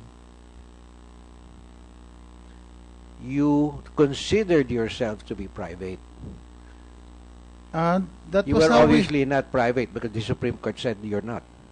That was how we operated, Your Honor. Matter of fact, the employees are covered even by if you were SSS. private, you knew that there were fiduciary responsibilities here because you were Boy Scouts of the Philippines. Ilan bang Boy Scouts currently? Current membership? Mga 2.2 million po. 2.2 million. So at least you were their fiducial. You had some fiduciary responsibility. All right. So, hindi ba, ako, masking private, ako may-ari ng lupa, marami akong developer, kakausapin muna bago ako magdi-decide na, okay, this is the best deal that I can get. Did the BSP talk to other developers? When this was started, as I've said, it was negotiated by Mr. Mercado, and then later on, we talk it among ourselves, but I cannot remember having consulted developers on the matter. Vice Mayor Mercado. Mercado, please. Sir, sasagot lang ho ako doon kasi ako hindi ko po dinideny na hindi ako pumirma sa joint venture. Pero yun hong ipinagdidiinan ni Mr. Abisado na ako ang nag-negotiate nito, kasama na rin ho yung sinasabi ni Mr. Ureta. Kung mapapansin po nyo doon sa sulat ko, hindi ko po sagot ko sa sulat sa akin ni Atty. Ureta. Hindi naman kami magkakilala. Ang nag-introduce sa amin sa isa't isa, si Vice President Binay, na mayor ng Makati noon at presidente ng Boy Scout Organization. Hindi rin naman po yata tamang sabihin ni Atty. Abisado, parang wala na po namang nag-aaral do sa board ng Boy Scout. Kawawa naman yung kabuuan ng board para sabihin mong sumunod kayo sa akin. Kaya tayo merong board para tayo magpasya. Pero ang problema sa board, patawarin ako at pagpasensyahan ng ibang member ng National Executive Board, lahat kayo takot kay Vice President Binay. Walang gusto sa inyong magsalita ng kontra. Lahat kayo, tikom ang bibig dahil ayaw niyong alamin. Kaya nga ako nakarating na ho rito sa Senado na noon hindi ko nakita kung paano minamanyobra ni Vice President Binay ang Boy Scout Organization. Bakit ko ho sinabi? Kung matatandaan mo, attorney, Senior Vice President ako noon. Ako nakapirma, di ba? Ngayon, hindi ba ikaw ang Senior Vice President? Ngayon. Sino pinapirma sa amendment ng Joint Venture Agreement? Kami ni Mr. Lagdameo. Bakit kaya hindi si Vice President Binay ang pumirma as President of the Boy Scout? Ayun yung desisyon ng board. At bakit kaya, Mr. President, Mr. Chairman, You talk to me. Hindi rin po si Vice President Binay na presidente ng Boy Scout ang nag-execute ng deed of absolute sale. At nabalitaan ko po doon sa meeting nila noong isang araw, ang sabi ni Vice President Binay sa isa sa member ng National Executive Board, bakit pare, nabenta na ba? Bay, parang hindi alam ng ating National President na nabenta na yung lupa sa Alpaland. Akala ka ba pinag-usapan ninyo yan sa National Executive Board? Bakit mukhang si Vice President Binay lang ang hindi nakakaalam na ito pong lupan to ay naibenta na sa Alpaland? At katakataka rin naman po, sir, mga senator, abay, dalawa lang ho ang sinasabi ni Senator Alan noon. Ano sinasabi ni Senator Alan nung transaction sa Makati na pinag-uusapan natin? Incompetent. At saka ano yung sinabi po niyo isa? May statement, in that relation lang, Mr. Chairman, may statement kasi isang Vice President. Sabi niya, dapat magsalita na si Chief PNP Purisima kasi nung ako ang nasa Makati, nung ako mayor, lahat ng ginagawa ng bata ko, alam ko. Yan po nasa lahat ng media. Kaya sabi ko noon, either alam niya at corrupt siya or hindi niya alam at incompetent siya kasi right below his yung radar niya, under his nose, nangyayari po ito. So for example, Mr. Bisado, kung malaman na may problema sa kontratang ito, aakuin niyo ba? Kasi kayo pumirma? Ito po yung board action ito eh. Kaya bakit po, sino ba ho ang presidente po? Sino po ang presidente? Si Vice President Binay. Oh, hindi ba ho usually ang presidente ang pumipirma? Hindi ba ho sa kahit anong organisasyon ho? Wag sa Boy Scout. Ibabalik ko ho kay Vice Mercado, but yung pong sinasabi na let the record show that tuwing may transaksyon, ang Vice President nawawala at pinapapirma niya iba. Tuwing merong investigasyon, sa Pag-IBIG ipapadala niya iba. Sa Boy Scout papadala niya iba. Doon sa nung panahon niya nagbidding doon sa mga building, iba padadala niya, iba papipirmahin. No. So anyway, that's a fact naman, Vice Mayor, Chairman. Sir, nakatatawa lang ho ako kay Atty. Abisado. Kapag yung pirma niya, sinasabi niya, board decision. Kapag yung pinirmahan ko, ang sinasabi niya, pinirmahan ni Vice Mayor Mercado. Parehas lang ho kaming naging Senior Vice President ng Boy Scout. Dapat maninindigan tayo. Ako po, tinitindigan ko sa Senate hearing na ito. Ako po ang nakapirma sa original joint venture agreement. At doon ho sa pinirmahan kong yon, na dinelegate sa akin ni Vice President, tinitindigan ko po yon. At uulitin ko po, nilagyan ko po yun ng proteksyon. Bagaman at na-overrule ako nung aming National President doon sa hindi pwedeng isang laang lupa, pero hindi ko po pinayagang ilipat kay Alpaland ang titulo ng lupa. Kaya yun ho ang tinatanong natin ngayon kay Atty. Abisado, titindigan niya ba ngayon? Dahil siya ang nakapirma doon sa deed of absolute sale. Siya rin ang nakapirma doon sa amended joint venture agreement na kung ito ho ay mabaliwala ang share ng Boy Scout at siya rin ang nagsasabing 2.2 million ang mga kabataang member ng Scout. Ano po kaya ang mangyayari sa kaprasong lupa na ito ng Boy Scout na inaasahan ng lahat ng Boy Scout organization sa buong Pilipinas? Yan po ang hinahanapan ko ng sagot, kaya po ako nagkain ng reklamo, Mr. Senator. Salamat po. Mr. Chairman, the document speaks for itself. Kayo ba, Atty. Abisado, when you meet National Executive Board, may minutes kayo? Meron po. So, yung sinabi mong designation mo to sign, it should be reflected in the minutes. Opo. Ganun po yan? Opo.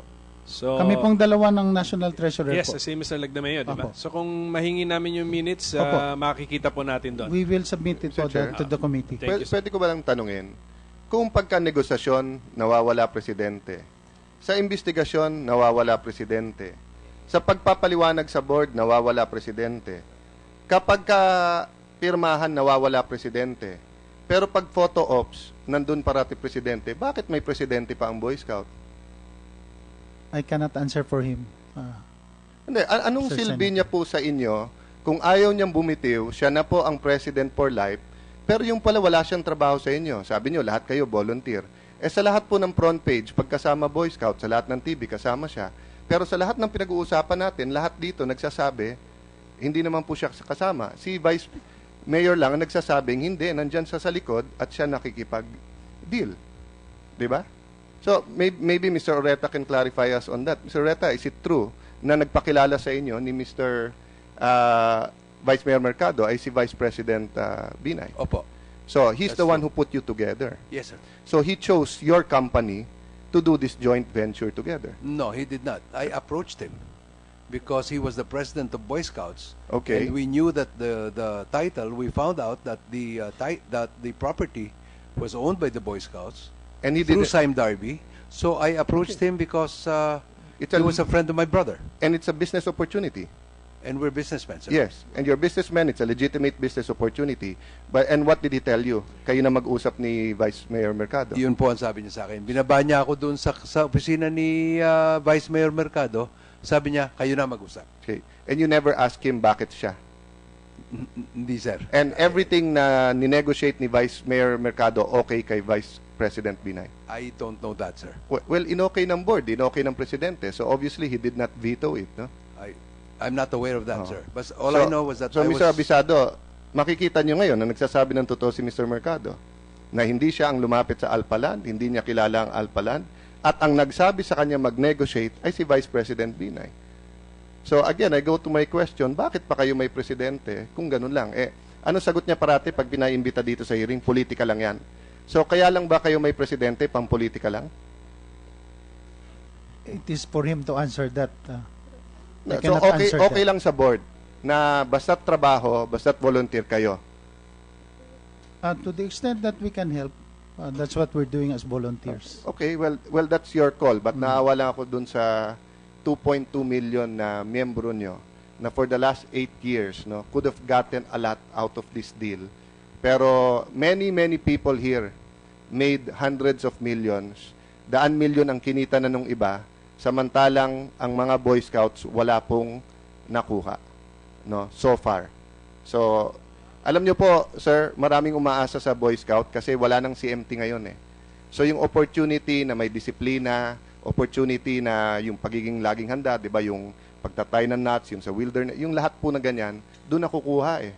And hindi lahat ng pera, hindi lahat ng tao may pera para mag-mall, para mag-camping, etc. So, dyan inaasa sa Boy Scout.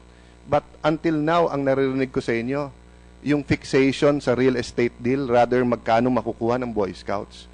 And I don't believe, kasi kilala ko yung nasa board nyo eh. Ang mga nasa board nyo, tinitignan ko pangalan, mga talagang nagmamahal sa mga constituents nila eh. Marami sa kanila talagang nandun eh. Kaya I'm sorry, but now, mas tangible sa akin paniwalaan na kung ano kasi sabihin ng Vice President, sinusunod ng board nyo. But in the next hearing, prove me wrong. No, bring whoever you want sa board and let them say na this is a great deal, na tama, na wag muna magkapera ang mga nasa Boy Scout kasi ini-invest pa namin and everything like that. But so far, it's not been proven here. Because wala kayong ininvestan. Ang natira na lang sa inyo, yung rent at yung mga hindi binili. Siguro ito lang ang last point. Ano ang unang binibili nung mga bumibili ng kondo? Yung mas magagandang unit o yung mas hindi magagandang unit? Depende po. Hindi, kung ikaw po bibili at may pera ka, hindi ba yung pinakamagandang unit bibilin mo? Doon sa may pera siguro. Pero yung tamang-tama lang. Siyempre doon ka rin sa tamang-tama lang. Hindi ba ho first class po to? In a very first class venue? Kaya nga po, depende doon sa kakayanan. So, that's what I'm saying po. Na kung 40% na lang ang natitira, you can assume that the best, or if not all, most of the best units, nabenta na. Kaya yung paulit-ulit po na sinasabi ng Boy Scouts na hindi, nagmi-meeting pa kami, tinitignan pa namin kung ano the best, hindi po, napabayaan po talaga. Ginagalang ko po yung sinasabi. Thank you, Mr. Chair. Senator Osmeña, I have more questions. Opo, Vice Mayor, wala ko po rito when I asked Attorney Abitsado this question. Ba't hindi ko nag-hire ng financial advisor ang Boy Scouts of the Philippines? Noong pong na yan negotiate, pina-attend po ni Vice President Binay do sa isang meeting sa aking conference room sa Vice Mayor's office. Yung kanyang kaibigan na si Mr. Gerardo Jerry Limlingan, na kung saan nang i-introduce po niya yung kay Atty. Ureta, pare, may financial wizard. So ako ho ay naniniwala dahil kaibigan niya si Mr. Limlingan at kampante siyang magtrabaho ron, pinakilalan niya yun ang kanyang financial wizard. Kaya ho, maski hindi member ng Boy Scout or ng National Executive Board, si Mr. Limlingan, nauupo ho siya sa mga meeting ba't ng Boy nawawala Scout ngayon as financial consultant. bakit nawawala ngayon yung financial wizard na yun? Yun nga po ang sinasabi ko, Mr. Senator. Chairman, do we have a subpoena out?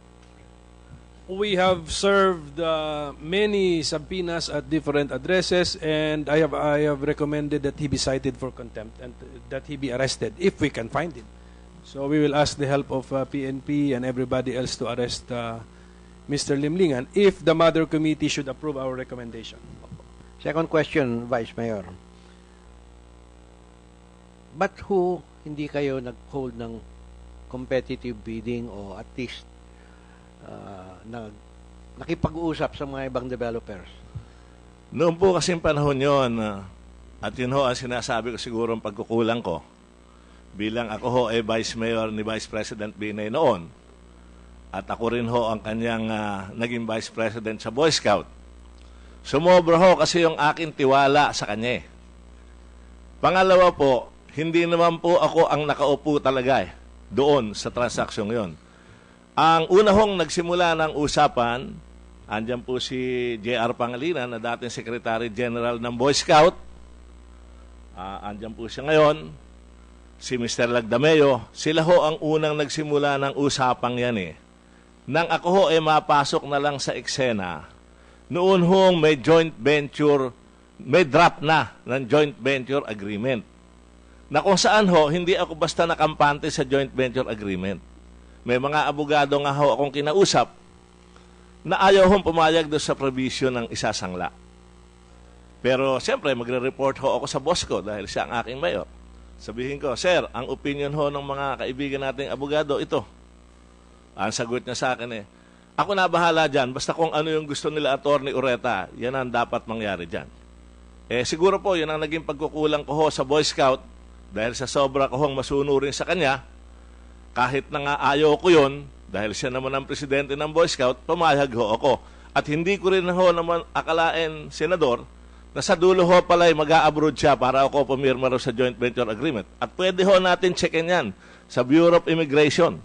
Doon sa petsang yan, nang magpirmahan yung joint venture na yan, abroad po si Vice President Binay.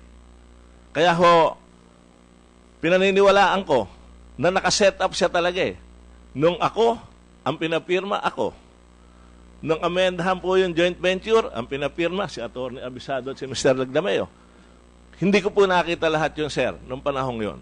Na ganun ho pala nag-iisip at nagpaplano si Vice President Binay. Thank you. Mr. Oreta.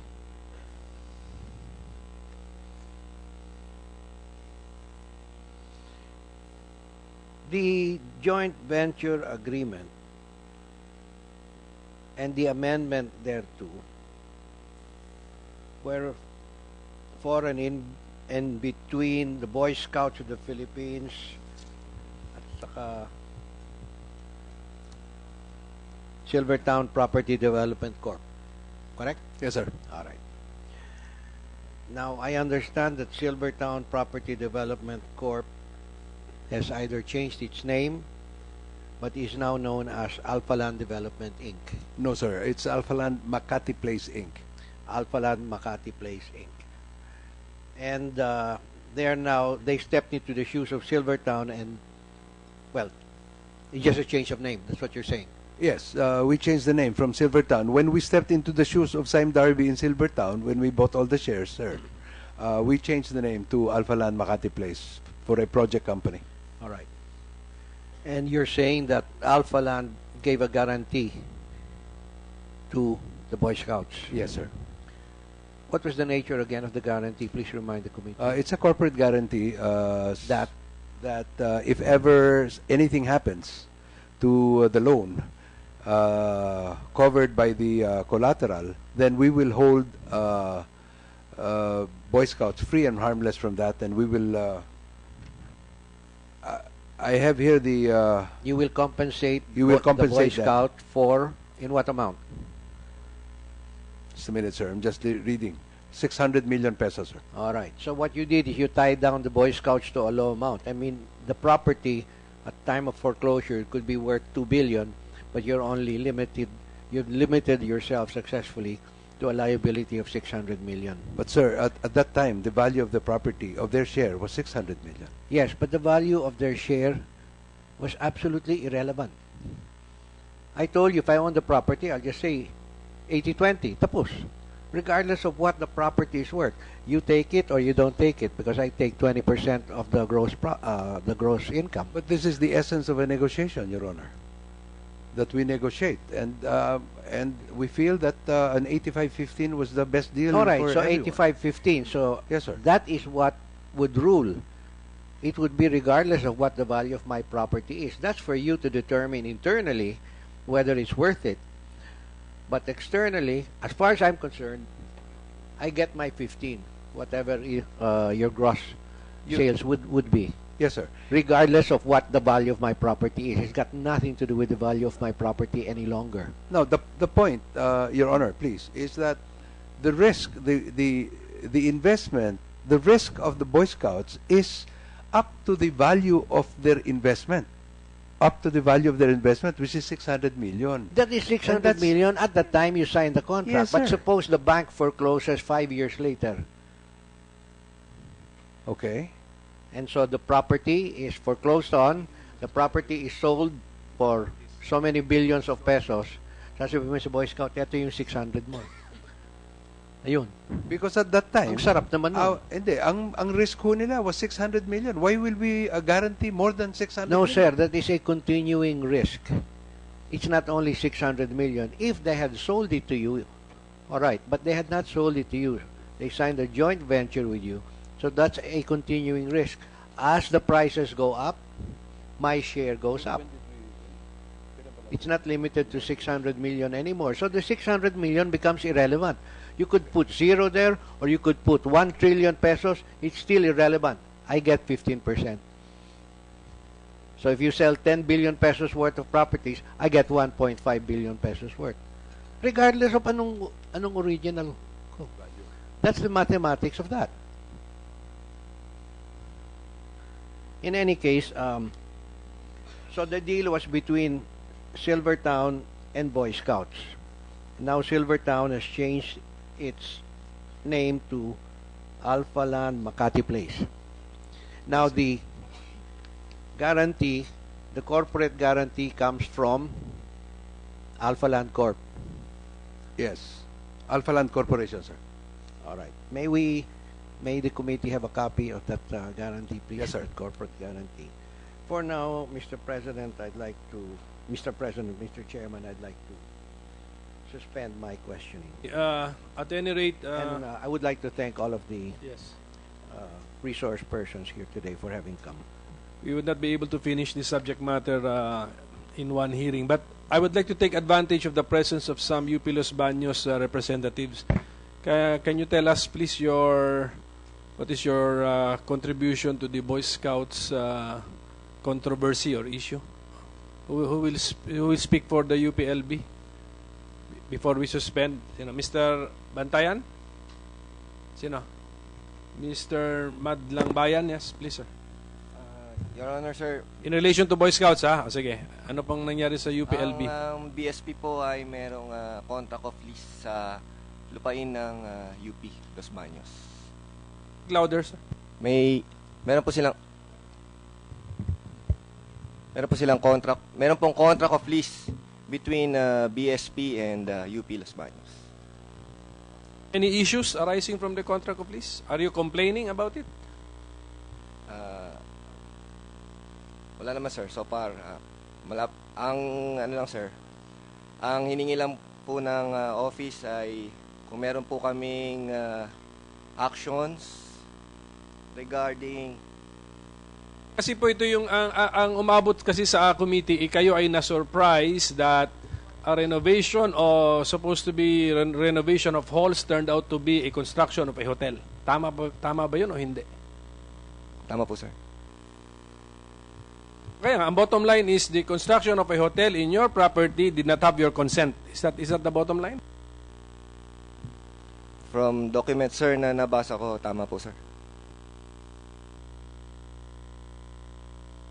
Can you tell us what you came here to tell us, please? Oh, elaborate po. Kasi kayo po yung pinadala, no? Pinadala kayo ng UP Los Baños. Tama po, sir. Oh, can you tell us, ano po yung nangyari rito?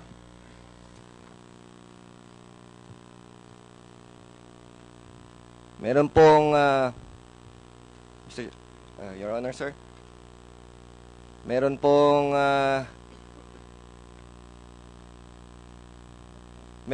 tumubong hotel doon po sa leased land sa UP Los Baños. Ang sa akin pong pagre-review ng mga ako po ay pumasok sa administration November 1, 2014 eh.